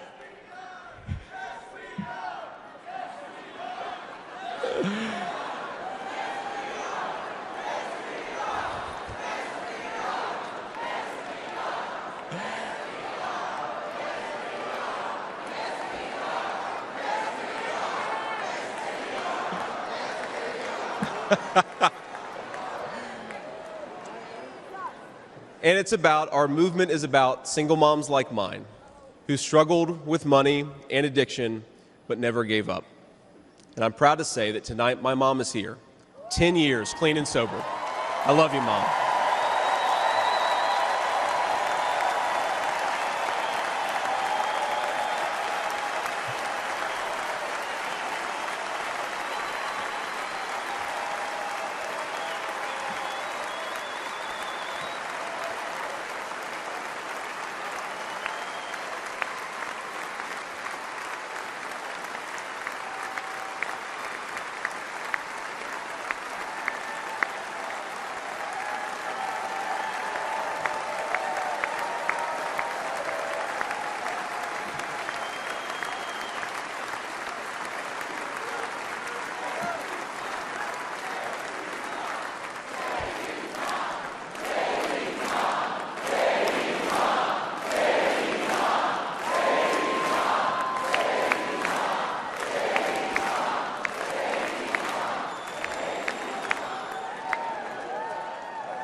And you know, Mom, I was thinking, it'll be 10 years officially in January of 2025, and if President Trump's okay with it, let's have the celebration in the White House.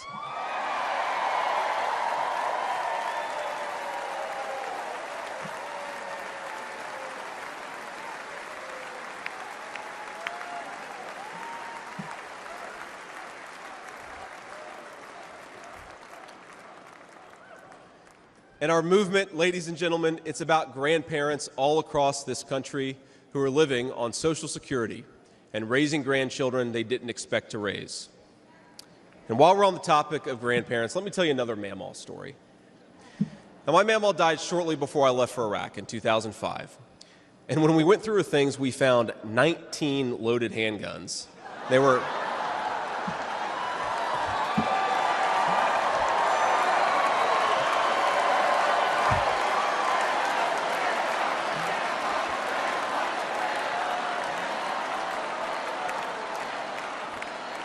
Now, the thing is, they were stashed all over her house, under her bed, in her closet, in the silverware drawer.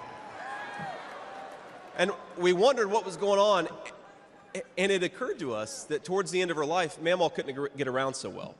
And so this frail old woman made sure that no matter where she was within arm's length of whatever she needed to protect her family. That's who we fight for. That's American spirit.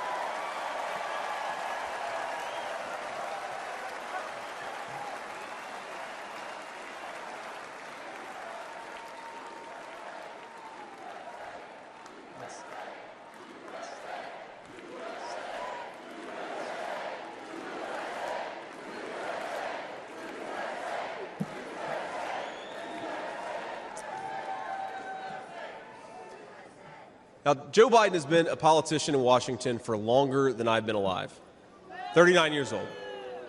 Kamala Harris is not much further behind. For half a century, he's been the champion of every major policy initiative to make America weaker and poorer. And in 4 short years, Donald Trump reversed decades of betrayals inflicted by Joe Biden and the rest of the corrupt Washington insiders.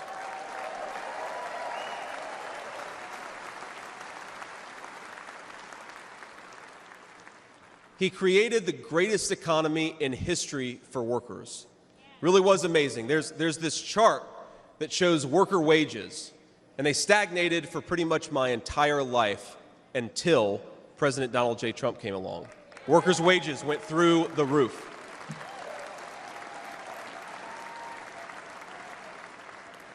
And just imagine what he's going to do when we give him 4 more years.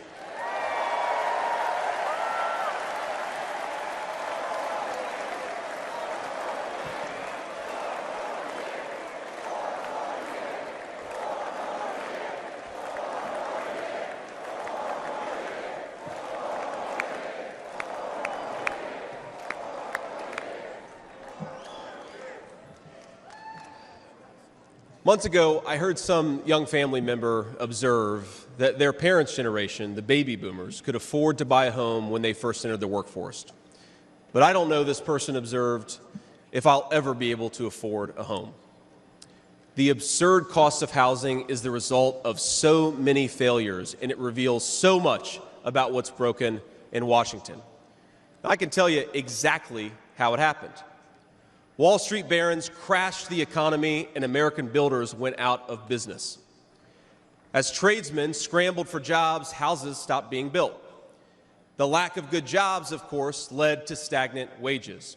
And then the Democrats flooded this country with millions of illegal aliens. So citizens had to compete with people who shouldn't even be here for precious housing. Joe Biden's inflation crisis, my friends, is really an affordability crisis. And many of the people that I grew up with can't afford to pay more for groceries, more for gas, more for rent, and that's exactly what Joe Biden's economy has given them.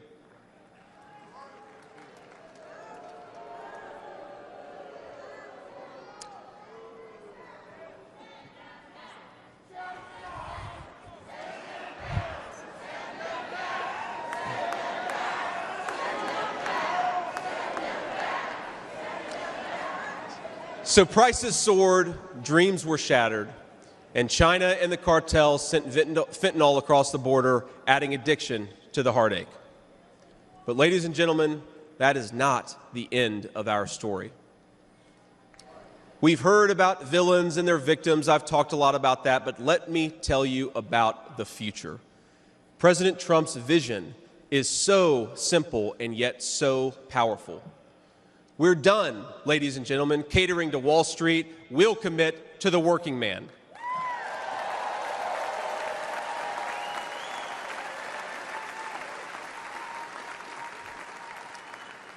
We're done importing foreign labor. We're going to fight for American citizens and their good jobs and their good wages.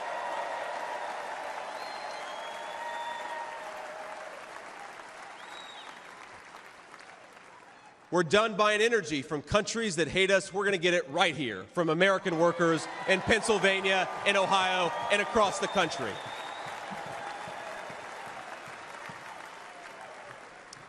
We're done sacrificing supply chains to unlimited global trade, and we're going to stamp more and more products with that beautiful label, Made in the USA.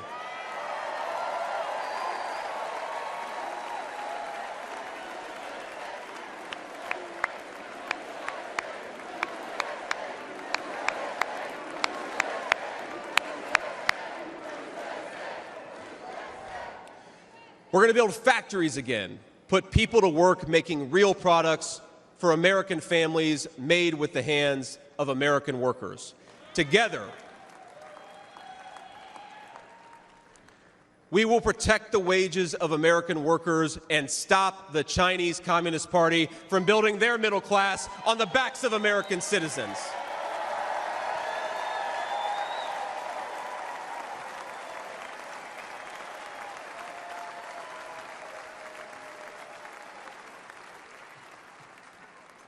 Together, we will make sure our allies share in the burden of securing world peace. No more free rides for nations that betray the generosity of the American taxpayer.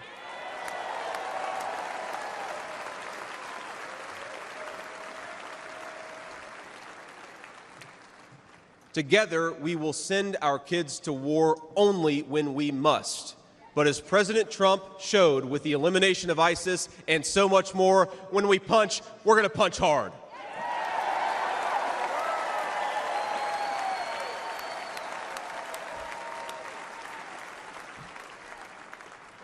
Together, we will put the citizens of America first, whatever the color of their skin. We will, in short, make America great again.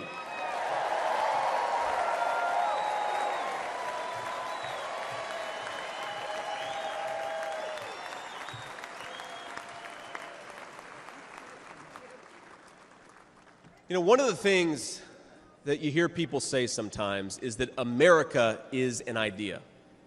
And to be clear, America was indeed founded on brilliant ideas like the rule of law and religious liberty, things written into the fabric of our Constitution and our nation. But America is not just an idea. It is a group of people with a shared history and a common future. It is, in short, a nation. Now, it is part of that tradition, of course, that we welcome newcomers. But when we allow newcomers into our American family, we allow them on our terms.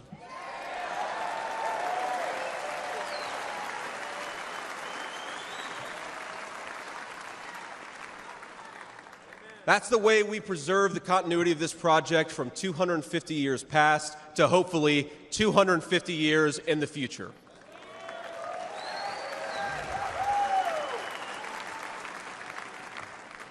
And let me illustrate this with a story, if I may. I'm, of course, married to the daughter of South Asian immigrants to this country. Incredible people. People who genuinely have enriched this country in so many ways. And, of course, I'm biased because I love my wife and her family, but it's true. Now, when I proposed to my wife, we were in law school, and I said, honey, I come with $120,000 worth of law school debt and a cemetery plot on a mountainside in eastern Kentucky.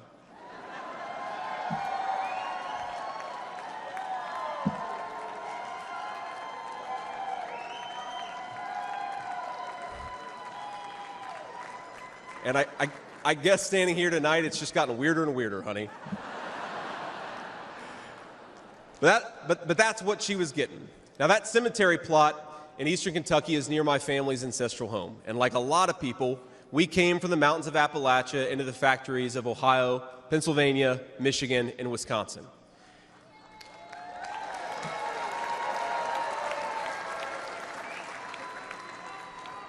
Now, that's Kentucky coal country, one of the 10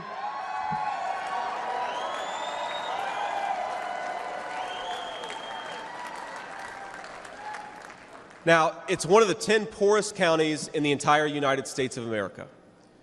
They are very hardworking people, and they're very good people. They're the kind of people who would give you the shirt off their back even if they can't afford enough to eat.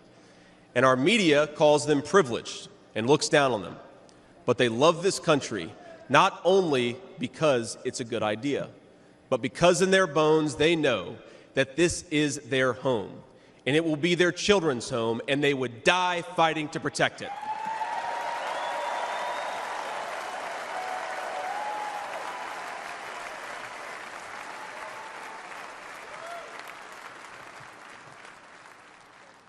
That is the source of America's greatness. As a United States Senator, I get to represent millions of people in the great state of Ohio with similar stories, and it is the great honor of my life. Now, in that cemetery, there are people who were born around the time of the Civil War. And if, as I hope, my wife and I are eventually laid to rest there, and our kids follow us, there will be 7 generations just in that small mountain cemetery plot in eastern Kentucky. 7 generations of people who have fought for this country, who have built this country, who have made things in this country, and who would fight and die to protect this country if they were asked to.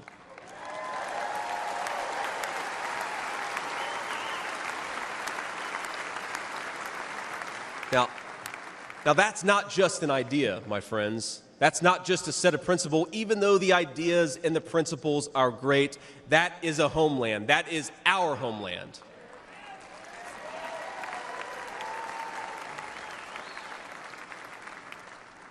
People will not fight for abstractions, but they will fight for their home.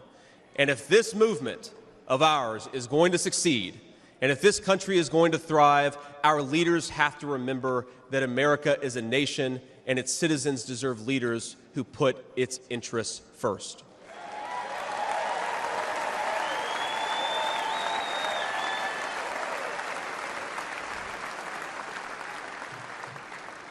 Now, we won't agree on every issue, of course, not even in this room.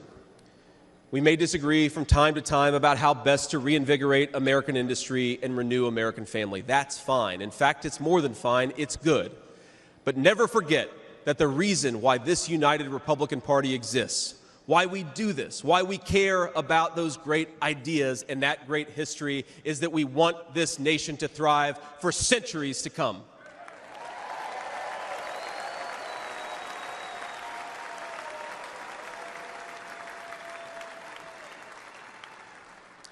Now, eventually in that mountain cemetery, my children will lay me to rest.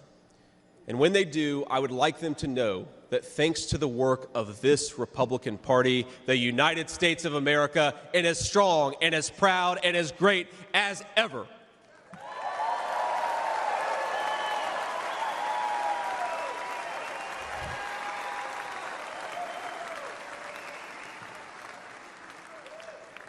That is who we serve, my friends. That is who we fight for. And the only thing that we need to do right now, the most important thing that we can do for those people, for that American nation that we all love, is to re-elect Donald J. Trump, President of the United States.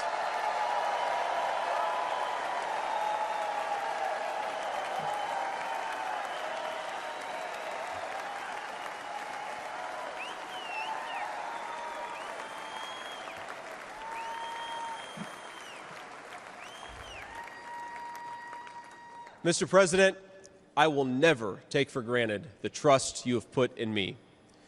And what an honor it is to help achieve the extraordinary vision that you have for this country. Now, I pledge to every American, no matter your party, I will give you everything I have to serve you and to make this country a place where every dream you have for yourself, your family, and your country will be possible once again.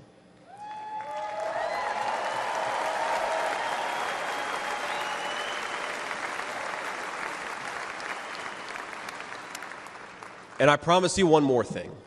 To the people of Middletown, Ohio, and all the forgotten communities in Michigan, Wisconsin, Pennsylvania, and Ohio, and every corner of our nation, I promise you this: I will be a vice president who never forgets where he came from.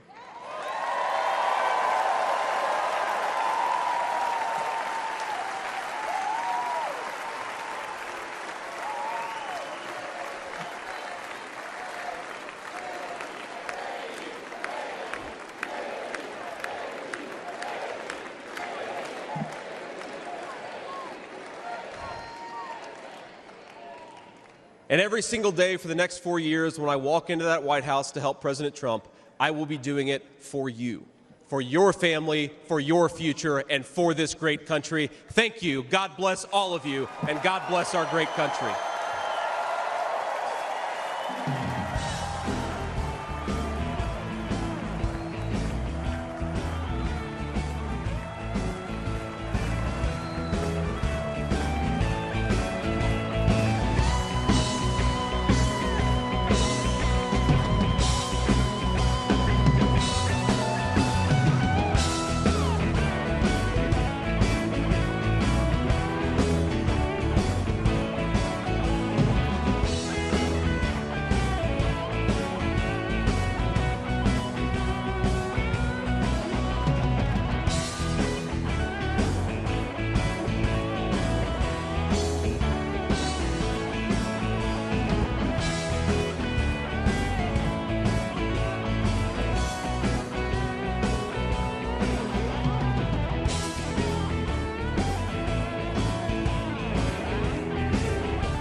Ladies and gentlemen, please welcome back the chairman of the Republican National Committee, Michael Whatley of North Carolina.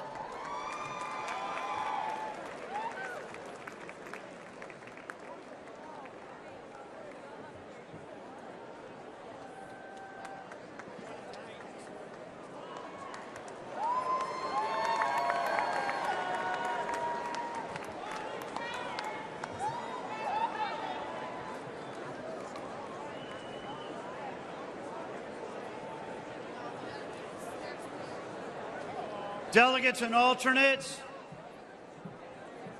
Republicans around the world, tonight in this hall, we had a chance to see what strength is like.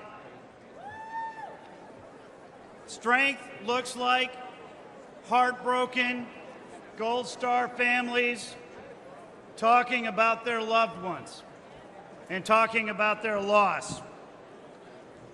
Strength looks like fraternity brothers facing down a hostile crowd to save the American flag. Strength looks like thousands of law enforcement officers from all across the country here to protect us tonight. Strength tonight looks like all of the soldiers and the sailors and the airmen and the Marines around the world keeping America safe home and abroad. Strength looks like a teenage daughter standing on this stage and talking to America about the love that she has for her grandfather.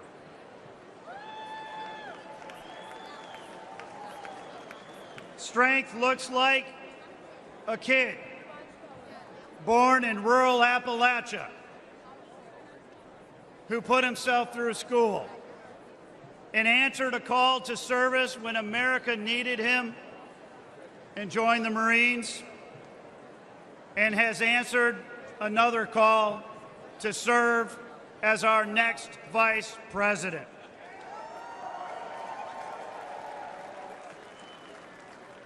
And strength looks like a man who gave up a successful business career and a comfortable life to fight every single day for the American people, who has suffered hoax after hoax after hoax, who has endured politically motivated prosecutions and lawsuits all across the country,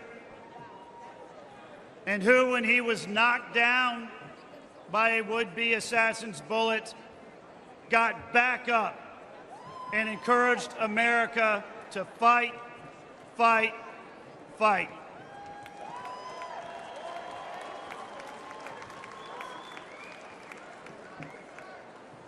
Ladies and gentlemen, we know what strength looks like, and we know that America is a nation of inherent strength. And we, as a nation of inherent strength, are going to be strong again.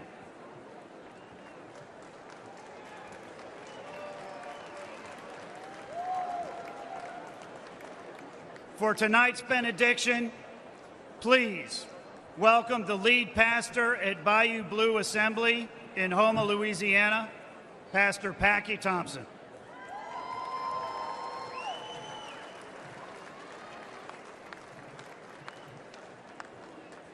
Well, hello, Milwaukee. I bring you greetings from the great state of Louisiana, from my church, Bayou Blue Assembly of God in Houma, Louisiana, and from the small town I grew up in Gina, Louisiana. I am proud to be with all of you here tonight for this historic convention, and I thank my Lord and Savior Jesus Christ for his blessings. I would like to thank the RNC for allowing me to be here. And I would like to thank President Trump for all that he has done for our country.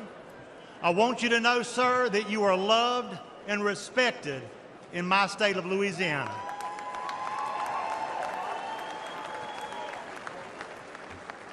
Would y'all stand and pray with me, please? Heavenly Father, we are grateful for your mercy and your protection here tonight. Father, we give you glory and honor because you alone deserve to be honored. Father, I thank you for giving us a man to stand in the gap for us, a man who has made up the hedge for the American people, a man who has protected our nation from those who would harm us. Father, we thank you for raising up President Donald J. Trump to be the 47th President of the United States of America. And I also thank you for protecting him from the evil that was perpetrated last Saturday. Father, I ask that you would unite our country once again, a nation, Lord God, under your leadership. Father God, help us to elect leaders that will help us to become the lead country in the world, to hold the values that our forefathers intended for us when they drafted the Declaration of Independence and the Bill of Rights. Father, I ask that you would help us to elect men and women of God who will protect the rights that were promised to every American, protect us from tyranny, and restore truth back to the public square. Father, I pray for the Donald J. Trump and J.D. Vance tonight, that you would give them grace, strength, and wisdom to guide our country once again. And Father God, help make America great. Once again, I ask it in Jesus' name. And everybody said, amen. Amen. Yes.